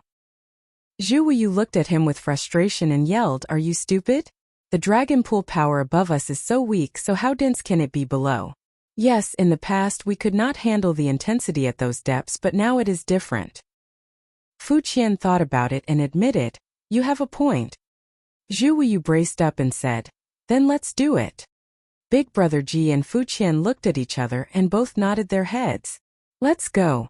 Zhu Wuyu did not hesitate, and with a flip of his dragon tail, he swam deeper down. A short while later, a grand dragon roared, 3 little brats. You've got some nerve coming down here. Zhu Wuyu immediately screamed and shirked the responsibility. Big Brother G brought us here, third uncle. Don't hit my eyes, I can't see. Big Brother G was immediately offered up as a sacrifice. These 3 young dragons had very little experience with the dragon pool, so although they could clearly sense the reduction of the dragon pool power, they all thought that it was due to the lack of power stored in dragon pool itself. It was different for the grand dragons. Some of them had come to dragon pool multiple times, and although there was always some difference in the stored power in the past, the difference was usually not significant. This time was different. The power in the dragon pool was decreasing at a terrifying rate, and a few grand dragons with great strength could even clearly perceive that there was an invisible force deep below that was pulling in and devouring the mysterious power. The dragon pool power was weakening at an incredible rate from top to bottom. As a result, the dragon pool power at the respective dragon clan members' territories was rapidly depleting. When the dragon pool power weakened, the dragons could not get the necessary benefits and could only dive deeper down to fight for and snatch new territories. Initially, Zhu Wuyu went to grab Fu Qian's territory. Then the two young dragons joined forces to grab Big Brother Ji's territory. Now the three young dragons came to challenge a grand dragon for his territory. Now 3 months later, the team has expanded to 2 grand dragons and 3 young dragons. Zhu Wuyu was now very happy. At this point, he would no longer be beaten up when they challenged another grand dragon for space in their territory.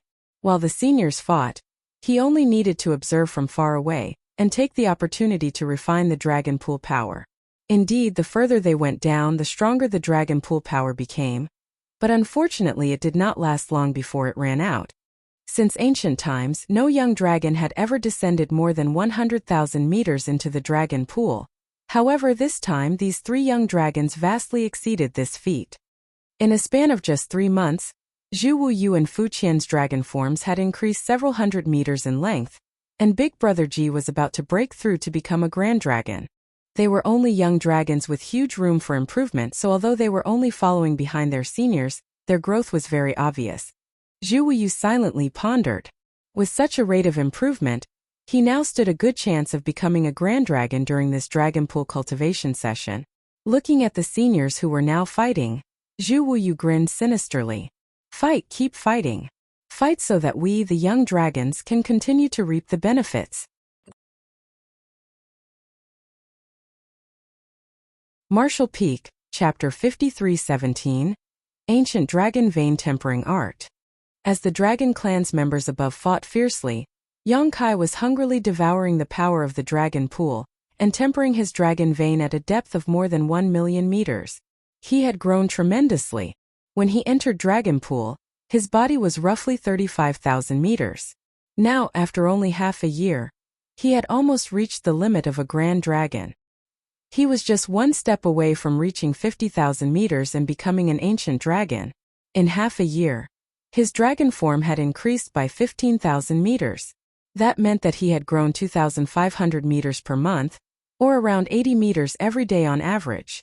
Of course, the longer he grew, the slower his rate of growth. Initially, Yang Kai could grow close to 100 meters in a day, but now, he was not growing as quickly. It was not easy for him to become an ancient dragon. In fact, Yang Kai had stagnated for more than 10 days now. He had reached a bottleneck. Yang Kai did not have any issues when he advanced from a young dragon to a grand dragon. However, now he felt resistance when he sought to advance from a grand dragon to an ancient dragon. In fact, any dragon's breakthrough to the realm of ancient dragon was a big hurdle, and was often accomplished by using a special secret technique. This was not part of a bloodline inheritance though, but was instead developed through Dragon Clan's own research over the generations.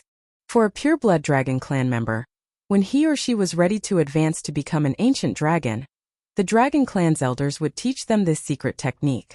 Just like Ji Lao San, who was about to break through to become an ancient dragon, he was taught this method by the ancient dragons of the Ji family before he entered the dragon pool. However, Yang Kai did not have this opportunity. No one taught him how to achieve the breakthrough. After arriving at the no-return pass, while the Phoenix clan was willing to interact with him somewhat, the Dragon clan totally ignored him. Needless to say, they did not share with him the typical breakthrough method. Yang Kai also realized the problem when he went 10 days without any progress. Although he was still devouring the dragon pool power, it was not much help to him like before. Previously, every drop of dragon pool power was able to refine and enhance his bloodline and dragon vein, such that he became more powerful. He did not know how long the dragon pool would remain open this time, but it certainly would not be too long. If he does not become an ancient dragon by the time it closed, then he would be disappointing old ancestor Xiao Xiao and the other human masters who obtained this opportunity for him. This was the first time Yang Kai encountered such a situation, so he had no clues about how to deal with it. Looking around, Yongkai grit his teeth and swam deeper into the dragon pool. 6 months ago, this was the limit of his bloodline and dragon vein. Over the past 6 months, his dragon form had increased by 15,000 meters, and his dragon vein had improved tremendously. Thus, this depth was no longer the limiting factor. Now he was qualified to go deeper. Yongkai's thought process was very simple. Since his dragon vein had reached a bottleneck, then he needed to use a lot of energy to overcome it. As long as he had sufficient energy, he would be able to achieve a breakthrough. After diving several hundreds of thousands of meters, Yongkai felt like he had reached his limit once again. However, this time he did not stop and instead continued to descend. Since he decided to accumulate more power to force a breakthrough, he had to go deeper. After all, the dragon pool power was naturally denser at the deeper depth. Only after diving another 1,000,000 meters did he finally stop. This is about right. At this point, Yongkai felt a huge pressure on his dragon vein. Any further down and he would be courting death rather than seeking a breakthrough. The surrounding dragon pool power was incredibly dense, more than 10 times what it had been at his previous position. It would not make sense if he could not break through to become an ancient dragon here. Yongkai composed himself and then activated the great sun and moon marks on his dragon claws. Instantly, the rich power of the dragon pool surged into his body. Yongkai's dragon eyes instantly rolled backward as he felt as though he had severely overeaten. He felt extremely uncomfortable and nauseous. However, he did not stop and instead urged the great sun mark and great moon mark to continue drawing in the ambient power. As before, when stimulated by this immense influx, the dormant power of the burning light and serene glimmer awaked. The power of yin and yang converged, turning it into an invisible millstone, grinding the incoming dragon pool power so that it was softer and easier to absorb. Earlier, with the help of this power, Yongkai was able to refine the dragon pool power easily without feeling too much pressure. But not anymore. Even with the power of Big Brother Huang and Big Sister Lan helping him, the huge dragon pool power began to accumulate in his body, causing his blood to run wild and his dragon vein to pound. Pain ripped through all parts of his body, and the place where Yongkai hovered instantly glowed a bright golden color. The dragon pool water around him became tainted with dragon blood as Yongkai could feel his own skin cracking. The power accumulated in his body was too much, and he was unable to refine and absorb it fast enough, so he ended up wounding himself. Yongkai clenched his teeth and held on, letting his dragon blood spurt out. Under the intense pain, his dragon scales almost stood on end while trembling. However, at this moment his dragon vein was like a sealed funnel. No matter how much dragon pool power was swallowed and refined, he could not absorb any of it. If his dragon vein could not absorb the power, it meant that he could not strengthen it and he could not advance to become an ancient dragon. Yongkai did not care though, as he firmly believed that as long as he persisted, there would be a moment when this situation would change. Just as Yongkai activated the great sun and moon marks, in the madness of devouring the power of dragon pool, a pair of giant eyes opened 1,000,000 meters below and looked upward. Previously, when Yongkai was devouring the dragon pool's power 2,000,000 meters above, the being below did not feel anything. However, now that Yongkai was only 1,000,000 meters away, he was able to perceive the disturbance in the dragon pool. Since the isolation power of the dragon pool was very strong, even though this being could only vaguely perceive something was happening, it couldn't really tell what was happening. It took a few moments of silent observation before the beast with the giant eyes frowned and muttered, "What reckless idiot is trying to use the ancient dragon vein tempering art?" It was not that the ancient dragon vein tempering art could not help one achieve a breakthrough, it was just too difficult and the requirements for success were prohibitively high. Special means must be used to absorb the huge dragon pool power, and the whole refining process was also extremely dangerous. The slightest mistake could result in one's dragon vein being destroyed. In ancient times, the dragon clan did utilize this method to refine their dragon vein to achieve breakthroughs and strengthen themselves. However, in those days, there were too many dragons who failed. Failure meant that their foundation was severely damaged. It would take hundreds to thousands of years in order to recover from such damage, if it was even possible. In serious cases, the dragon's death was even possible. This resulted in many in the dragon clan falling. The dragon clan was already scarce in numbers. Thus, they could not accept such risks. Therefore, the masters of the Dragon Clan spent a lot of effort to develop a set of secret techniques specifically for breaking through. After generations of improvements, this secret technique was now all but perfected. With this secret technique to use during the breakthrough to the realm of Ancient Dragon, although it was much slower than the ancient method, and the process was not as efficient, it was a lot safer. At least, when the breakthrough failed, the Dragon Clan member could try again. It had been many generations since someone from the Dragon Clan last used the ancient method to break through. But now, someone had appeared and was trying to do exactly that.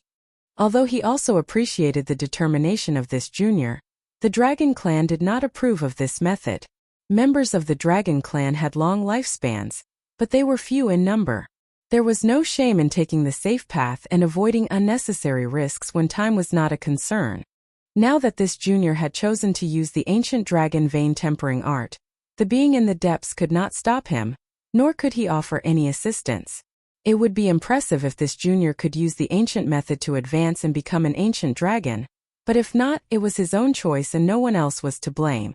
The only thing the being in the depths really cared about was that this junior was making a lot of noise.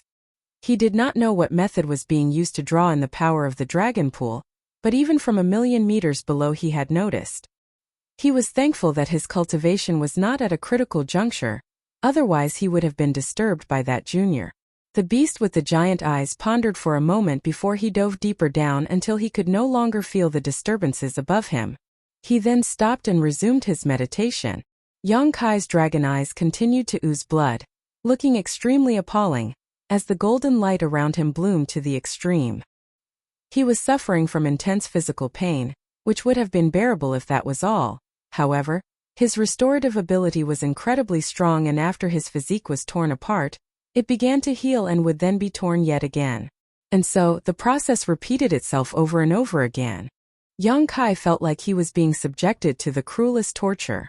The so-called death by 1,000 cuts could never be compared to his current situation. However, it still wasn't enough. Several days of persistence with intense sufferings did not yield the slightest progress. He was now out of ideas and furious. He was furious because he did not know how long he had to suffer and endure. He was also angry because if someone from the Dragon Clan could advance to become an ancient dragon, there was no reason he could not achieve a breakthrough. Although he was a human, his source was no worse than any others in the Dragon Clan. With bloodshot eyes, Yonkai gritted his teeth and descended more than 100,000 meters further. During this time, the great sun and moon marks continued to draw in the power of Dragon Pool. Simultaneously, the yin-yang millstone continued to grind and refine this power to nourish his body. The unbearable pain pushed Yonkai almost to madness. Yet, he had no intention of stopping. Old ancestor Xiao Zhao's concern was reasonable. The human race's crusade would certainly be dangerous, so Yonkai's 7th Order Open Heaven Realm cultivation might not be able to protect himself.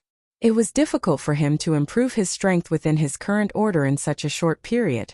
Thus, the only option was to strengthen his dragon vein. Now that he had this opportunity, he could not let it go to waste. With this thought in mind, Yonkai gritted his teeth and persevered. At one point, he could not hold back anymore and roared. While he was in intense pain, the battle of the Dragon Clan members above him had almost ended. The 3 young dragons and a few grand dragons were all badly mauled. One of the grand dragons was particularly angry and gritted his teeth as he roared, "You bastards!" In the past, although there were dragons fighting for territory in the dragon pool, they basically only sparred against each other. Whoever was strongest stayed and whoever was weakest retreated. This time, he was quietly cultivating in his own territory, but several grand dragons and 3 young dragons suddenly came at him. He was alone, so how could he fight off so many enemies at once? Even when he valiantly resisted, he was beaten to the point where his dragon scales were sent flying and dragon blood spattered all about. As he spoke, he glared viciously at the 3 young dragons and snarled, "Never mind that the grand dragons came to fight for territory. What are you 3 young dragons doing here?"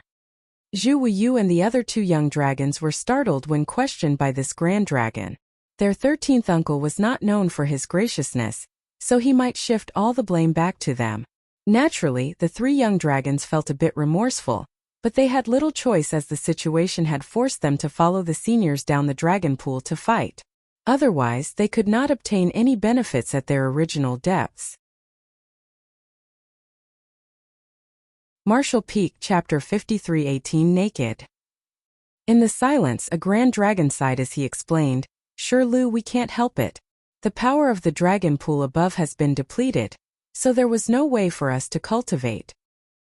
Fu Shirlu shouted angrily, "So you came down here to rob from me?" Another grand dragon said, "That has been the rule of the dragon pool since ancient times. What do you have to complain about?" Fu Shirlu glared viciously at the grand dragon who spoke second. He really could not complain when his other clansmen were competing for his territory. However, they came as a group to fight him for his territory, which was why he was so angry. There was no point in dwelling on this subject now, though, as the dragon pool power in Fu Shirlu's territory had almost been depleted as well. Suppressing his anger, Fu Shirlu looked down into the depths of the dragon pool and asked, "Did something change down there? Why is the power of the dragon pool so weak this time?" A grand dragon replied, "If you carefully sense what is happening below, there seems to be some kind of force that is drawing in and devouring the power of the dragon pool at an incredible rate. That's why our positions were affected. If I'm right, it should be because of that senior down there." Upon hearing this, the other grand dragons seemed enlightened. Another grand dragon nodded and said, "Yes, if it's really due to him, then it explains the changes in the power of the dragon pool. If he is trying to achieve a breakthrough, then he will certainly need a lot of power. Then what do? We won't know how long he will take to break through. We can't just wait here and do nothing." Naturally, we cannot wait here. Since there is no more dragon pool power up here, then we should continue down. As long as we're careful not to interfere with him, we should be fine. All the grand dragons nodded in agreement while the three young dragons were confused. Zhu came up to Big Brother Ji and whispered, "What are they talking about? Who is the one down below?" Big Brother Ji replied, "How would I know?" Zhu was surprised and exclaimed, "Not even you know." A nearby grand dragon glanced over and coldly snorted, "Three brats, don't be so curious. You will know when it is time for you to know." As they were talking, the other grand dragons already began to swim downward while the grand dragon who spoke to Zhu immediately shouted, "Keep up, all of you. This is a rare opportunity. Normally it would be impossible for you little ones to visit the depths that we're going to." Zhu immediately flicked his tail and followed. He also did not expect the situation to go this far. Initially, he went to Fu Qian's territory to fight for benefits. Now, half a year later, this team has expanded to include all 3 young dragons and 7 grand dragons.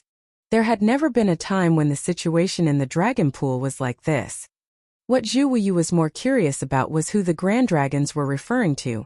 Unfortunately, the grand dragons would not tell him anything and he could not do anything about it. After a long journey, they encountered 2 more grand dragons, but no fights broke out because they also felt that something was abnormal in the depths below. After explaining the situation, the group expanded again. Now there were 3 young dragons and 9 grand dragons descending to the depths of the dragon pool. Except for the strongest Ji Lao San, the rest of the young dragons and grand dragons were all gathered together. Soon, the group arrived at Ji Lao San's territory. The leading grand dragon took a look from afar and stopped the clansmen behind him. The other grand dragons were puzzled, looked towards Ji Lao San and also sensed something. Only the 3 young dragons were completely confused and did not understand why everyone had stopped. The isolation power in the dragon pool was too strong at this depth, and they were too weak to detect the situation Ji Lao San was in. Zhu was blunt, impatient, and spoke without thinking twice, so he swam towards the lead grand dragon and asked softly, "Uncle Shirlu, what is the situation down there?" Fu Shirlu glanced at him, wanting to ignore this cheeky brat, but he soon realized that Zhu would just keep pestering him if his curiosity was not satisfied, so he reluctantly explained, "He's about to break through." Zhu was surprised and exclaimed, "Third uncle is about to achieve a breakthrough just half a year after entering the dragon pool." Fu Shirlu replied, "Your third uncle was just 1 step away from becoming an ancient dragon. Furthermore, his source is not bad. There is nothing strange about taking only half a year to achieve a breakthrough. In fact, this can already be considered slow. Previously, we all believed that he would only need 3 months to break through. The reason for the delay must be that the dragon pool power had become thinner, causing Ji Lao San to take a few more months to accumulate enough. Big Brother Ji asked with great concern, "Uncle Shirlu, now that the dragon pool power is so weak, will third uncle be affected?" Fu Shirlu replied, "Of course he will be impacted if he does not accumulate enough power. Now that he has accumulated enough though, his bloodline is undergoing a transformation and the need for external power is not as great. Thus, the depletion of the dragon pool power will not interfere with his breakthrough." Big Brother Ji heaved a sigh of relief upon hearing this. There would be trouble if Ji Lao San's breakthrough failed. However, it appeared that the weakened power of the dragon pool had no impact on his third uncle, which meant that the latter's breakthrough was a certainty. Henceforth, the dragon clan would have another ancient dragon. They were able to sense that Ji Lao San was at a critical moment of breakthrough. Thus, the dragon clan team stopped so as not to disturb him. As Ji Lao San was about to achieve a breakthrough, Yang Kai was also happy in the deeper parts of the dragon pool. He felt that his dragon vein was undergoing some amazing changes, and his bloodline had become purer and more condensed. He was not afraid of the changes to his body and more afraid that nothing would change, since that would mean that all his efforts had been in vain. The pain was intense and Yang Kai grunted repeatedly, but it was mixed with joy and excitement. Then suddenly Yang Kai's entire body was invigorated, and he felt as if he had broken through some kind of shackle, allowing his dragon vein and bloodline to suddenly rise to a higher realm. His skin cracked and his dragon scales that were trembling began to shed. This sudden change caught Yang Kai off guard. Dragon scales could be said to be a dragon's strongest protection. With his current length of 50,000 meters, even if he took a direct blow from a 7th Order Open Heaven Master, his dragon scales might not fall off. But now, a few had actually shed on their own. Before he knew what was happening, more dragon scales fell from his body. Yang Kai was shocked. He did not know if this was a good sign. After all, without their dragon scales, how could a dragon protect itself? Not to mention, his dragon scales gave him a majestic and imposing look. Without those dragon scales, he looked naked and hideous. Yang Kai could not even bear to imagine a naked dragon without scales. Yang Kai was powerless to stop the continued shedding of his dragon scales though. At the same time, his dragon bead was pulsing. Every time the dragon bead pulsed, a mysterious power would escape and be absorbed into his dragon vein. In just half an hour's time, Yang Kai's body had been stripped clean of dragon scales and he had indeed become a fully naked dragon. Is this how a dragon breaks through? Is it always like this? Yang Kai was not sure if his dragon scales could still grow out. Although it was likely that they would grow out again, there was always a chance that they might not, as he was not a pure-blooded dragon clan member. If they really didn't grow back. Yang Kai secretly made up his mind that if that happened, he would never show his dragon form to others in the future. It would simply be too embarrassing. While he was thinking that, fresh blood oozed out of his cracked skin, and strangely enough, the fresh blood that oozed out was not golden. Yang Kai had been bleeding golden blood since long ago. But now, instead of golden blood, the fresh blood oozing out of his body was red in color. Yang Kai could not be bothered to think about his image now. As the fresh red blood continued to seep out, it seemed that some wonderful changes were happening within himself. It was as if something was being purged from his body along with the blood. A thought suddenly flashed across Yang Kai's mind. Is this because I'm human? A divine spirit source was an extremely profound and mysterious treasure. Anyone who had attained a divine spirit source had the capacity to transform into a true divine spirit, if they could cultivate it to the limit. Dragon and Phoenix clan sources were no exception. However, the chances of this were very slim, which was why the Dragon clan had an innate dislike for Yang Kai. Even if he managed to obtain and refine a dragon source, it did not change the fact that he was still human. At best, he only managed to acquire an impure dragon bloodline. Although Yang Kai previously bled golden dragon blood, that was not the blood of a pure-blood dragon.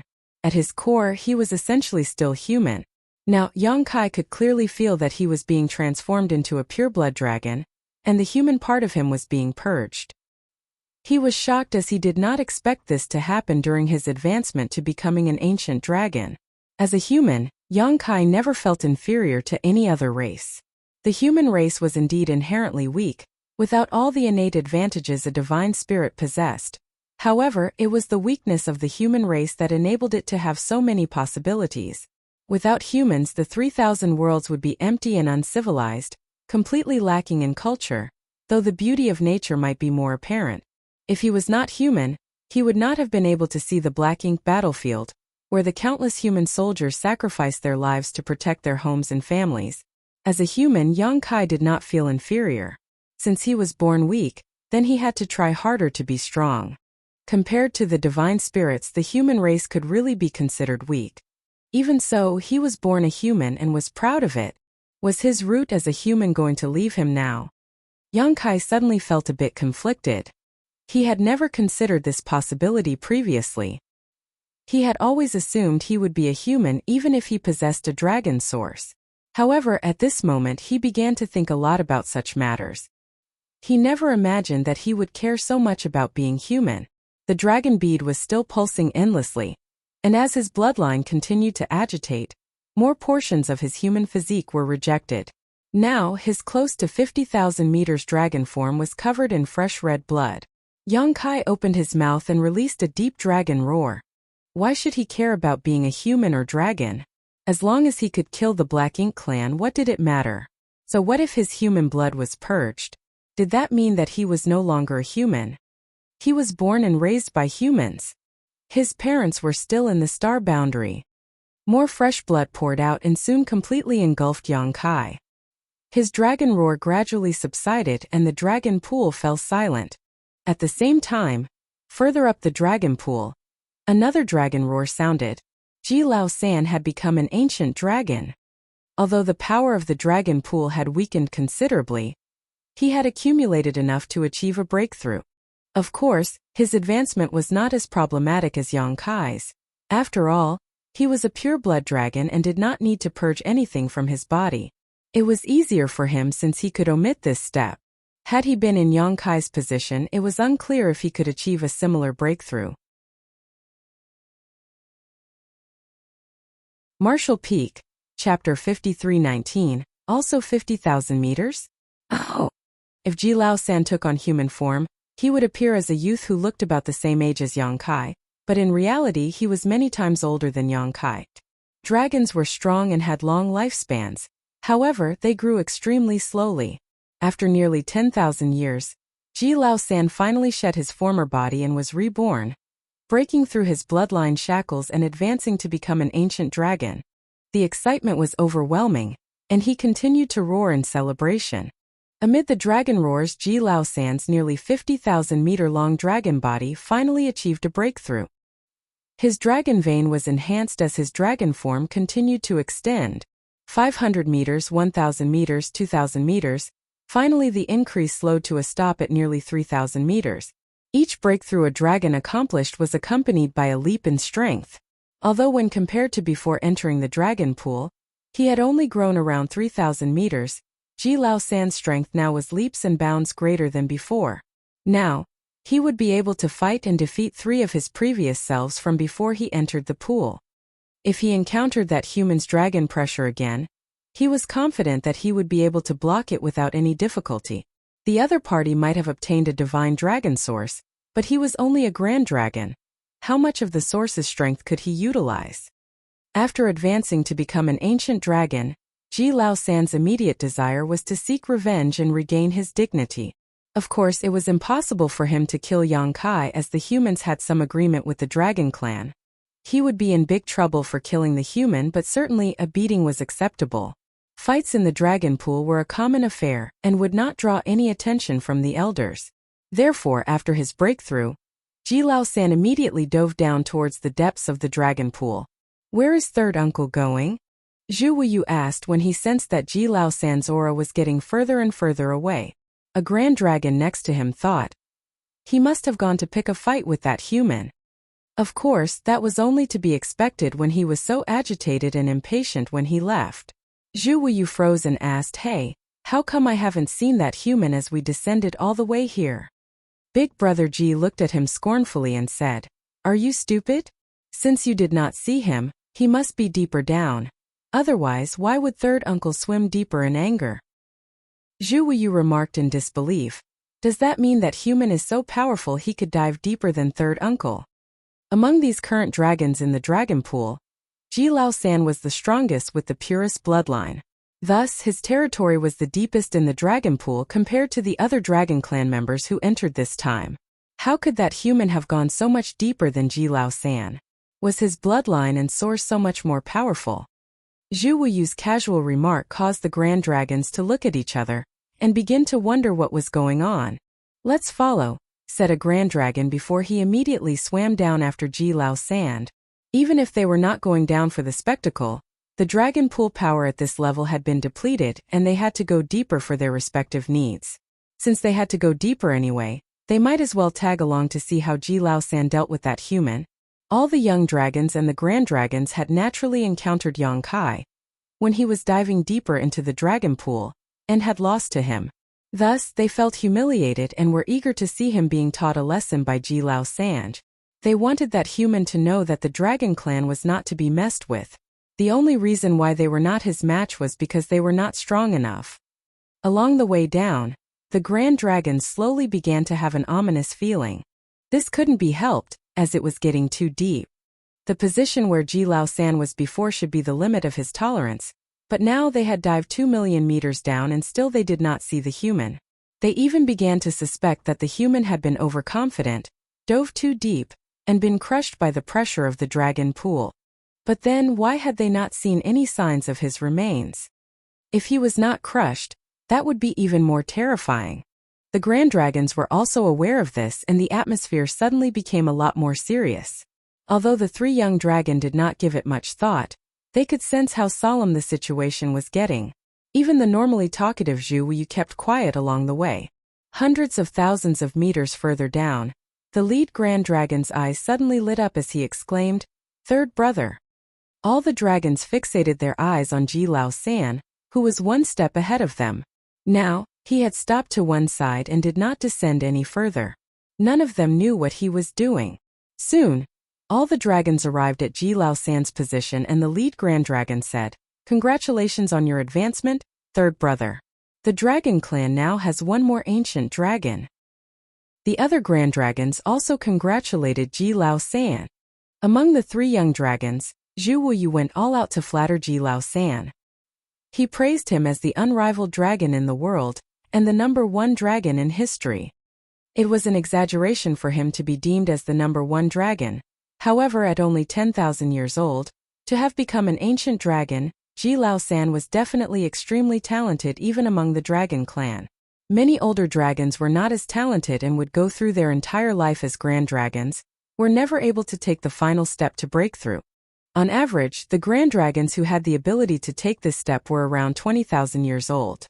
This alone indicated how gifted Ji Lao San was. However, what was strange to all the dragons was that Ji Lao San did not react to their well wishes at all. In fact, he appeared quite sullen, puzzled, and in disbelief as he continued to look straight down. The dragons looked in the direction of where he was staring, but could not see anything. "Third brother, what happened? Aren't you happy that you've become an ancient dragon?" A grand dragon, who had spoken earlier, asked in bewilderment. If he became an ancient dragon, he would be so overjoyed that he could not sleep. Ji Lao San, on the other hand, looked bitter and dejected, which was really quite puzzling. Zhu Wuyu also asked, "Where is that human? Has third uncle already killed him?" That human was too arrogant. When they entered the dragon pool earlier, he was slapped aside by that human. Unfortunately for Zhu Wuyu, he was not strong enough to beat that human. Otherwise, he would have fought with him to the end. It would be fine if he was beaten by his own dragon clan seniors, but how dare a mere human beat him? Since Zhu Wuyu was incapable of taking revenge on his own, he could only count on Ji Lao San. When he said this, a grand dragon asked, "Yes, where is that human? Why is he nowhere to be seen?" Ji Lao San, who had not moved, sighed unnoticeably before motioning slightly with his head, indicating the human was below. The expression of the grand dragon, who asked the question, changed as he remarked in disbelief, "He's down below." Ji Lao San was about to nod, when he suddenly frowned and shouted, "Brace yourselves." As he said that, he used his dragon force to bring the 3 young dragons into his protection. The other 9 grand dragons were bewildered and couldn't help wondering. Brace ourselves? For what? They soon knew the answer. Deep in the dragon pool, a strange sound like that of a heartbeat pulsed. It was extremely faint, but at the same time, all the dragons felt their bloodlines resonate with it. The unusual feeling caused the dragons to become very anxious, and they began to surge their dragon pressure. This was only the beginning though. Following the initial pulse, a powerful dragon pressure suddenly erupted and enveloped all the dragons, immediately causing them to feel a sense of intense dread. They felt helpless, like children facing a fully grown man. Their throbbing bloodlines were instantly suppressed as they looked at each other in panic. Not only the grand dragons but even Ji Lao San, who had just become an ancient dragon, felt suffocated. Only then did the dragons understand why Ji Lao San had brought the 3 young dragons under his protection. If he had not done so, the dragon pressure would have been too much for them and they likely would have been instantly crushed. Luckily, this intense pressure disappeared as quickly as it came. A grand dragon wondered aloud, was that from that senior? That feeling felt familiar to him, as he had once angered one of the clan's ancient dragon elders. When that elder became angry, he unleashed a type of dragon pressure that felt similar to what they had just experienced. Although he did not specify exactly who he was talking about, Ji Lao San was aware of the situation in the dragon pool, and naturally understood who he meant. Still, he slowly shook his head and said no. No. Everyone gasped. The Grand Dragon was asked in surprise, who then? From their position, the Grand Dragons could not see the situation below, but Ji Lao San, who had become an ancient dragon, was clearly able to sense something. Otherwise, he would not have stopped here. Before the strange pressure swept over them, Ji Lao San had reacted in advance, which meant that he could see the situation at a much deeper depth than them. Ji Lao San did not answer, though he appeared to be very reluctant and in utter disbelief. Another Grand Dragon hazarded a guess, third brother, if it is not from that senior, don't tell me it was from that human. Even he felt foolish for asking such a question. How was that even possible? The dragon pressure they felt was extremely pure, and they had all seen that human in his Grand Dragon from as he descended through the dragon pool. Although the dragon pressure he showed was indeed potent, if they closely scrutinized it, that human's dragon pressure was still impure. It must have something to do with him being a human. Although he had refined and merged with a dragon source and had a dragon clan bloodline fundamentally, he was still human. So, it was impossible that a human caused such a commotion. But unexpectedly, Ji Lao San muttered, it was him. All the dragons were shocked. How can that be? They exclaimed in total disbelief. Ji Lao San laughed bitterly. If they asked him, who was he supposed to ask? Who could tell him what had happened? He should be full of joy when he advanced to become an ancient dragon. He then dove deeper into the dragon pool to look for the human to restore his dignity. How could he have anticipated encountering such a situation? It was totally inexplicable. The dragon scales on the human had completely shed, and his dragon body was covered in a layer of fresh red blood that continued to ooze out, encompassing him entirely. The dragons next to him were not strong enough to see the situation below, but Ji Lao San was able to see some of it. That was not a human figure in the dragon pool below. It was a huge blood cocoon with a human that had transformed into a pureblood dragon. When they first came to this depth, there was still some dragon pool power around. However, that power was now madly flowing into the blood cocoon and disappearing. Now the dragon pool power where they were had also been depleted. However, that human was now at the critical juncture just like he was previously. He had accumulated enough power, and it was no longer a big deal if there was insufficient dragon pool power in the surrounding waters. Furthermore, this blood cocoon was about 50,000 meters long. This was what made it so difficult for Ji Lao San to accept. When he entered the dragon pool, he was just a step away from becoming an ancient dragon, yet he spent half a year to break through after much effort. What about that human? When he entered the dragon pool, he was only 35,000 meters. Half a year later, he was now 50,000 meters. That was an increase of 15,000 meters. Since ancient times, no dragon who entered the dragon pool to cultivate had ever seen such a terrifying increase in size. 15,000 meters. How many years of cultivation was required to achieve that? At first, Ji Lao San also thought that the dragon pool's change had something to do with the senior below. Now it seemed that was not the case. Rather, it must be caused by this human. Otherwise, how could he have grown by so much in such a short time? The more Ji Lao San thought about it, the harder it was for him to accept. Martial Peak, Chapter 5320, Advancement to become an ancient dragon. Ji Lao San had become an ancient dragon and had keener eyesight than the others, so he could see that the human was at the critical juncture on the verge of a breakthrough. This was also the reason why he did not descend any further. He wanted to regain his dignity, but he would endanger the life of the human if he were to interfere at such a crucial moment. If the other side failed to break through because of his interruption, it would become a blood feud that only death could end. Furthermore, he was unsure if he could even get near with the intense, pulsating dragon pressure.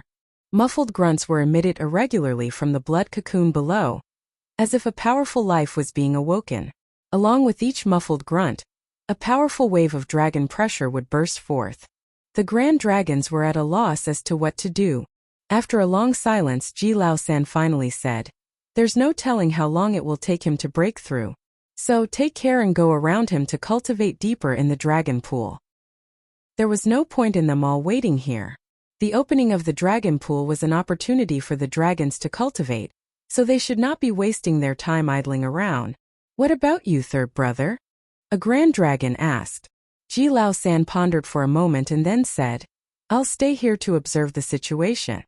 Since he had achieved a breakthrough and become an ancient dragon, it could be said that he had achieved his goal for this trip into the dragon pool. It did not matter if continued to cultivate or not. More importantly, he wanted to wait for Yang Kai's breakthrough, and then have another match with him to determine once and for all who was better. The humiliation that Yang Kai caused him in front of the no-return pass had to be settled.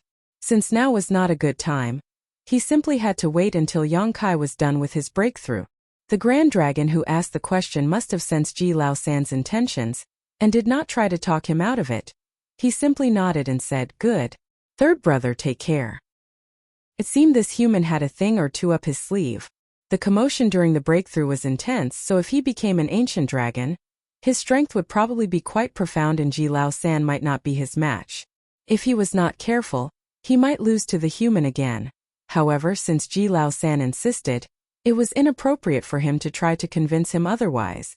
Since a decision had been made, the Grand Dragons placed the three young dragons in the middle for protection, then swam around the dragon pressure-filled area below to dive deeper into the dragon pool, soon disappearing from sight.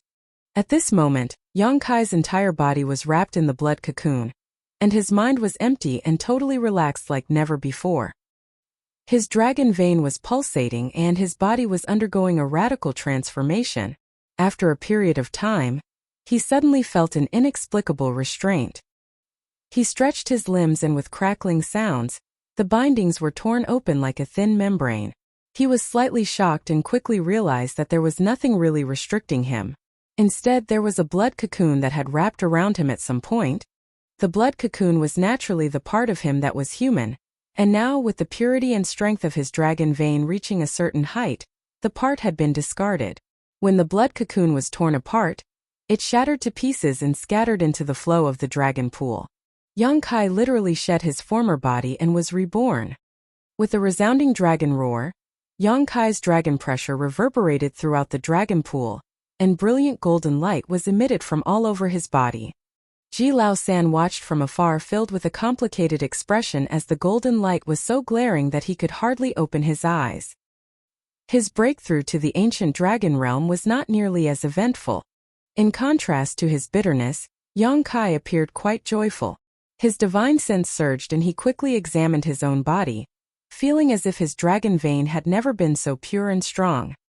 His 50,000 meters form was even more fearful and appeared invincible. Yang Kai was even more satisfied that his dragon scales had regrown. He was no longer naked like before. Although the new dragon scales still look a bit delicate and not as strong as before, they were new and would harden over time. When his scales matured, they alone would be able to block off a blow from an 8th order open heaven realm master. After Ji Lao San advanced to become an ancient dragon, he grew in length by about 3,000 meters. However, Yang Kai did not, mainly because the dragon pool power here was completely depleted. If there was enough dragon pool power around, his body would have grown tremendously. Yang Kai was full of joy and laughed loudly, but his laughter came out as continuous dragon roars. Ji Lao San narrowed his eyes and clenched his claws, muttering to himself, "So noisy." The next moment he saw a blur and Yang Kai's huge body instantly rushed towards him. Ji Lao San backed up instinctually as he exclaimed, "What?" He had remained there to wait for Yang Kai to advance to become an ancient dragon, planning to fight him to determine who was stronger. However, when the moment came, he became hesitant. This couldn't be helped as his opponent's dragon pressure was significantly stronger than his. Having just broken through, Yang Kai would not be familiar with his new strength and wouldn't be able to restrain himself. Worse, even from so far away, Ji Lao San already felt his dragon vein being suppressed. If they fought now, the only possible result would be him being one-sidedly beaten. Not only that, when Yang Kai broke through to the ancient dragon realm, his bloodline was completely refined and he had become a pureblood dragon. Unlike before, Ji Lao San no longer saw Yang Kai as someone who was half dragon and half human. Now this golden dragon in front of him could be considered as his clansman, although he still hated Yang Kai's guts. Yang Kai looked at him with his dragon head tilted and seemed to be smiling. He then said, "Relax, I came to thank you." Although he was wrapped in the blood cocoon and his mind was emptied, he could still perceive what was happening in the outside world. After his breakthrough, the events that had transpired would naturally be recalled. Yang Kai was surprised that Ji Lao San did not take advantage of the crucial period before his breakthrough to interrupt him. With his prior arrogance, it would not be surprising for the latter to interfere so as to disrupt his advancement. However, Ji Lao San did no such thing. This saved Yang Kai a lot of trouble. "There's no need to thank me." Ji Lao San coldly snorted and stared at Yang Kai with narrowed eyes as fury raged in his heart. It was as if Yang Kai did not notice it, or perhaps, he did not care about the other party's attitude. He just turned his head towards the bottom and said, "I just made a breakthrough and need some dragon pool power to continue to refine. The power here had been depleted. I'll be heading down now." After saying so, his body flicked and he swam down the depths of the dragon pool. Pa! As Yang Kai was departing though, his dragon tail flicked and hit Ji Lao San's body, throwing him far away. After he managed to stabilize himself, Ji Lao San gritted his teeth and roared, "Bastard!" Ji Lao San was convinced that Yang Kai did it on purpose, whipping him with his tail because he sensed that Ji Lao San still wanted to fight with him. After cursing, Ji Lao San became a little dismayed.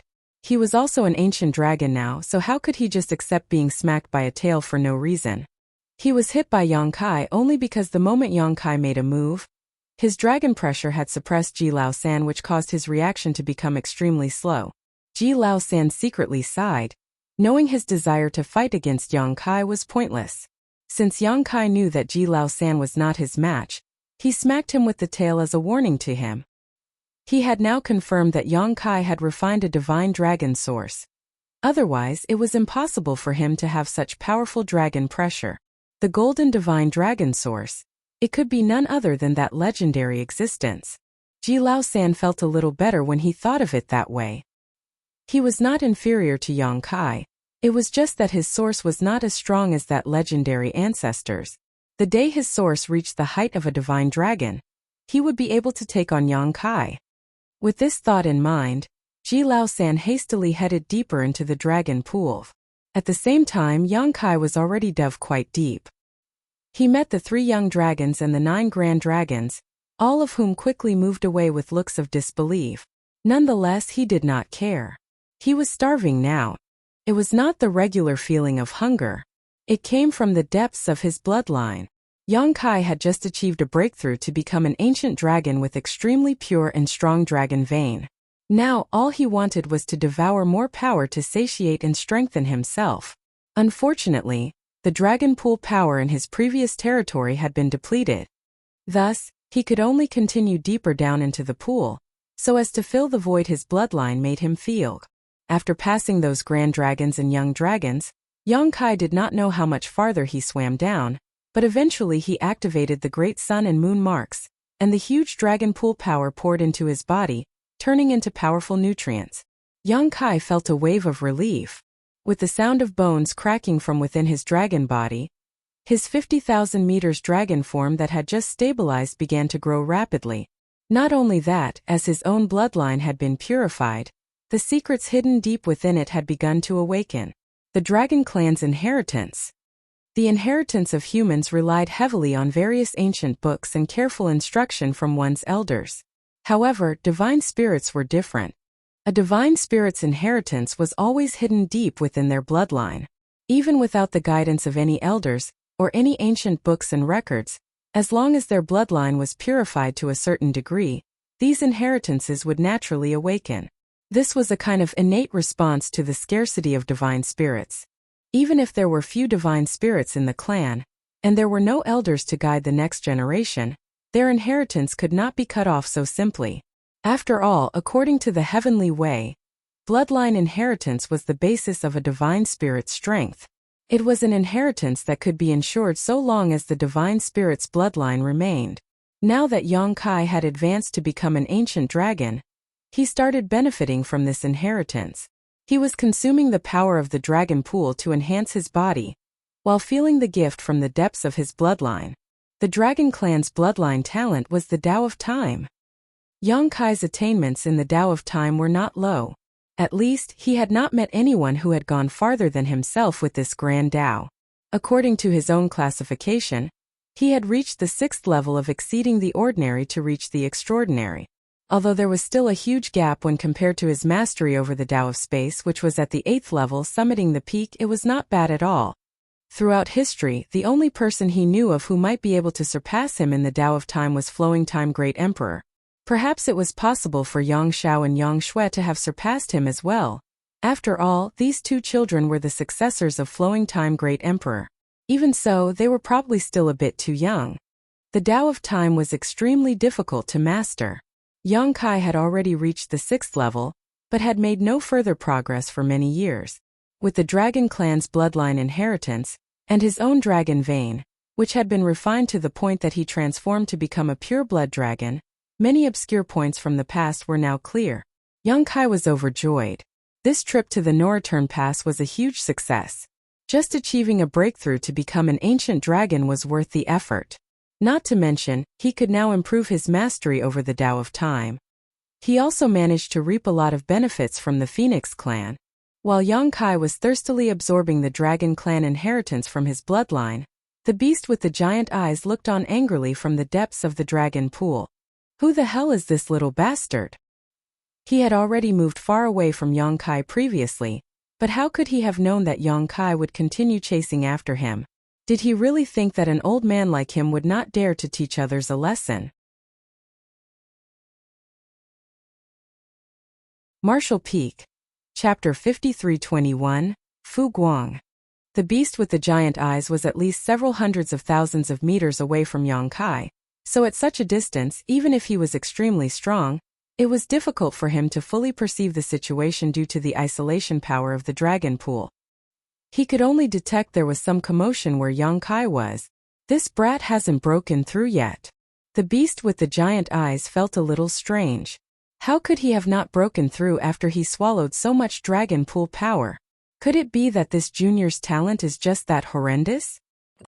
However, it was clear that this little one was very determined.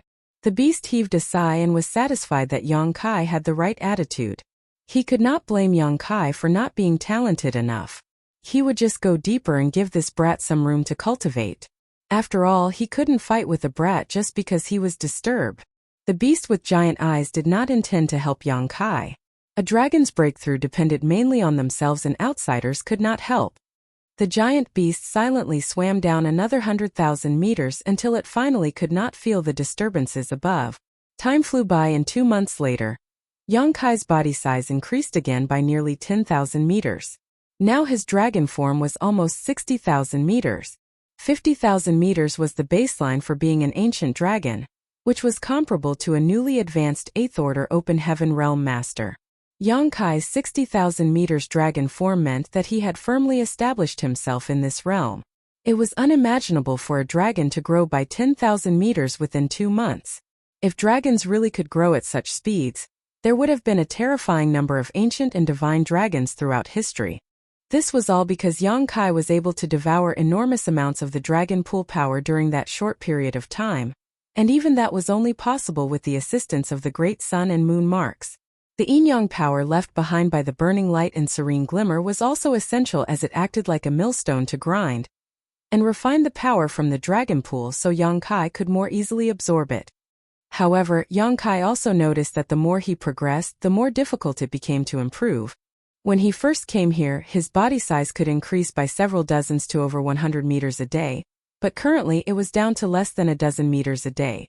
One reason was his dragon vein was stronger and purer, so the same amount of dragon pool power was unable to enhance him as much as before. The second was the dragon pool power at his location had again been depleted. After such wanton consumption, the dragon pool power was much thinner than before. This time Yang Kai did not wait for the dragon pool power to be completely depleted.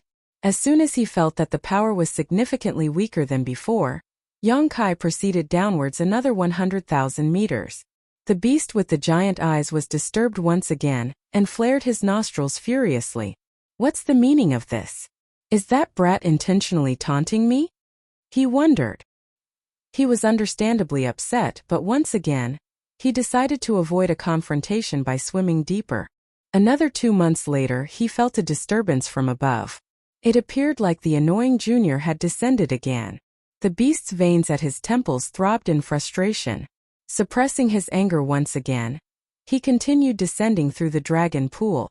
He decided that 3 times was the limit of his tolerance. One more intrusion into his territory, and he would be forced to discipline that brat. 2 months later, the beast with the giant eyes looked up again, but now he was not angry and instead full of doubts as he once again perceived movement from above. He previously thought that those movements were made by that junior using the ancient dragon vein tempering art, but now it seemed like something was amiss. After so much time, whoever it was should have achieved a breakthrough already. If he or she had failed at achieving a breakthrough, then this junior should have been crippled if not killed by the amount of dragon pool power they had absorbed. How could they just continue to cultivate? Now curious and suspicious, he gathered his aura and silently swam upward to have a look at what was going on. Yang Kai was dividing his attention between devouring the dragon pool power with the great sun and moon marks, and cultivating the Tao of Time using the bloodline inheritance he had just unlocked. The main reason why Yang Kai went deeper every 2 months was he was aware of the inconveniences he was causing the grand dragons and young dragons above. The dragon pool power seemed to bubble up from bottom to top, so if he depleted all the dragon pool power where he was, then the grand dragons and young dragons above him would not be able to cultivate properly. Thus, when he sensed that the dragon pool power around him was getting thinner, he would descend another 100,000 meters. Even if he was eating all the meat, leaving some soup for others was only polite. It had been half a year since his breakthrough, and his achievements were significant already. His dragon form had increased by nearly 20,000 meters, for a grand total of 67,000 meters. On top of that, his gains in the Tao of Time were significant. Yang Kai felt that with a little more effort, he would be able to ascend to the next level of mastery over the Tao of Time. When that happened, his Tao of Time would reach the 7th level, standing above all others within sight. However, while he was concentrating on his cultivation, he suddenly had a strange feeling. The yin and yang power of the burning light and serene glimmer in his body was rapidly weakening. Yang Kai was momentarily stunned, but quickly realized that the 2 powers were about to run out. The power Big Brother Huang and Big Sister Lan gifted him back then had already purified his bloodline and dragon veins several times over the years. Even now they were intermingling like a millstone, grinding the dragon pool power for him to absorb. Unfortunately, these powers were not his own and would eventually run out one day. Yang Kai was also prepared for this, but obviously did not expect it to be so soon. He was not disappointed, however. If it was not for this yin-yang millstone helping him, he would never have been able to refine the dragon pool power so quickly, even if he could withstand the huge amount he absorbed into his body. His progress would not have been so rapid. Yang Kai had already gained enough benefits. Before entering the dragon pool, his grand dragon body was only 35,000 meters in length, but 1 year later, he had grown to 67,000 meters. In this time, his dragon vein had become incomparably pure. How could he not be satisfied with his achievements and progress? The external power was not his anyway. The power of the burning light and serene glimmer had already helped him lay a solid foundation. How far he could go in the future depended largely on him. As the power of the burning light and serene glimmer weakened, the invisible millstone in his body also began to collapse. Yang Kai soon felt the pressure inside his body increasing. When the millstone was grinding, regardless of how much dragon pool power he devoured, it was quickly refined and absorbed, but that was over now. Too much absorption was now causing him to become bloated. Yang Kai suspected that if he continued on like this, he would eventually explode and die. The dragons who entered the dragon pool would dive to an appropriate depth, claim a stretch of territory, and cultivate. The further they went down, the denser the power became. However, they had to be able to absorb and refine the dragon pool power to benefit from it. Each member of the dragon clan had to find their own limits when entering the dragon pool. Yang Kai relied on the power of the burning light and serene glimmer to ignore these limitations and dive to a depth of over 1 million meters with a meager size of 35,000 meters. The power Big Brother Huang and Big Sister Lan gave him declined extremely quickly, like an arrow at the end of its flight. Just half an hour after Yang Kai noticed the diminishing returns, the two forces had completely disappeared without a trace. Yang Kai frantically stopped the great sun and moon marks, but even so he felt a lot of pressure. The dragon pool power he was wantonly absorbing before now felt like a huge burden. He could barely resist with the power from his dragon vein. What's more, the outside pressure was also beginning to affect him as he could not absorb the ambient power. He could not remain at this depth any longer or something bad would happen to him. With his mind made up, Yang Kai decided to head back up. However, when he opened his eyes, he was shocked. Two huge eyes were staring at him, glimmering and full of curiosity. Yang Kai was now 67,000 meters in length, which was a considerable size, so if he felt that the entity in front of him was huge, then what was looking at him must be enormous. Yang Kai's dragon pressure instantly surged and he almost clawed at the stranger who was looking at him. However, he managed to hold back at the last moment, because he could see what was in front of him was a huge dragon head. Looking behind the dragon head, he could not even see the end of this being. In an instant, Yang Kai could tell that this was an ancient dragon. An extremely powerful ancient dragon with a body of almost 100,000 meters.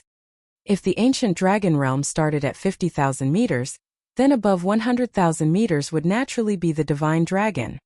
Yang Kai immediately knew who it was and asked, "Senior Fu Guang." When he was previously a guest in Huang Xinyang's phoenix nest, Yang Kai deliberately asked her about the dragon clan situation. Huang Xinyang saw no reason to keep anything from him if the information was not confidential. According to Xinyang, there was a divine dragon in the dragon clan, who was the current clan head. The number of ancient dragons should be more than a dozen, but they were usually cultivating in seclusion and were not openly seen by others. The ones who presided over the affairs of the dragon clan at the Noreturn Pass were the three ancient dragons that Yang Kai once greeted. They were also known as the three elders of the dragon clan. Those three ancient dragons were very old and powerful, but they had all exhausted their potential, and so there was no hope of them ever advancing to become divine dragons.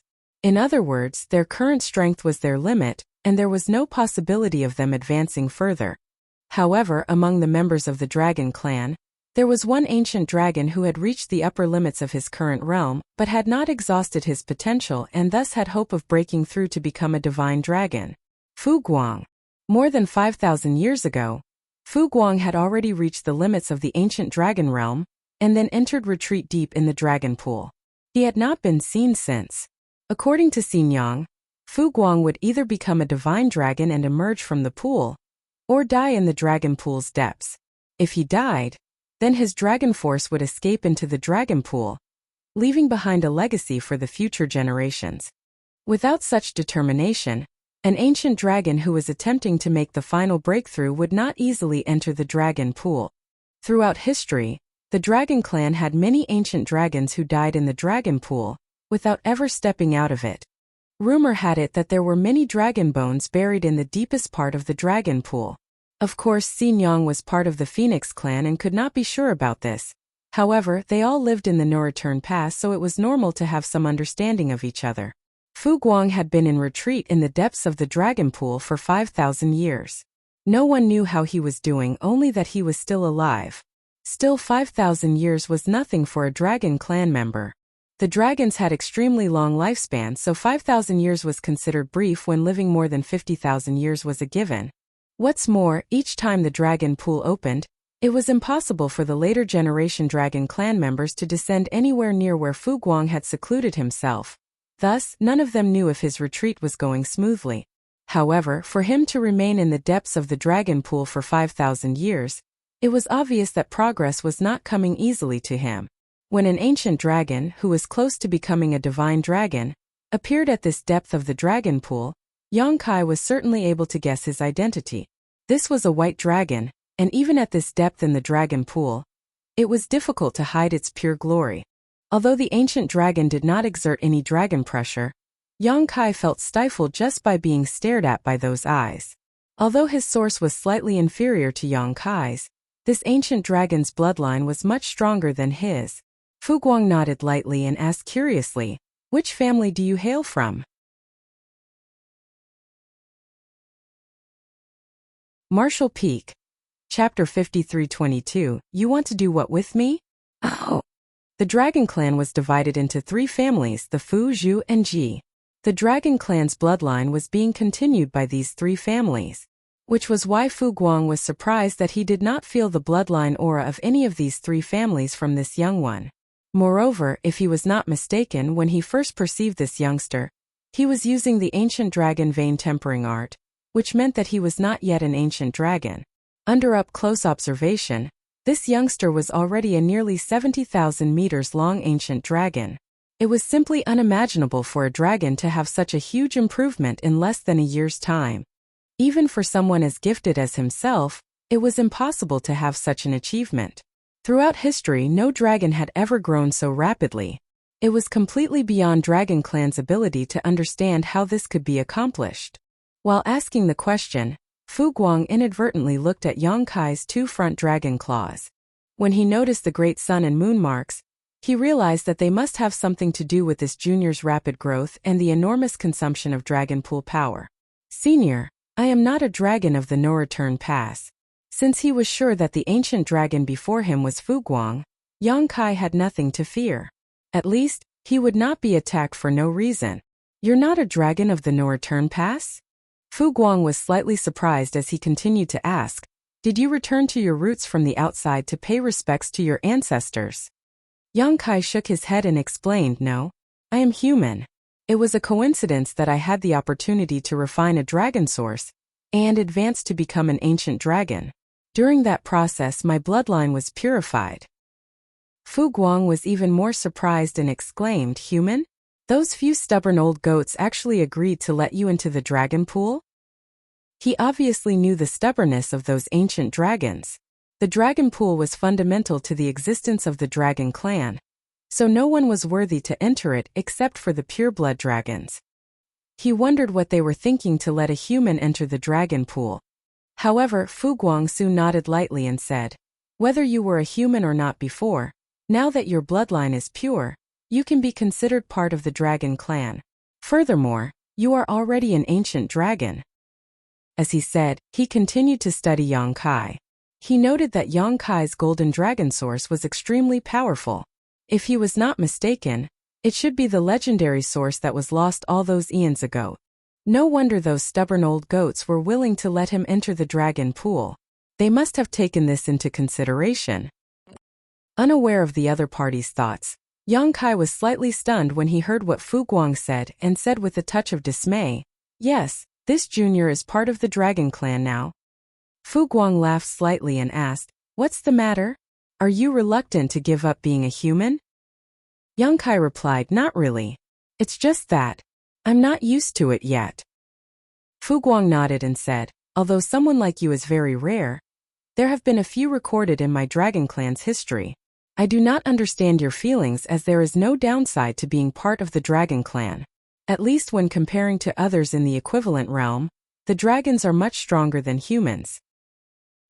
He then changed the topic and asked, "Those 2 marks, are they from the burning light and serene glimmer?"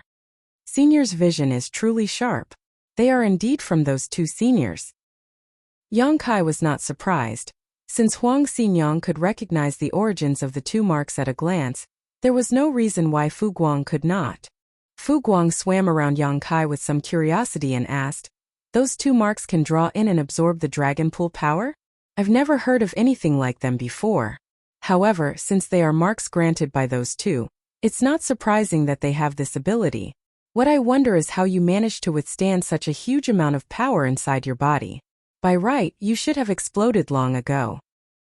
He had been observing Yang Kai for a while, and was truly puzzled by this situation. Yang Kai explained, "When those 2 seniors granted me their marks, they also gifted me a portion of their pure yin and yang powers. When this junior sucked in the dragon pool power, the yin and yang power turned into something like a millstone and ground it down, allowing me to rapidly absorb and refine the dragon pool power." Fu Guang was amazed and exclaimed, "There is such a thing." He had never known of such a possibility. Even the entire dragon clan knew nothing about this. Otherwise, the ancient books would have records of these capabilities. This brat in front of him not only had the marks of the burning light and serene glimmer, but he had also received a part of their powers. That meant that they considered him in high regard. The burning light and serene glimmer would never grant their powers to others lightly. At least, Fu Guang had never heard of anyone having such an opportunity before. Come, activate those 2 marks again," Fu Guang asked eagerly. Yang Kai shook his head rapidly and said, "Senior, unfortunately, this junior has exhausted the yin and yang powers of those 2. If I draw in any more dragon pool power, I won't be able to handle it." "What are you afraid of? Just do as I say. I'm here and will take care of you." Fu Guang spoke with utmost confidence, as if he wanted to reassure Yang Kai and let him act boldly. Yang Kai was at a loss for what to do and about what Fu Guang's intentions were. However, considering that Fu Guang was close to becoming a divine dragon, he was surely not a match if things got out of hand. Besides, it should not matter if he just demonstrated the 2 marks ability a little for Fu Guang to see. With that in mind, Yang Kai nodded his head and said, "In that case, Junior will show you how they work." He then activated the great sun and moon marks on his 2 dragon claws. The moment the marks shone, they started to suck in the rich dragon pool power from the surrounding area. Yang Kai was prepared to stop at a moment's notice as he did not have the yin-yang millstone inside him anymore. He really could not withstand too much dragon pool power entering his body. However, just as he activated the 2 marks, Fu Guang made his move. His nearly 100,000 meters dragon form vibrated immediately, and his dragon scales stood on end. As he did so, Fu Guang's dragon body suddenly turned into what seemed like a bottomless abyss, madly devouring the incoming dragon pool's power. Feeling his dragon vein roar and his bones crack loudly, Fu Guang's eyes lit up. Yang Kai was not experiencing too much pressure, because almost 80% of the dragon pool power drawn in by the great sun and moon marks was being intercepted by Fu Guang, leaving a mere 20% to enter Yang Kai's body. Although it was still a bit uncomfortable for Yang Kai, it was within his ability to tolerate. At least he would not be at risk of dying anymore. Yang Kai suddenly understood Fu Guang's intention of requesting him to activate the great sun and moon marks. Xin Yang said that Fu Guang had been in retreat in the depths of the dragon pool for 5,000 years. If he had not broken through yet, it meant that advancing from an ancient dragon to a divine dragon was no easy task. If Yang Kai could help him achieve a breakthrough, it would be an enormous favor, not only to Fu Guang himself but to the entire dragon clan. The dragon clan had only 1 divine dragon right now, so their overall strength would soar with an additional one. As Yang Kai was thinking about this, Fu Guang signaled to Yang Kai to stop. Yang Kai obediently did as he was told. Fu Guang pondered silently while glancing at Yang Kai every now and then, as if he was thinking about how to make a request. He also appeared very hesitant. Yang Kai was amused and wondered just what he was going to say. What is there to hesitate about? The advancement to become a divine dragon should be far more important compared to owing a favor or some notion of pride. Nonetheless, even with such thoughts, he did not say anything and just waited in silence. After a long time, Fu Guang said awkwardly, "Kid, do you want to dual cultivate with me?" Yang Kai was shocked and stuttered, dual cultivate? With you? What the hell are you talking about? Why did you suddenly bring this up? Are you actually a female dragon? But it doesn't look like it, and your voice is obviously too low to be that of a female. Yang Kai doubtfully thought. Fu Guang nodded seriously and said, yes, cultivate with me. See, you can draw in an enormous amount of dragon pool power by using those 2 marks. However, you can't digest it all, so I can digest most of it for you while you absorb the rest yourself. Yang Kai choked and remarked, oh ahem, so this is what you meant by dual cultivate with you. He thought that Fu Guang was referring to something else. Fu Guang said with a straight face, of course. What else could I have meant? Yang Kai was speechless, and even suspected that Fu Guang did not understand what the connotation was. In Fu Guang's mind, dual cultivation simply meant cultivating together. Noticing that Yang Kai did not agree immediately, Fu Guang said, of course, this is more beneficial to me, but I will not let you suffer a loss. Let's do this. You are now a pure-blood dragon, and can only enhance your bloodline on your own without anyone's guidance. However, my dragon clan's bloodline talent is the Tao of Time. If you agree to my request, I can give you a few pointers while you cultivate. Yang Kai's eyes lit up when he heard what Fu Guang said and exclaimed, really? Fu Guang nodded, of course. Many thanks, senior. Even if Fu Guang did not offer to give him pointers on improving his mastery over the Tao of Time, Yang Kai was already planning on helping him. If Yang Kai really helped him become a divine dragon, then the Dragon Clan would owe him a huge favor. Now, with the added benefits on top, Yang Kai would certainly not refuse. Do you agree? Fu Guang asked to confirm. This junior can't think of a reason to refuse. Very good. Fu Guang slithered his dragon form and continued. This matter cannot be delayed. Come with me.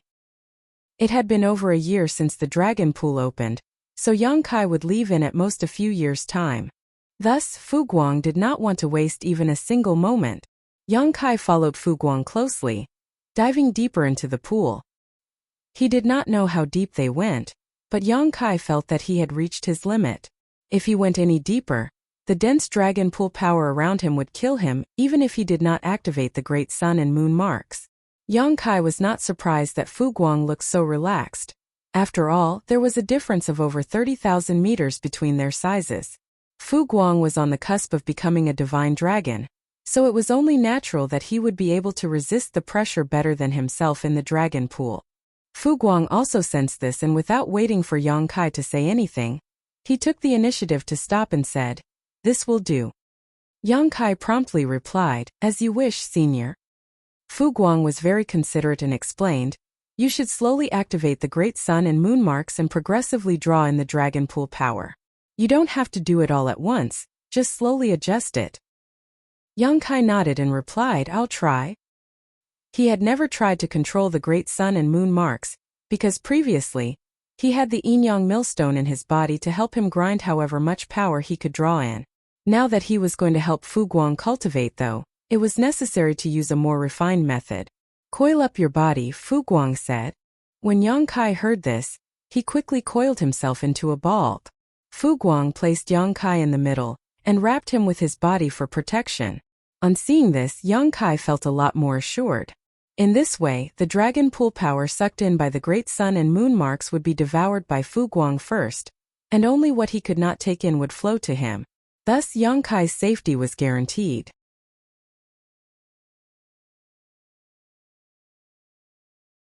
Martial Peak. Chapter 53-23, Fu Guang's Hypothesis. The great sun and moon marks were activated and the dragon pool power began to swirl around them. This time, Yang Kai deliberately tried to control the two marks and found that it was actually not difficult to manipulate them. When Big Brother Huang and Big Sister Lan gave him these two marks back then, this should have been taken into consideration. However, the marks still pulled in the dragon pool power at an alarming rate. This place was already a few million meters deep into the dragon pool, so the surrounding power was very dense. Any kind of suction force would draw the power in like tsunami. Fu Guang grunted as his huge form shook. His dragon scales stood on end and his body instantly became like a bottomless abyss, devouring the dragon pool power that he absorbed. Yang Kai, who was surrounded by Fu Guang's dragon body, was a bit nervous, but soon realized that he had worried over nothing. The majority of the dragon pool's power was swallowed up by Fu Guang, and not a single bit came to him. Seeing this, Yang Kai gradually strengthened the power of the marks, and more dragon pool power was drawn. Yang Kai slowly increased the suction force of the marks until he reached about 70% of maximum, when he began to feel some of the power overflowing to him. That also meant that Fu Guang was at the limit of how much he could absorb. He gestured to Yang Kai, who understood and strengthened the power of the marks a bit more. With Fu Guang's cooperation, the excess dragon pool power that flowed to Yang Kai was devoured and refined by him. Both Yang Kai and Fu Guang were silently adapting to the current pressure of the incoming power. Yang Kai found that without the burning light and serene glimmers yin-yang millstone to assist him, he could not refine all the dragon pool power that he drew in, and a large part of it simply passed through his pores and back out into the dragon pool. Previously, with the yin-yang millstone, no matter how much dragon pool power he drew into his body, Yang Kai was able to refine it quickly and not a drop remained. This was also the reason why he was able to advance to become an ancient dragon so quickly and grow to a shock 67,000 meters in one session. Now, without that millstone, Yang Kai finally felt the difficulty of a dragon cultivating and breaking through. It was no wonder that Fu Guang had not been able to attain a breakthrough even after staying in the depths of Dragon Pool for 5,000 years. If he, as an ancient dragon of 67,000 meters, was already having difficulty, there was no need to mention Fu Guang, who was only one step away from becoming a divine dragon. Yang Kai did not know if this attempt could help Fu Guang break through his bottleneck. However, since Fu Guang had made the request, he could only do his best and leave the rest to fate. Unlike Yang Kai's current relaxed situation, Fu Guang's devouring of the dragon pool power was much more intense. Yang Kai could even hear the dragon vein inside Fu Guang roaring like a river. Apart from that, the latter's body would occasionally crack open and dragon blood would gush out everywhere. This was obviously the result of the pressure he was under. Although he looked miserable, Fu Guang's spirits appeared buoyant, but this couldn't be helped. Before Yang Kai entered the dragon pool, he had also tried using the ancient dragon vein tempering art, drawing in as much power of the dragon pool as possible to use the pressure to break through his own shackles. However, in these 5,000 years little progress was made. It seemed his body had reached a limit, and it was impossible to advance any further to become a divine dragon. He had pondered a lot during these 5,000 years. The ancient method was actually quite useful in terms of refining his dragon vein. The problem was that he simply could not draw in enough dragon pool power to meet the requirements for a breakthrough. That was why after he saw the great sun and moon marks on Yang Kai dragon claws, Fu Guang began to think that if Yang Kai could help him pull in a massive amount of dragon pool power, he might have an opportunity to achieve a breakthrough.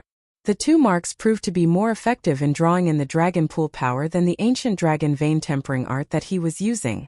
Previously, while cultivating, Fu Guang vaguely felt some subtle changes to his dragon vein, so he knew it was working. Although he could not see any signs of breakthrough, any change was better than none. His only fear was nothing changing at all. Now, however, the changes were far more noticeable. If he could succeed this time, then the entire dragon clan could become more prosperous in the future. Since ancient times, the dragon clan had produced numerous ancient dragons. However, there were very few divine dragons. There were never more than 3 in the same era, with the biggest reason for this being that the last hurdle was just too difficult to overcome. If Fu Guang could break through and become a divine dragon using this new method though, then the next time an ancient dragon wanted to break through to become a divine dragon, they could simply ask Yang Kai for help. If all went well, the number of divine dragons in the dragon clan might achieve new heights. With this hypothesis in mind, he looked at Yang Kai as if he had found some kind of precious treasure. Several more days passed, and both Yang Kai and Fu Guang had completely adapted to the pressures they were under. Fu Guang suddenly opened his mouth and spat out his own dragon bead. The dragon bead was quite large, round, flawless, and completely white. Yang Kai also had a dragon bead, but his was incomparable to Fu Guang's. Fu Guang's dragon bead seemed to have no other characteristics than being beautiful. However, Yang Kai could feel the heaven-destroying and earth-shattering power contained within it. This was the result of Fu Guang's dragon force. For dragons, their dragon bead was just like a monster beast's monster core, the foundation of their existence. It was also their trump card when facing a strong enemy. In times of desperation, a dragon could take out their dragon bead to attack the enemy. Of course, there were great risks involved in doing this, which was why a monster beast would not summon their monster core unless desperate, much less a noble dragon. Yang Kai had done it once before in order to kill Zhu Feng territory lord, but that one single clash had resulted in his dragon bead being damaged, and without the help of Big Brother Huang and Big Sister Lan's power, it would have taken him hundreds if not thousands of years to recover. He did not know what Fu Guang was doing by suddenly spitting out his dragon bead at this time. However, it was soon obviously that this was how the latter was planning to guide him on how to better master the Tao of Time. Watch carefully. As Fu Guang shouted, the dragon bead began to rotate. From that dragon bead, pure dragon force emerged and formed a layer of haze around the bead. At the same time, the flawless white dragon bead also began to transform. The white dragon bead soon turned into different colors, and the entire dragon bead became pockmarked. Not only that, the dragon bead seemed to have a strange power surging within it. Yang Kai's dragon eyes widened as he stared at this scene, and soon he was shocked. What he saw was no longer a dragon bead, but rather a universe world. The haze of dragon force was the barrier around this universe world. This was a newborn lifeless universe world, but with the convergence of the powers of the 7 elements, a transformation began to occur and the barren universe world also gradually changed. At first, an ocean appeared. Then some green began to spread around. The originally white dragon bead became green and blue. The aura of life slowly appeared in the sea, and soon spread to the land. The first lives were very fragile and could not withstand any disturbance. The slightest interference and it spelled disaster for them. Rebirth followed each destruction and eventually, life took a hold and managed to tenaciously survive. Over time, life flourished and the whole world thrived. Yang Kai realized that Fu Guang was using his dragon bead to show him the evolution of the Tao of Time. Time was an extremely subtle power, more mysterious and esoteric than even the Tao of space. The Dragon Clan's bloodline talent was the Tao of Time, so they had no need to deliberately cultivate it. When a dragon's bloodline became pure to a certain degree, the inheritance hidden deep in their bloodline would awaken. Still, it was very difficult for a dragon to master this power. Yang Kai did not know for certain before, but now he had to admit that his ability to cultivate the Tao of Time was linked to his dragon bloodline. Otherwise, it would not make sense for him to be able to cultivate the Tao of Time while being proficient in the Tao of space. Now he was an ancient dragon and his dragon vein was extremely pure, so his bloodline talent had awakened. All that was needed was for him to enhance his own understanding in the Tao of Time. Fu Guang's display greatly made up for this. He was an ancient dragon who was just a step away from becoming a divine dragon. Looking at the entire Dragon Clan, it could be said that apart from the current Dragon Clan head, he was the most powerful. With the help of his own dragon bead, Fu Guang displayed the wonders of the Tao of Time for Yang Kai, with no regard for how much of his strength he used up from his source. This was an opportunity that not just anyone could have.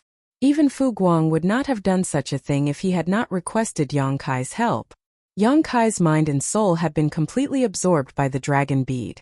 It was as if he was inside of it, experiencing all the wonders of the Tao of Time.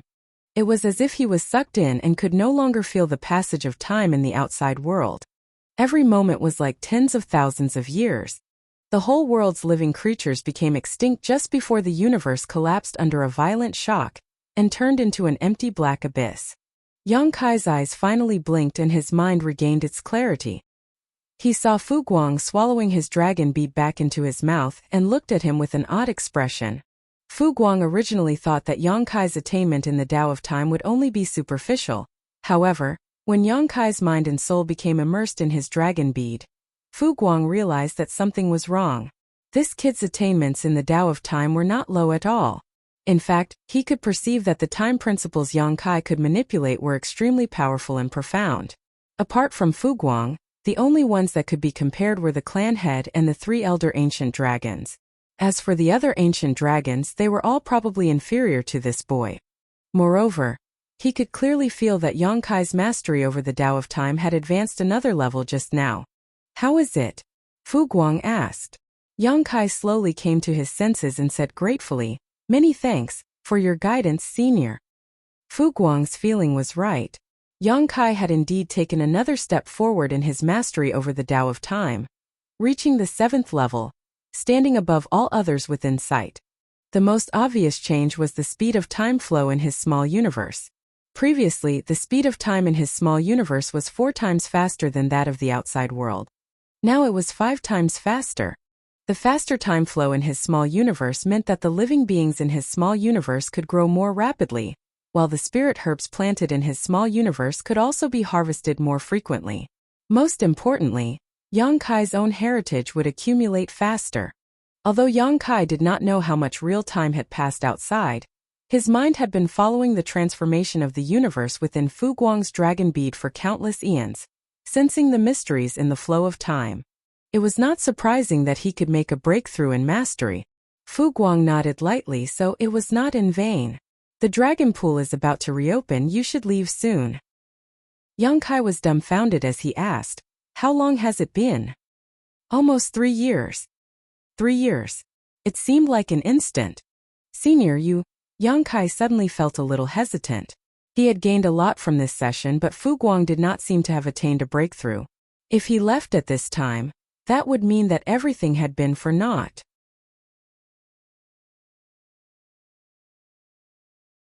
Marshall Peak. Chapter 53-24. That damn human is a bastard. Seeming to sense Yang Kai's thoughts, Fu Guang said, the power I have accumulated is already enough. All that remains is the evolution of my bloodline. No external force can help me now. Over the past 3 years, the dragon pool power that Yang Kai drew using the great sun and moon marks was almost equivalent to what Fu Guang would take in after 100 years of effort. This showed the immense power of the 2 marks. Previously, Fu Guang could not take this final step because the ancient dragon vein tempering art he was using could not draw enough dragon pool power at once to apply sufficient pressure to force a breakthrough. However, this was not a problem with the great sun and moon marks. Although he could draw the same amount of dragon pool power in 100 years as Yang Kai did for him in 3 years, that did not mean that the effect was the same. Without Yang Kai's help, he might not have been able to take this final step in 100 years, or even 1,000 years. Now Fu Guang could feel that his bloodline was changing, so it was time to finally take that last step. Maybe when the dragon pool opened again, the dragon clan would have another divine dragon. Yang Kai was relieved to hear him say that. He did not want to owe someone a favor. Fu Guang had instructed him on the Tao of Time, and Yang Kai helped him to advance to become a divine dragon. Thus, there was a mutual gain and neither owed the other. A dragon scale suddenly flew towards Yang Kai and Fu Guang said, bring this to those 3 old ghosts and you will get the rewards that you deserve. Yang Kai reached out and grabbed it. He had a feeling that the dragon scale had been marked by Fu Guang's secret techniques, but he did not know what it said. He had no intention to pry either, as he had not done anything wrong to the dragon clan during his trip to the dragon pool, except for devouring a lot of dragon pool power. He even did Fu Guang a favor. Although he was now a pure-blood member of the dragon clan, and he had purged the part of him that was human when he broke through subconsciously, Yang Kai still felt like he was human. A flash of light suddenly came from above. The light came from afar but seemed to penetrate the entire dragon pool. Immediately afterwards, a low voice sounded from above, time is up, quickly leave the pool. The voice was naturally from one of the ancient dragon elders. Without delay, Yang Kai nodded slightly at Fu Guang and said, farewell, senior. I hope to hear good news from you the next time we meet. Although Fu Guang said he had accumulated enough power, and all that was left was bloodline conversion, things might not go so smoothly. Just look at the number of divine dragons who had appeared throughout the dragon clan's history, and one would understand. If it was so easy to break through and become a divine dragon, then the number of divine dragons in the dragon clan would not be so low. Go on, Fu Guang nodded lightly. Yang Kai flicked his dragon tail and swam into the beam of light. This glowing path seemed to have the effect of warping space. He did not know how the dragon clan managed to do it, but Yang Kai, who was millions of meters deep into the dragon pool, reached the top after just a blink of an eye. At this moment, in the huge square of the no-return pass where the 5 statues of the dragon emperors stood, a portal appeared. Dozens of dragon clan members gathered from all directions.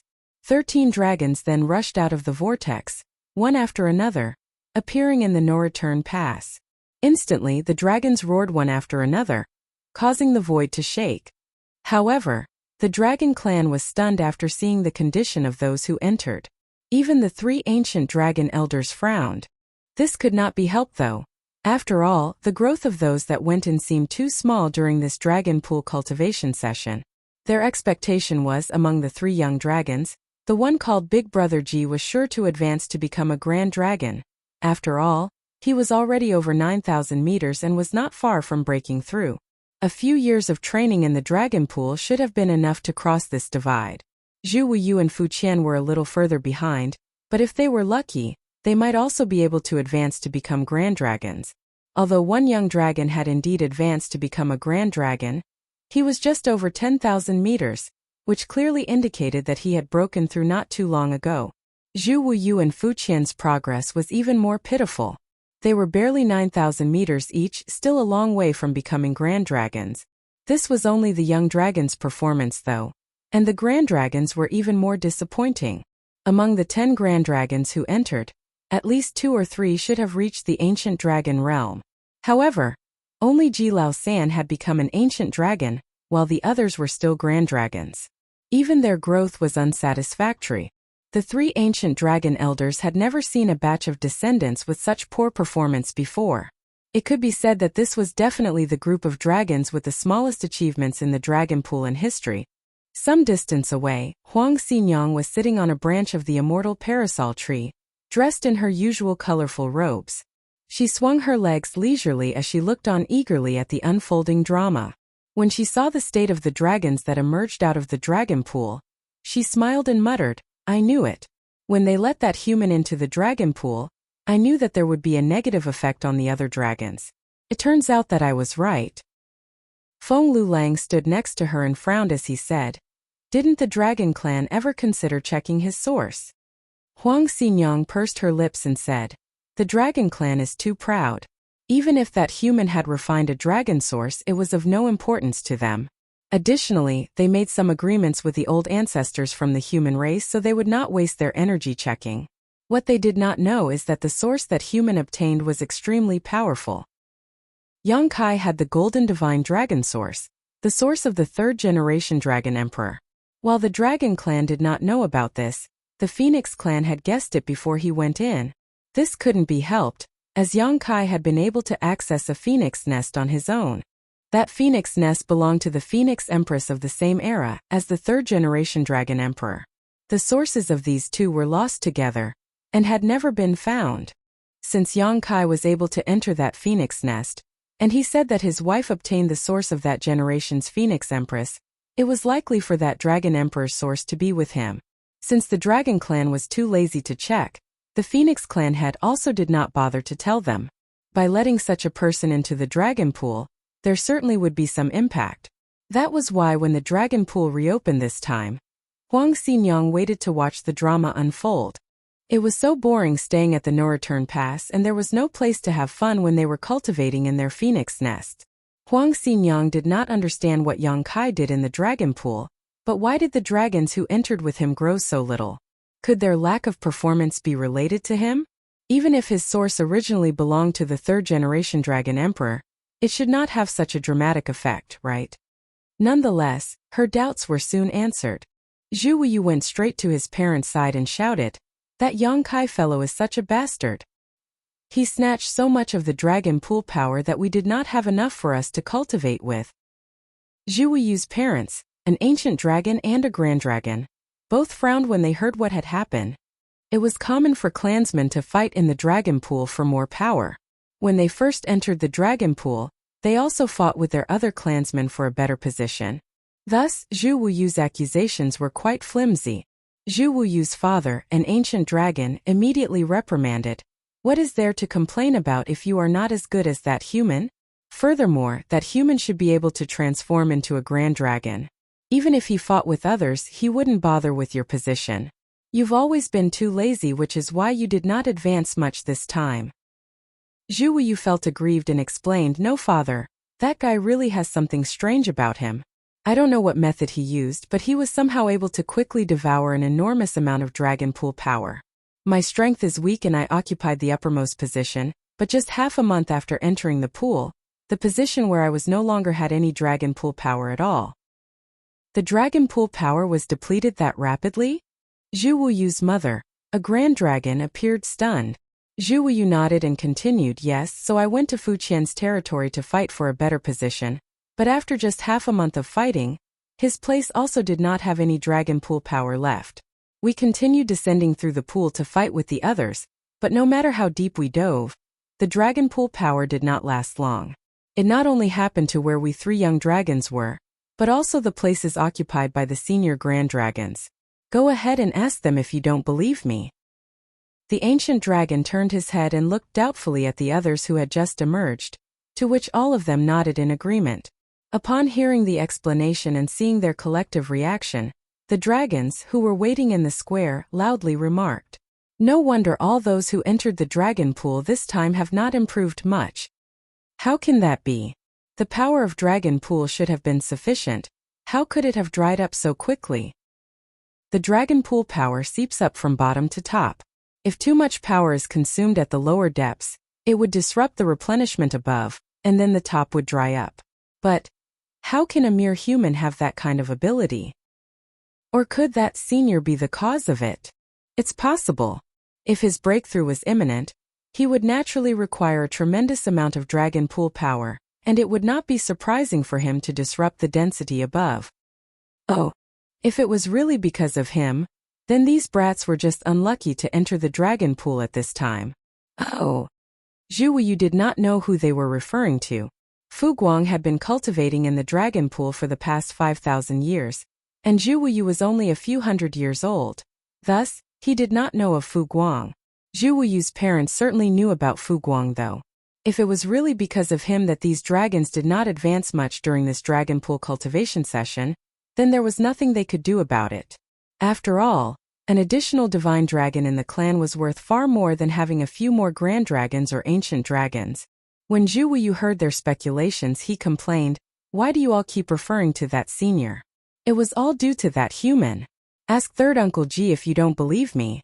Third Uncle G saw it clearly when that human broke through. A breakthrough. The group of dragons all gasped in surprise. Frankly, the dragon clan did not know the specifics and extent of that human's dragon bloodline. After all, Yang Kai had never exposed his dragon form or pressure to them. They only knew that he was a grand dragon, and even that was revealed to them by the human old ancestors. As Huang Xinyang said, the dragon clan had their pride, and even though Yang Kai managed to refine a dragon source, they did not take him seriously and did not bother to investigate. An old ancient dragon elder looked at Ji Lao San and asked, "Did that human really achieve a breakthrough in the dragon pool?" Ji Lao San nodded meekly. Before he entered the dragon pool, his dragon body was nearly 50,000 meters. Now, when he left the dragon pool, he was only 55,000 meters. But what about that human? When Yang Kai entered the dragon pool, he was 35,000 meters, yet after just half a year, he managed to break through to become an ancient dragon. Now that 3 more years had passed, there was no way to guess just how much he had grown. Ji Lao San was a pureblood dragon. To think that he could not even compete with the advancement rate of a mere human in the dragon pool. He was utterly ashamed of his poor performance compared to that dastardly human. Martial Peak, Chapter 5325, 70,000 meters. The 3 old ancient dragon elders looked at each other, and they all saw the doubt in each other's eyes. They were all both surprised and doubtful that the human had achieved a breakthrough in the dragon pool. According to the information they received from the old ancestors, that human should only be a grand dragon. If he had achieved a breakthrough, then was he not an ancient dragon now? This was a bit abnormal. Throughout the ages, the dragon clan had indeed lost a lot of dragon sources, and many different individuals from different races had obtained them. However, one growing to such an extent was extremely rare. On the other hand, when they learned that the reason why their clansmen who entered Dragon Pool grew so little was due to that human, those dragon clan members surrounding the place became agitated. Some of the grand dragons even instigated the rest to teach Yang Kai a lesson when he emerged from the pool. From Dragon Clan's standpoint, it was already an exception to allow an outsider to enter a sacred place such as the Dragon Pool. If the Ninth Order old ancestors had not come to an arrangement with the Dragon Clan, there was no way the latter would have agreed. It was enough that he was allowed to enter the dragon pool and gain some small benefits, but now it turned out that he interfered with the growth of a dozen clansmen. How could this be tolerated? The dragon pool did not open regularly, and every dragon clan member cherished the opportunity to enter it to cultivate. While the dragons were busy complaining about what the human did, a golden light appeared at the swirling entrance of the dragon pool, followed by a large dragon head rushing out of it. An intense dragon pressure immediately engulfed the area, and the noisy square instantly fell silent. Amid the loud dragon roar, a huge dragon quickly emerged from the dragon pool. Those who were complaining angrily moments ago now looked up at the sky in a daze. The three ancient dragon elders were also flabbergasted. Ji Lao San's face began to twitch involuntarily. 70,000 meters. A full 70,000-meter ancient dragon. He was coiled above the Noreturn Pass, glowing in splendid golden light. It was awe-inspiring, and the brilliance was simply unparalleled. Ji Lao San was filled with bitterness when he saw it and muttered internally, 70,000 meters. When Yang Kai entered the dragon pool, he was only 35,000 meters, yet after just a few years, his dragon form had doubled in size. Throughout the ages, no dragon had ever been able to cultivate to such an extent in just one session in the dragon pool. As a 70,000-meter dragon, Yang Kai was already considered to be extremely powerful as an ancient dragon within the Dragon Clan. What caused Ji Lao San to be speechless was that, under Yang Kai's dragon pressure, he actually felt his hands and legs go limp. He was completely subdued. Not only him but many other dragons, who were also ancient dragons, felt suppressed by the human's dragon pressure. Naturally, this came from their own bloodlines being suppressed. A golden dragon. The old woman of the three elders exclaimed in disbelief. Another elder was staring at one of the 5 Dragon Emperor statues. Naturally, the third-generation Dragon Emperor's statue at this time also began to glow with a golden light. The aura from it resonated with the dragon in the sky, as if there was a connection between the two. So that's how it is. This elder murmured. Under such circumstances, if he still could not guess the origin of Yang Kai's source, then he would be a disgrace to his position. The Dragon Clan had also searched for this lost source. Other than the Dragon Clan, the Phoenix Clan also searched for it, but they missed the best period and were unsuccessful in the end.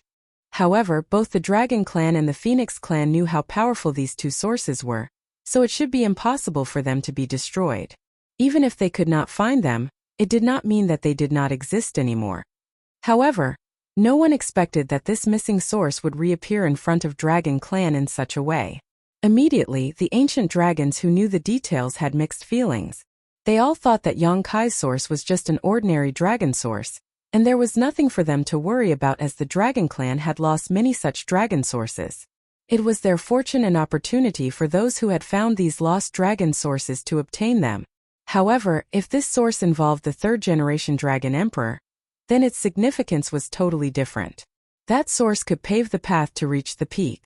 Yang Kai's huge dragon form hovered over the Noreturn Pass for a short time before he shrank down, transforming back into his human form as he landed in the square. Feeling the prying eyes all around, Yang Kai knew that his presence had brought the Dragon Clan a lot of doubts. At the very least, he could no longer hide his refinement of the golden divine dragon source. The Dragon Clan should have a lot of questions for him. Yang Kai decided to speak first before they could ask any questions. Greetings, 3 elders. Senior Fu Guang has an object for this junior to pass on to you. The oldest-looking elder in the center held back his initial questions and instead asked in surprise, Fu Guang? You met Fu Guang in the dragon pool? Yes, Yang Kai nodded firmly. How is he doing? The old man asked with concern. Yang Kai replied, Senior Fu Guang is well. What did he want you to bring back? The old female elder asked. Yang Kai handed over a dragon scale from Fu Guang. The old woman took it, focused on it, and after a while, she handed the dragon scale to another elder.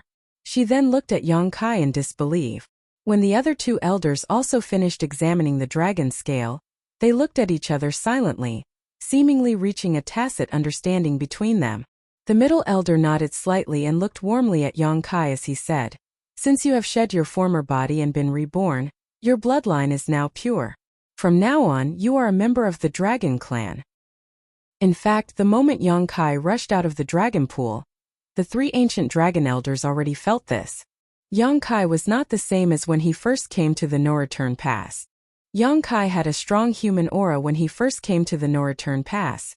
However, when he emerged from the dragon pool, that aura was completely gone. He now exuded the aura of a pure-blood dragon. After checking Fu Guang's message in the dragon scale, the three ancient dragon elders also learned what happened inside. As they had previously thought, Yong-kai had indeed refined the lost source of the third-generation dragon emperor. This was confirmed by Fu Guang. He was also highly regarded by the sun's burning light and moon's serene glimmer, who granted him the great sun and moon marks. It was because of these two marks and another gift from those two seniors that he was able to devour the dragon pool's power and grow so rapidly. It was also because of this reason that those who entered the dragon pool during this session performed so poorly. It was not that they had no aptitude, just that all the benefits were taken away by Yong-kai.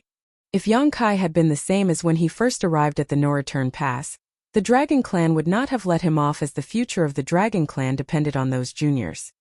Hindering their growth infringed on the Dragon Clan's interests, which was simply intolerable.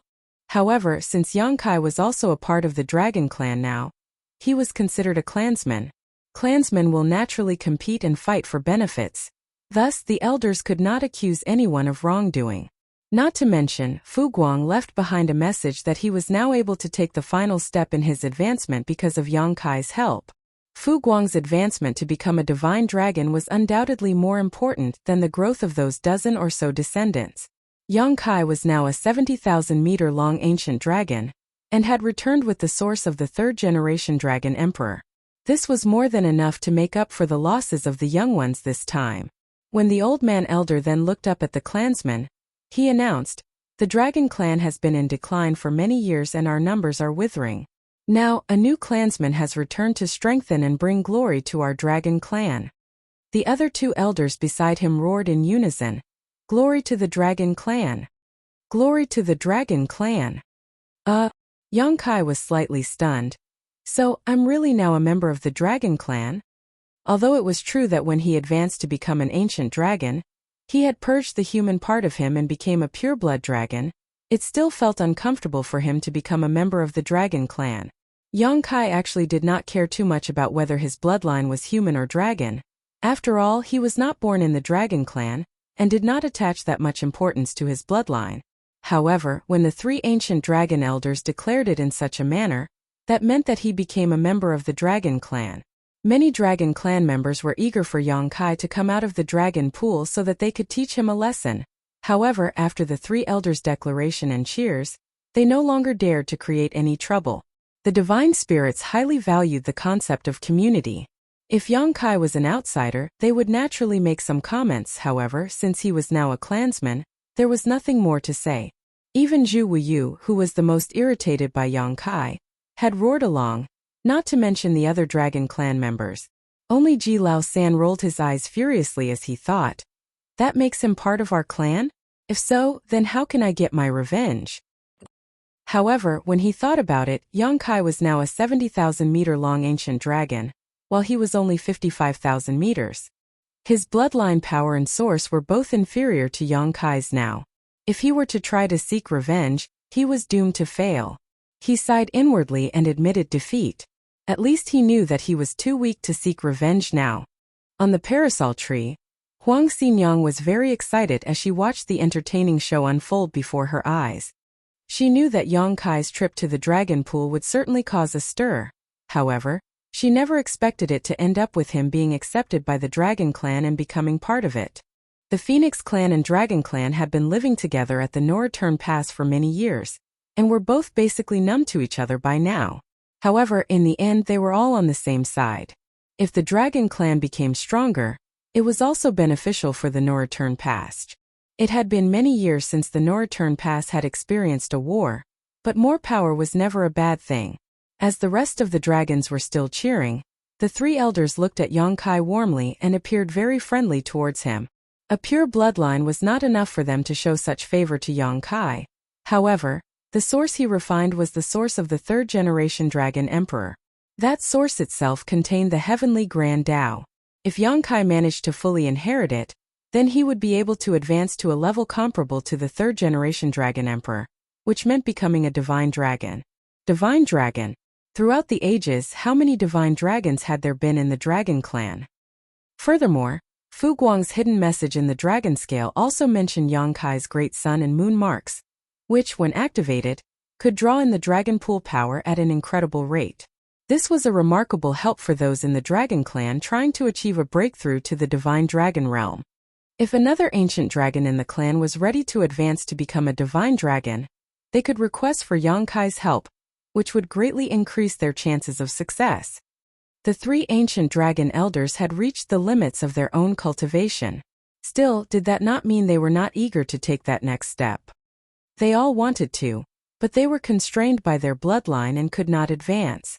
If Yang Kai's great sun and moon marks could give them a boost, then it might be possible for them to achieve a breakthrough. Although there was not much hope, it was at least worth a try. Of course, that was a consideration for the future.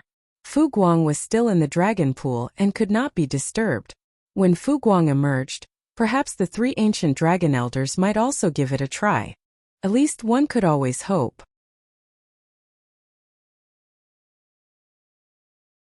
Martial Peak, Chapter 5326. Dragon Tome. The three ancient dragon elders gladly accepted Yang Kai, who had such a pure bloodline, and undoubtedly had a bright future that would greatly benefit the entire clan. The old man elder in the center of the group asked, "Now that Yang Kai has joined the clan, should his name be included in the Dragon Tome?" "Yes." A low voice suddenly came out of nowhere. The voice was loud and it sounded like a grand bell. At the same time, Yang Kai felt a divine sense sweeping over him. The divine sense was comparable to old ancestor Xiao Zhao's. Yang Kai's heart fluttered as he realized that the origin of this divine sense was probably the head of the Dragon Clan, the one and only divine dragon alive today. In the Dragon Clan, young dragons had bodies that were under 10,000 meters. The strength of those in the Dragon Clan was very different. A newborn young dragon was very fragile, perhaps even worse than an ordinary human cultivator. However, when their body grew to 9,000 meters, they were equivalent to a human just below the 7th order. More than 10,000 meters, they became grand dragons, which was equivalent to 7th order open heaven realm masters. Above 50,000 meters, they were ancient dragons, which were equivalent to the 8th order open heaven realm master. At 100,000 meters, they became divine dragons. That was comparable to a 9th order open heaven realm old ancestor. Of course, the strength and rank were divided as such, but when they really fought, the divine spirit of the same realm would most likely be more powerful. The divine spirits had too many advantages that the humans did not. For example, Yang Kai's dragon form was now 70,000 meters. According to the ancient dragon classification, his strength was considerable. If he transformed into his dragon form, he could take on a veteran 8th order open heaven realm master. Today's Dragon Clan had only one divine dragon. However, this dragon was not considered to be a dragon emperor, because divine dragons also had those who were weak and strong. The current head of the Dragon Clan felt that he was not qualified to be considered a dragon emperor. Such a situation was not unique or even uncommon in the long history of the Dragon Clan. Otherwise, the Dragon Clan would have far more than 5 generations of dragon emperors, all of whom were the most powerful masters of each generation of divine dragons. Yang Kai knew that the Dragon Clan had a divine dragon, but he had not seen him yet. This time the divine dragon also did not show up, but only responded when the ancient dragon elder asked a question. Yang Kai did not know what the Dragon Tome was as he had never heard of it before. When Huang Xinyang told him about the Dragon Clan, she did not mention anything about a Dragon Tome. He did not know if she also did not know about it or simply didn't mention it for some reason. As Yang Kai was wondering, one of the male elders said, "Come with me." He then led the way, accompanied by the other 2 elders. Yang Kai followed behind them. The other dragons stopped cheering and followed behind Yang Kai solemnly. Sensing this atmosphere, Yang Kai realized that having his name entered into the Dragon Tome was an extremely solemn event for the Dragon Clan. A short while later, they arrived at a simple temple where the 3 elders entered in turn, followed by Yang Kai. As for the other dragons who followed them, they all stopped outside. The temple was extremely spacious, but the interior was very simple. It gave an unusually empty feeling. At the head of the grand hall was an altar, which was surrounded by dragon force that acted as a kind of barrier. Yongkai squinted and saw that the altar seemed to be suspended on an irregular stone slab-like object. The slab appeared to be about the size of a wash basin and was covered by a restriction. Yongkai also did not see any other unique objects, and guessed that this was the dragon tome mentioned by the elder. What the hell is this? As he was wondering, the 3 Dragon Clan elders stood at the 3 corners of the altar. Each used a Dragon Clan secret technique, and then with a mysterious dragon roar the restriction opened. Moments later, the old man elder shouted, "Open the dragon tome." After he shouted, the 3 ancient dragons opened their mouths and spat out their respective blood essence, which fell into the dragon tome. The seemingly mundane dragon tome quickly swallowed up the dragon blood from the 3 ancient dragons, and in the next moment, it began to emit a faint glow. As the dragon tome flew out, the male old elder reached out and caught it. He then turned around, looked at Yongkai, and said, "The dragon tome has existed since the beginning of the universe and has witnessed the birth of the first dragon and the inheritance of generations upon generations. Since ancient times, it has recorded the names of 14,362 dragons. You are the 14,363rd. Yongkai raised his brows slightly at this new information. The Dragon Clan had been around for ages, and this dragon tome was something that was created when the Dragon Clan first appeared. He had never heard of this before. If every pureblood dragon was recorded in the dragon tome, that meant there were less than 15,000 of them that had been born thus far. It was an extremely small number. However, considering the Dragon Clan had extremely long lifespans and great difficulties reproducing, the low number was not that surprising. During this trip to the No-Return Pass, Yongkai had encountered 3 young dragons, but this was actually quite rare for the Dragon Clan as, in the past, it was not unusual for thousands of years to go by without a single newborn clansman. The old female elder looked at Yongkai with a smile and said, "Perhaps in the past, you did not know of the existence of the dragon tome. When your name is recorded in the dragon tome, not only does it mark the clan's recognition of you, it is also a great benefit for you." Yongkai said humbly, "Please enlighten me, elder." The old woman elder smiled and said, "Firstly, the dragon tome keeps track of the life or death of anyone whose name is recorded within. If a clansman encounters a crisis outside, they can call for help from the clan by using a secret technique which is connected to the dragon tome. Secondly, the dragon tome is connected to the dragon pool. If you really meet with misfortune outside and die, if there is still a trace of your source spirituality in the dragon tome, with the dual powers of the dragon tome and dragon pool, there is a chance you may be reborn in the dragon pool." Yongkai was shocked by this and exclaimed, "Resurrection? As in back from the dead?" The elder nodded, "Indeed." Yongkai was now completely dumbstruck. The first power of the dragon tome was not too significant, but the second ability was completely outrageous. Yongkai had experienced a kind of resurrection once before. When he fought with the great demon god Mo Shang in the star boundary, his physical body was completely destroyed. That time he was able to come back from the dead with the help of the powers of the immortal tree and the soul-warming lotus. That was a combination of extremely good fortune and opportunity. Yongkai did not want to experience that again. After all, dying was not a pleasant experience. However, who could guarantee that they would not die?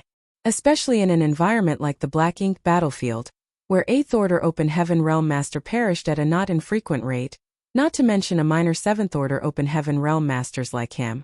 Recording his name in the Dragon Tome meant that it could be used to basically turn back and bring back a dead dragon inside of the dragon pool.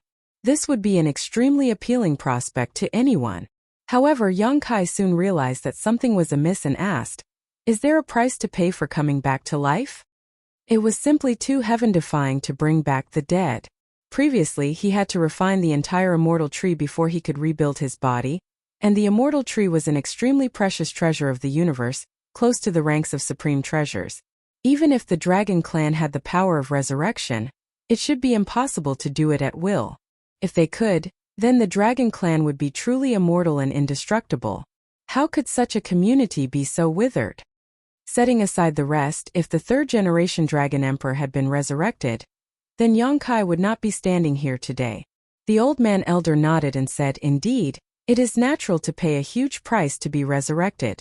Additionally, no one can guarantee the success of this process. Truthfully, the chance of success is very small. In Dragon Clan's history, the number of times the Dragon Pool and Dragon Tome have been used to resurrect someone is not more than 10, and among these 10 attempts, only 3 succeeded." Yongkai now understood. He knew full well that such a heaven-defying technique was impossible without serious constraints. In the entire Dragon Clan's history, they only attempted about 10 resurrections. One would expect that each time, it must have been for an extremely important member of the Dragon Clan. When the third-generation Dragon Emperor fell, the Dragon Clan must have done it, but unfortunately it did not succeed. Otherwise, the third-generation Dragon Emperor would still be alive. What's more, the probability of success was less than 30%, which could be considered very low.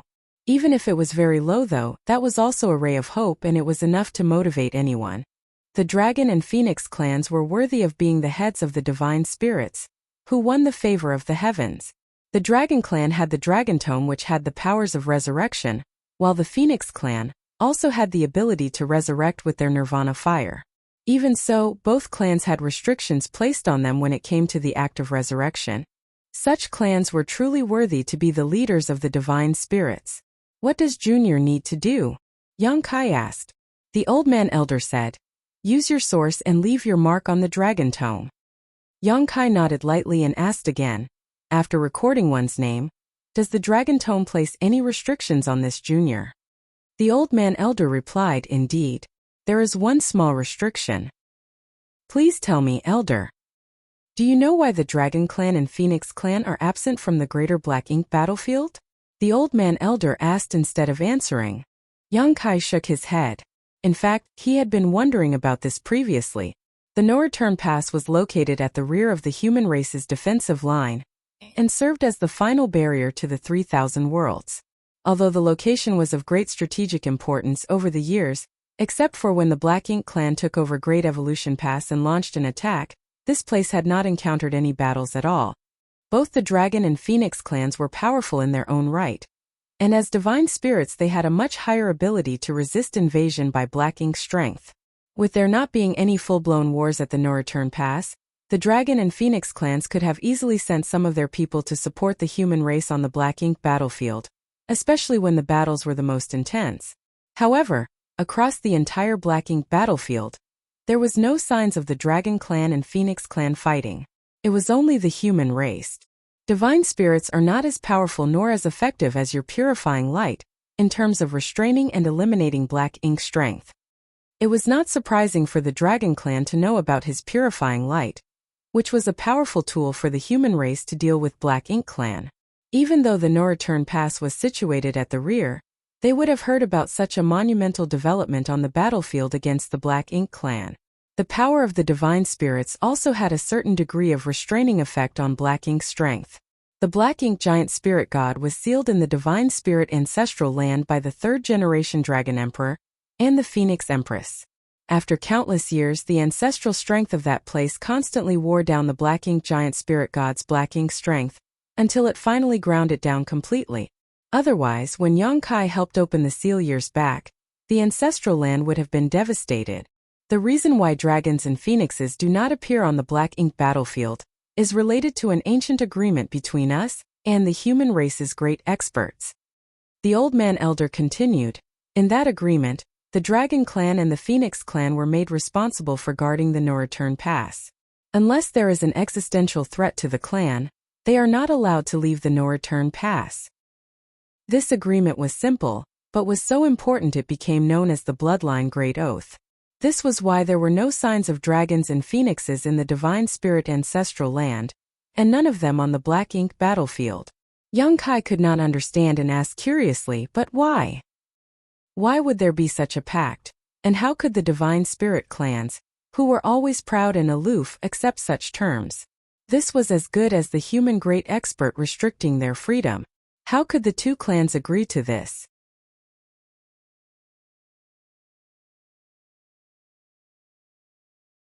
Marshall Peak, Chapter 5327. Is he stupid? Oh. The male old elder said, I do not know what the ancient masters were thinking.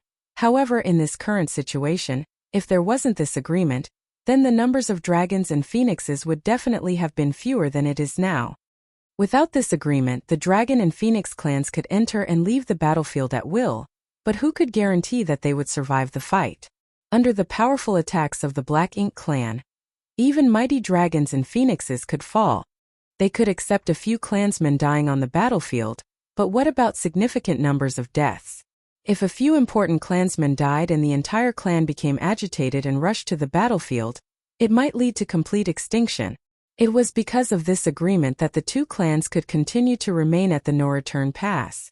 Although the days were boring, at least they did not need to face the many risks of the battlefield. From this point of view, perhaps it was not the ancient human great expert who restricted the freedom of two clans, but rather the two clans choosing this of their own accord. But what does this have to do with this junior recording my name on the dragon tome? Young Kai asked with a frown. The elder replied, if you record your name on the dragon tome, then you must also honor this agreement. In other words, if I record my name on the dragon tome, I have to stay at the no-return pass and cannot return to the Black Ink battlefield? Young Kai exclaimed. Indeed, the elder nodded. This agreement was known as the Bloodline Great Oath for a reason. If Young Kai was not a pureblood dragon, it would be fine, but now that his bloodline was pure, once he recorded his name in the Dragon Tome and officially joined the Dragon Clan, he would be subject to the same restrictions. If he broke them, he would face backlash from his bloodline. Young Kai swept his eyes over the three Dragon Clan elders in front of him, who all appeared very calm. If Young Kai had not taken the initiative to ask, they would not have said anything. It was not that they intended to hide anything, for if they did, they could simply have not explained at all. Of course, the message that Fu Guang sent back on the dragon scale indicated that Young Kai's great sun and moon marks were extremely useful to the Dragon Clan. If possible, they wanted Young Kai to remain at the no-return pass. Not to mention the three of them, there were also other ancient dragons in the clan who either wanted or needed to break through in the future. If Young Kai helped them with their breakthrough, then their chances of success would greatly increase. Maybe by as much as 30%. A 30% increase could not be underestimated. After all, over time that would mean a 30% increase in the number of divine dragons for the Dragon Clan. Nonetheless, since Young Kai took the initiative to ask, they had to explain it clearly. They did not intend to deceive him. The benefits of recording one's name in the Dragon Tome were indeed enormous, and the possibility of coming back from the dead with the powers of the Dragon Tome and Dragon Pool were very tempting. However, what was the use of all these benefits if he could not leave the no-return pass? Young Kai's trip here was to improve his strength, mainly in preparation for the human race's crusade. If he was now forced to remain in the no-return pass, how could he take part in the crusade? He would also have wasted old ancestor Xiao Zhao's efforts and expectations.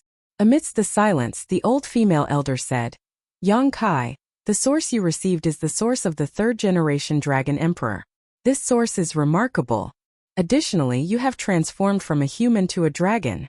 Once you record your name in the Dragon Tome, you can maintain your family name and establish a new branch family of the Dragon Clan.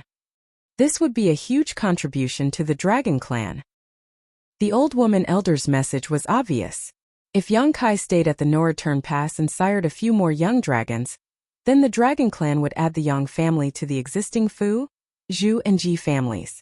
Furthermore, he would be the founding patriarch of this new family. Not just anyone could receive such an honor. The Dragon Clan has existed for countless eons, but so far, only 3 family branches had been established. As soon as Young Kai recorded his name on the Dragon Tome, there would be another family branch, and Young Kai would immediately become the first ancestor of this dragon family branch. Another elder, who had not spoken so far, also added, We're not asking you to remain at the no-return pass and idle for the rest of your life. With your 7th Order Open Heaven Realm cultivation, even with your 70,000-meter ancient dragon form, your role on the Black Ink battlefield will be very limited. However, if you stay in the no-return pass, your presence would be of great benefit and importance to the future of the Dragon Clan. If you want, you can also bring your family to the no-return pass. Although we are also technically on the Black Ink battlefield, It has been quite peaceful over the years. Now that Great Evolution Pass has been retaken, the Black Ink clan can no longer come to harass us. That's right. You have family in the 3000 worlds, right? There is no such thing as security on the Black Ink battlefield, so your loved ones must be extremely nervous about your safety. How could you continue to let them worry? The 3 Dragon Clan elders took turns to persuade Yang Kai to record his name on the Dragon Tome and remain at the No Return Pass. However, when they saw that Yang Kai remained so indifferent, the 3 elders knew that their persuasions were ineffective. Even if he was young compared to them, he was still a 7th Order Open Heaven Realm Master with a strong and resolute heart. If he could change his mind after just a few words of persuasion, then it would be impossible for him to have the cultivation he had today. The old male elder said again, "There is no hurry to decide on recording your name in the Dragon Tome. Why don't you stay at the No Return Pass for some time and carefully consider first? If you really do not wish to stay, no one can force you to."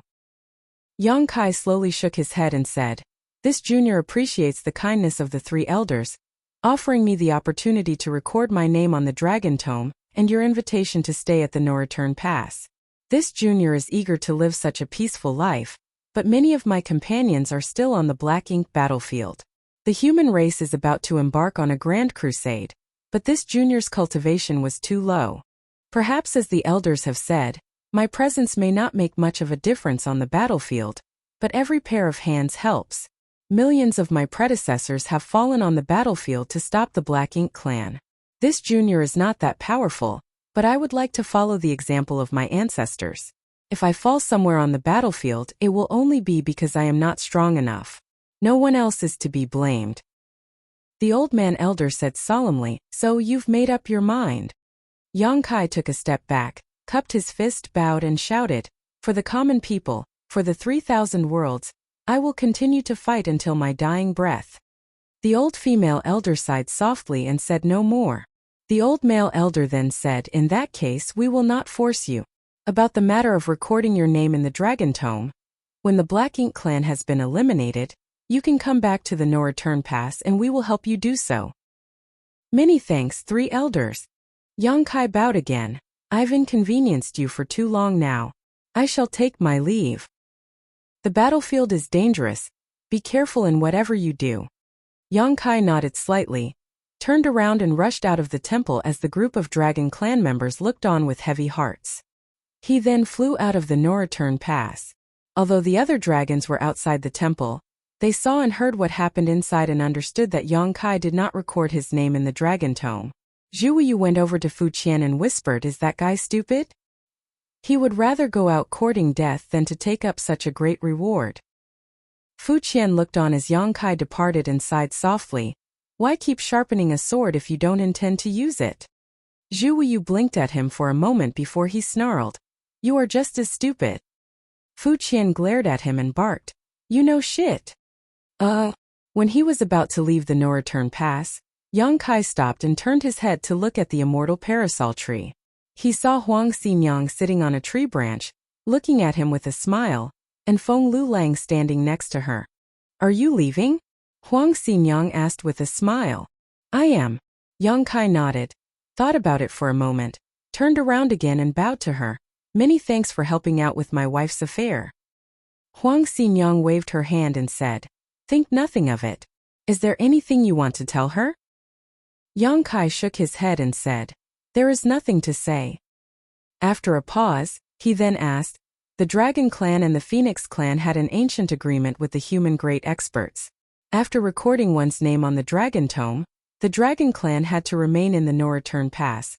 How about the Phoenix Clan?" Huang Xinyang pursed her lips, patted the branch she was sitting on and said, "Once you have your own nest on the immortal parasol tree, you need to stay at the No Return Pass." Yang Kai nodded blankly.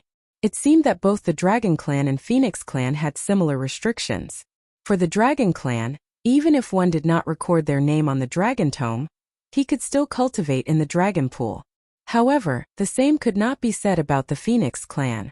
If one wanted to cultivate with the Phoenix Clan, it required possessing their own phoenix nest.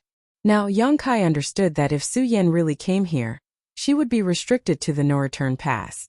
Yang Kai cupped his fist and said, I will take my leave now.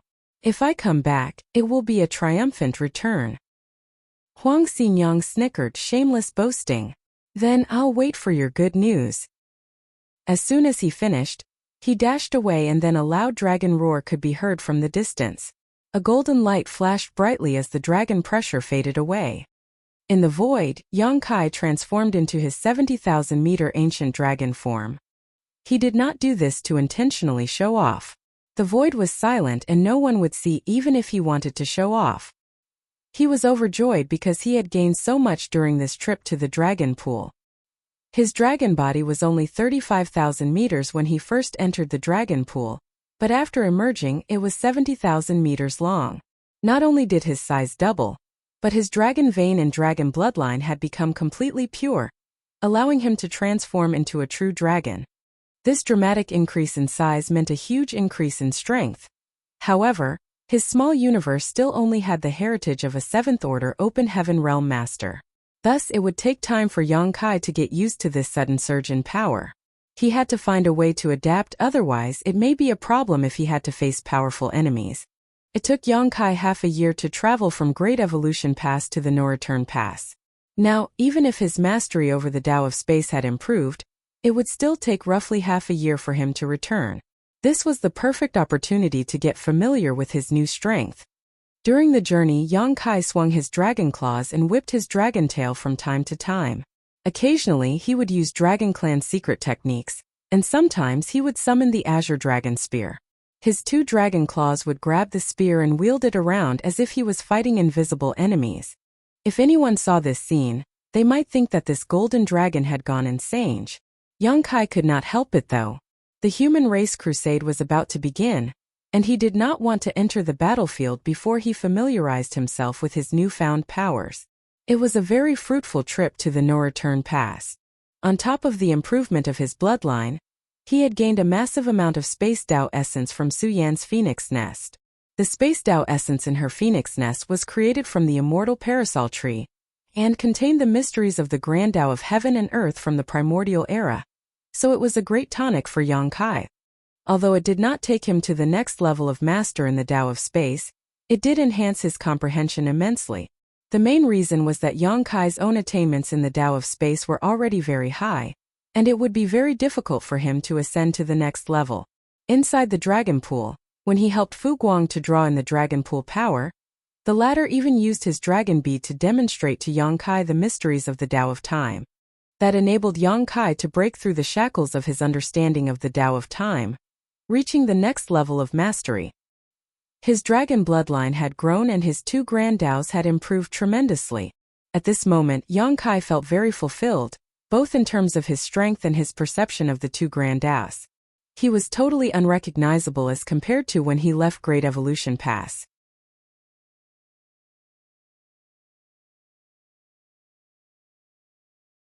Martial Peak Chapter 53-28.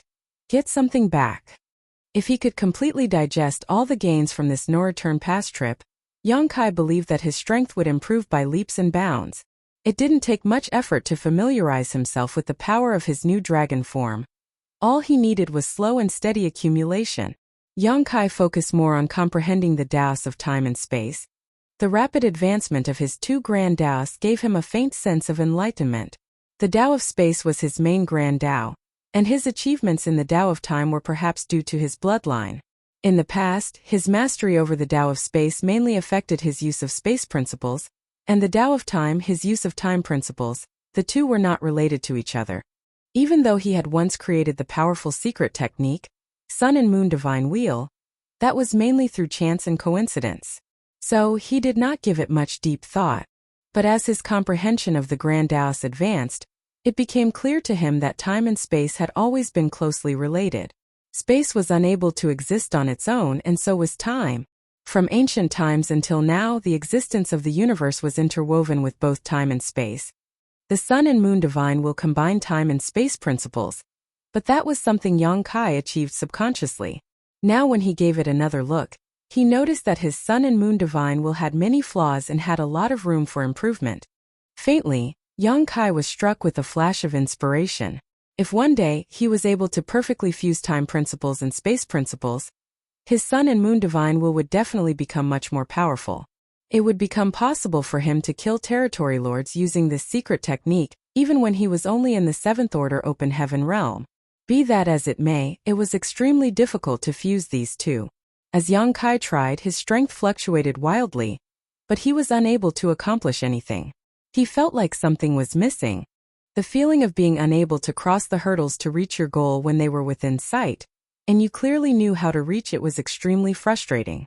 It could easily cause one's mind to grow restless. This was one of the reasons so many cultivators had suffered from cultivation dissonance while cultivating in retreat throughout history. If one mulled over something too deeply, it would form an obsession, causing their focus to narrow and form an endless cycle of frustration and failure. As a result, they would either lose all confidence or lose their minds, which in turn would cause their grand Tao to collapse. Having learned the lessons from history, Yang Kai didn't want to suffer from cultivation dissonance because of this. So, every time his mood became restless, he would relax and focus on the changes brought about by the growth of his dragon form. By varying his routine, he avoided unnecessary problems. A few months later, Great Evolution Pass entered his sight. Yang Kai collected his thoughts and reverted from his dragon form.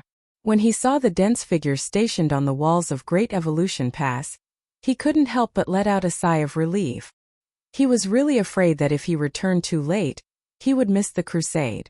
From the looks of it, the crusade had yet to begin. After giving it another thought, he realized that it was not surprising. The round trip to the no-return pass cost him a year, and counting the time he had spent at the no-return pass, it should be just about 5 years since he left. The human race army should not be ready yet. Space principles fluctuated as he arrived in front of Great Evolution Pass in a few instantaneous movements. The soldiers on duty had long noticed the strange movements, but after seeing Yang Kai's face, they quickly let him pass. When he returned to Great Evolution Pass, he saw soldiers bustling around inside the pass, as if they were preparing for war. Yang Kai had no idea about what the situation in the other theaters was like, but if the crusade were to start right now, the Great Evolution Army would definitely be unstoppable. With the confidence gained from their previous victory over the Black Ink Clan, and the addition of the evil-purging divine spears to their arsenal, it shouldn't be a problem for them to destroy the royal city. As for whether they could kill the royal lord or not, that would depend on the means of old ancestor Xiao Xiao and the other 8th Order Open Heaven Realm Masters.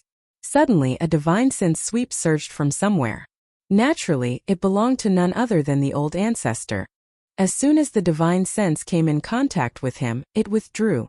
Without any hesitation, Yang Kai flew away, following the source of the divine sense.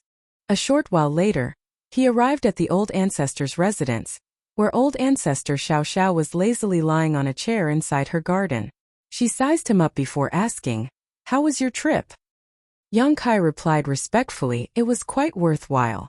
I gained a lot." Old ancestor Xiao Xiao slightly nodded as she teased him, "You didn't leave your name in the dragon tome?" Yang Kai was taken aback. "You know about the dragon tome?"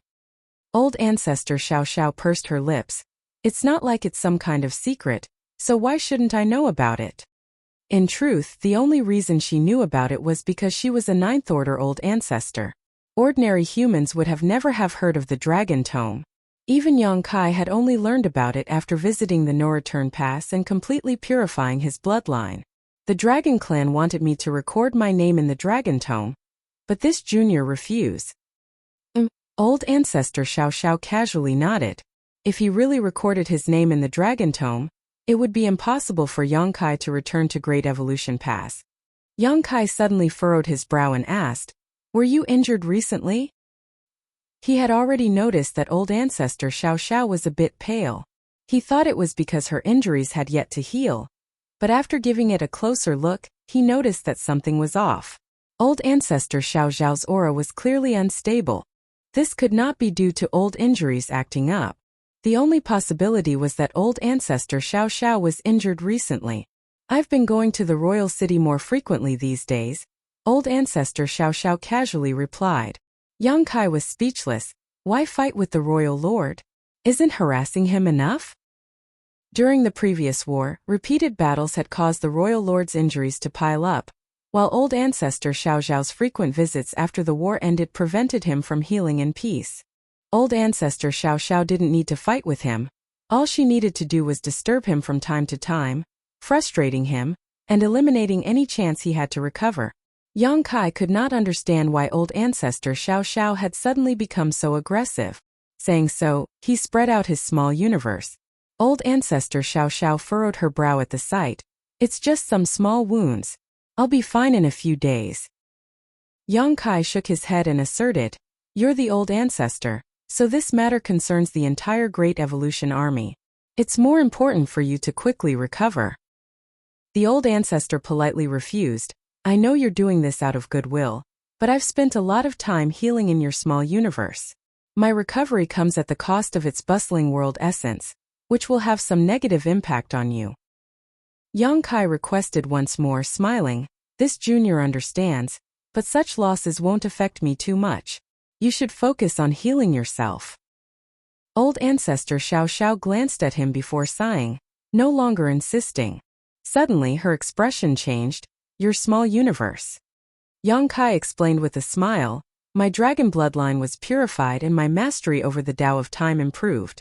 Now, the flow of time in my small universe is faster than before.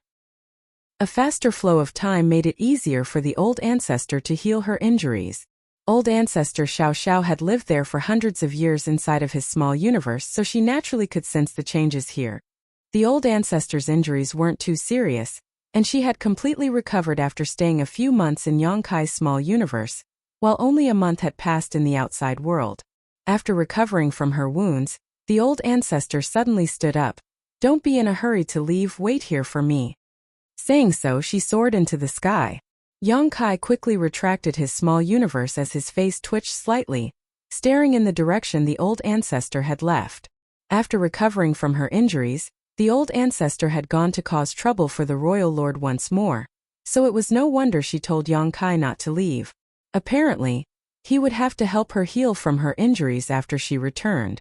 As he had expected, the old ancestor returned in less than half a day later, but her condition greatly surprised Yang Kai. Although he couldn't find anything wrong with her appearance, Yang Kai could clearly feel that the old ancestor's injuries were much more serious than last time. Needless to say, he quickly spread his small universe and let the old ancestor enter to heal. After a few more months, when the old ancestor had completely recovered, she left the pass once more. The old ancestor returned after half a day again, and this time her face was pale and there were traces of dried bloodstains on her clothes. After repeating this process several times, each time, old ancestor Xiao Xiao was injured more severely. When the old ancestor returned from her fifth excursion, Yang Kai finally couldn't bear it any longer and persuaded, Old ancestor, there's no need to rush. The crusade is imminent. At that time we'll first cut his wings and then, with the cooperation of the 8th Order Division commanders, we can slowly take care of the royal lord. Yang Kai really could not understand what the old ancestor was trying to achieve. Although he helped her mend her injuries and the royal lord was now even more heavily injured, the royal lord could rely on the power of the black ink nest to empower himself. Fighting alone in the royal city wasn't beneficial to the old ancestor. Old ancestor Xiao Xiao gave him the feeling as if she wanted to quickly finish off the royal lord. Hearing this, old ancestor Xiao Xiao bitterly smiled. It's not what you think. I have my reasons. Yang Kai was confused. As if she felt a little apologetic, old ancestor Xiao Xiao explained with a smile, I'm not trying to kill that royal lord. His injuries might be quite serious, but it would be quite difficult for me to kill him without the cooperation of the army. I've been going over to visit him only because I want to get something back from him. What is it? Yang Kai was taken aback. Does the royal have something that belongs to the old ancestor? Could it be that she had lost it while fighting with him last time? But that should be impossible. With the old ancestor's cultivation, how could the royal lord have secretly snatched something from her? Old ancestor Xiao Xiao was silent for a moment, seemingly hesitating about whether or not to tell Yang Kai about this, but in the end she still chose to give him the answer. Every great pass is a huge mobile palace artifact, you should know this. Yang Kai nodded his agreement. This was something he had learned when he first laid eyes on Blue Sky Pass. However, despite being a type of mobile palace artifact, the great passes were simply too large and difficult to control.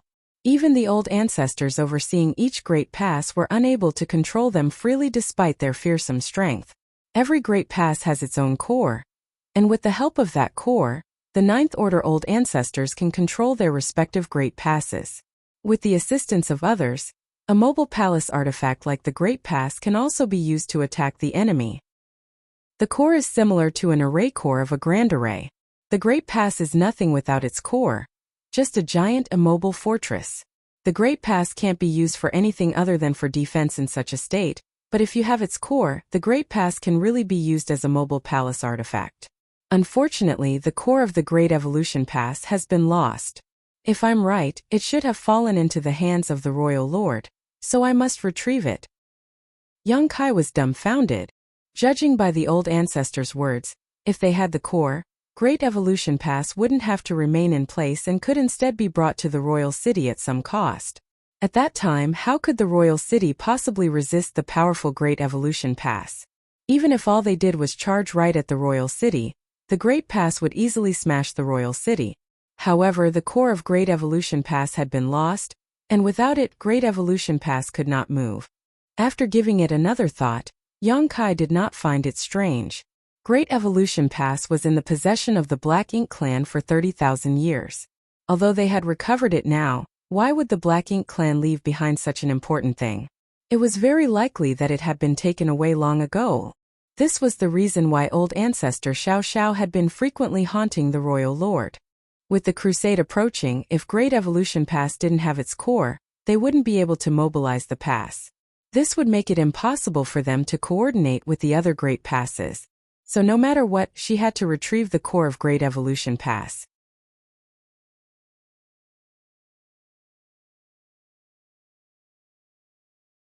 Martial Peak, Chapter 5329, Only One Possibility. Hearing this, Young Kai frowned. Since the core is so important, the Black Ink clan must have also realized it already, so why would they return it just like that? An old ancestor Xiao Xiao let out a long sigh. The Black Ink clan definitely wouldn't return something so important to the human race. If she was the royal lord, she would rather destroy the core than let the humans take it back. This was also the reason why she had been attacking the royal lord so frequently as of late, only to return empty-handed. Can't we refine another one? Young Kai asked. Clearly, there was no hope of getting it back. An old ancestor Xiao Xiao must also know this, but she was just doing what she could while leaving the rest up to the heavens. Old ancestor Xiao Xiao shook her head. The core is an ancient artifact and the method to refine it has long been lost in the annals of history.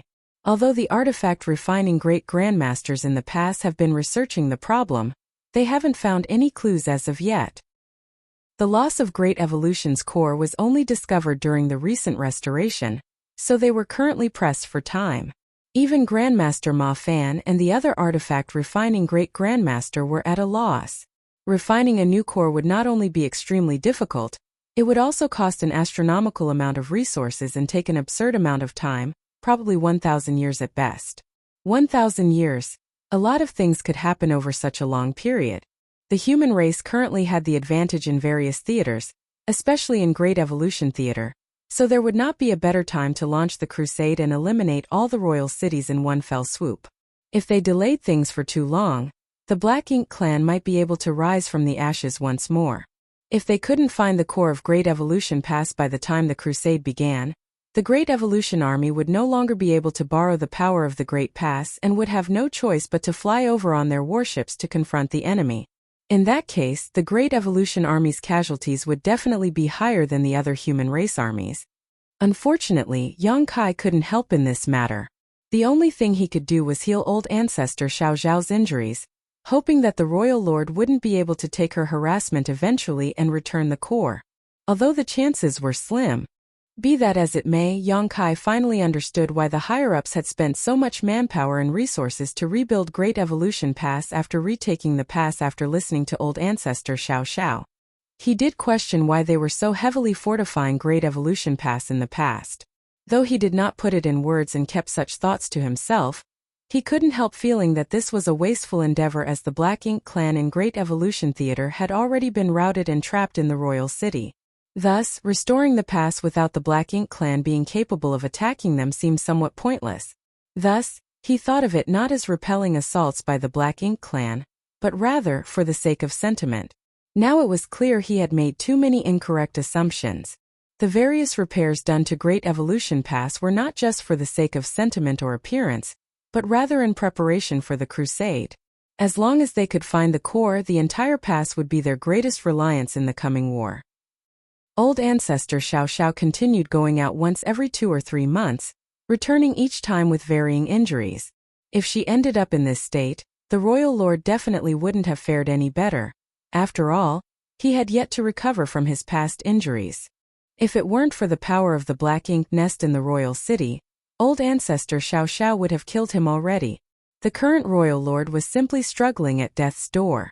Whether Great Evolution Pass could get its core back, the Great Evolution Army would definitely defeat the Black Ink clan army when the crusade began. That would be the time for him to lose his head. However, as time passed, Yang Kai could clearly feel that Old Ancestor Xiao Xiao's temper was getting worse and worse. More often than not, she would start cursing the royal lord for being ignorant and calling him a stubborn oaf when she returned from the royal city. Every time this happened, Yang Kai would choose to remain silent. Rather, it would be even stranger if the royal lord really gave her Great Evolution Pass core just because she went to him and asked for it. It was just a thought, one Yang Kai didn't dare say out loud, afraid he would be cursed along with the royal lord. Today, when Old Ancestor Xiao Xiao returned from her trip to the royal city, she was so gloomy that it felt as if darkness was oozing from her. She landed in Yang Kai's small universe, began healing from her injuries, and began her usual rant about the royal lord. All this went in Yang Kai's left ear and out through the right as he kept nodding in agreement like a chicken pecking rice. This had already happened many times before, so Yang Kai had long since become accustomed to it. Now well prepared, he casually took out a stick of candied fruit and handed it to her. The old ancestor took a sidelong glance at him before accepting it, but she still did not forget to scold the royal lord while she aggressively crunched on the snack. Yang Kai remained calm, quietly studying the Taoist of time and space. Suddenly, Yang Kai raised his head, looking at Old Ancestor Xiao Xiao. The old ancestor was just about to unleash another barrage of curses, but when she noticed his unusual movement, she furrowed her brow and asked, "What is it?" Yang Kai asked Old Ancestor, "You said that the royal lord keeps denying that he took Great Evolution Pass core, yes?" This was not the first time the old ancestor had mentioned this, but Yang Kai had never taken it seriously. After all, there was nothing he could do to help in this situation except aid the old ancestor with her recovery. While the old ancestor was recuperating, most of Yang Kai's attention was focused on comprehending the Tao of time and the Tao of space to improve in the short peaceful time he had on hand. And he had indeed gained a lot over the past few months. The advancement of his dragon bloodline had improved his mastery and understanding of the Tao of time, and by refining and absorbing the abundant space Tao essence in Su Yan's phoenix nest, he had enhanced his comprehension of the Tao of space. When the old ancestor mentioned this matter again just now though, Yang Kai suddenly realized that he had overlooked something very important. The old ancestor rebuked with a snort. Would he dare to admit to such a thing if he did it? Yang Kai pondered for a moment before asking, if Great Evolution's core was still there when the Black Ink clan occupied Great Evolution Pass, would the Black Ink clan be able to use it? The old ancestor explained, although Great Evolution Pass was created by humans in the end, it's just a giant mobile palace artifact, so with sufficient energy anyone can control it. The Royal Lord is comparable to a Ninth Order Open Heaven Realm Master, so he wouldn't be able to control Great Evolution Pass on his own. However, if with the help of the territory lords under him, controlling Great Evolution Pass wouldn't be a problem. After all, the Black Ink clan has many territory lords. Then this situation is a bit strange. Yang Kai looked at Old Ancestor Xiao Xiao.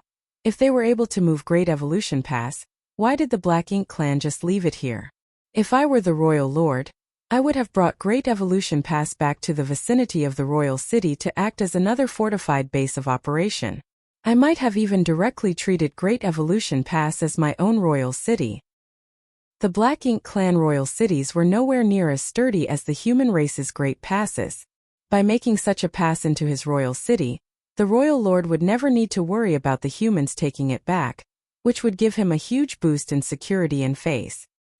He believed that no royal lord could resist this temptation. The old ancestor slightly frowned. Actually, I've also been wondering about this issue as well.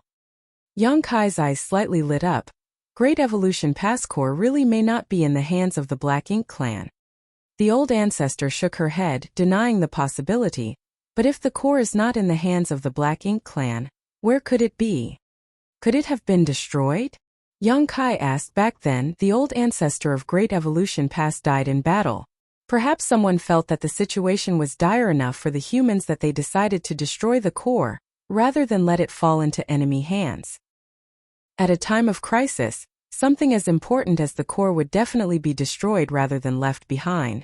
While that's possible, it's not very likely. Every Great Pass core is extremely sturdy, so only a 9th Order Open Heaven Realm Master could destroy it. When Great Evolution Pass fell, there was only one old ancestor here, and at that time, he should have been fighting with the 2 royal lords, so how could he have had time to destroy the core? Then there's only one possibility, Yang Kai stated as he put away his small universe and beckoned her. Old ancestor, please follow me. Old ancestor Xiao Zhao's face was filled with confusion. Nonetheless, she quickly chased after him, asking, "What are you thinking?" Yang Kai shook his head, stating, "I'm not certain, but we'll know after giving it a try. Old ancestor, please wait patiently." Xiao Xiao didn't pursue the matter any further. Soon, the two arrived at Great Evolution's Space Array Hall. When the soldiers on duty saw the old ancestor arrive, they quickly stepped forward and bowed. One of the soldiers asked, "Does the old ancestor want to go to another Great Pass?" Old ancestor Xiao Xiao shook her head and pointed at Yang Kai. "It's his business, you should ask him." The man nodded and turned to Yang Kai. "Where is junior brother Yang going?" Yang Kai thought for a moment before stating, "I'll have to trouble senior brothers to activate the hyperspace array." The guards immediately started getting everything set up. Old ancestor Xiao Xiao asked, furrowing her brow, "Do you suspect that when Great Evolution Pass was breached, someone sent the core to another Great Pass using the space array?" Yang Kai nodded. "If the core is not in the hands of the Black Ink clan, and it has not been destroyed, then that is the only possibility left. After all, they did not outright destroy the space array, believing that the humans race would come back one day to retake the pass. No one knew what had happened 30,000 years ago.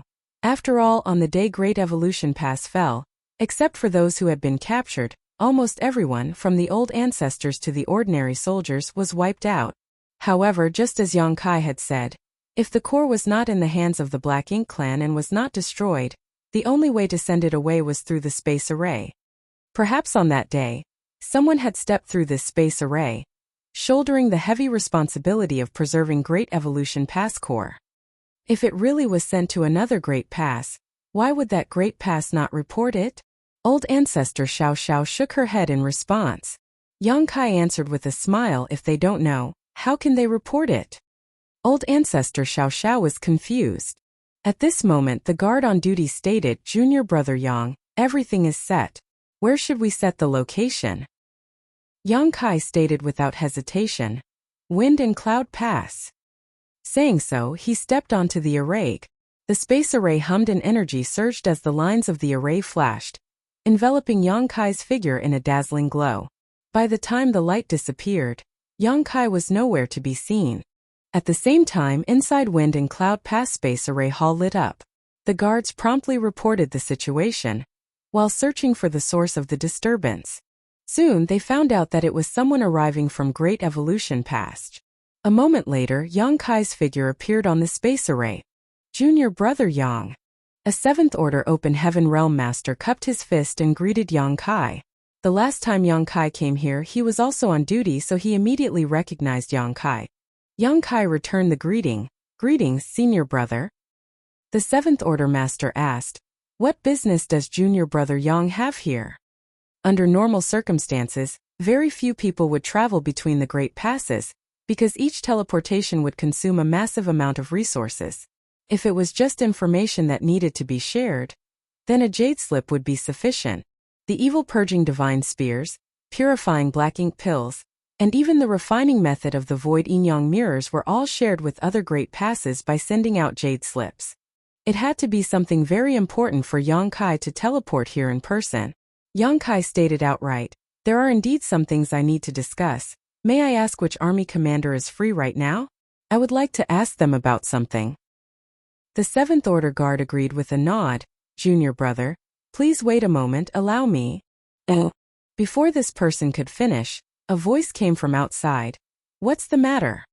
The moment the voice rang in everyone's ear, a figure stepped into the hall. Everyone quickly bowed. Yang Kai looked over and saw an old acquaintance, Wind and Cloud Pass Eastern Army Commander, Yuan Xinggu. You're tuning in to the Li Mei's Sword of Destiny YouTube channel. We're so grateful for your support, and don't forget to subscribe to join us on this incredible journey through captivating stories. Your generosity through donations truly makes a world of difference, as it's the primary source of revenue that allows me to expand and enhance this channel for you. Thank you from the bottom of my heart for being a part of this adventure.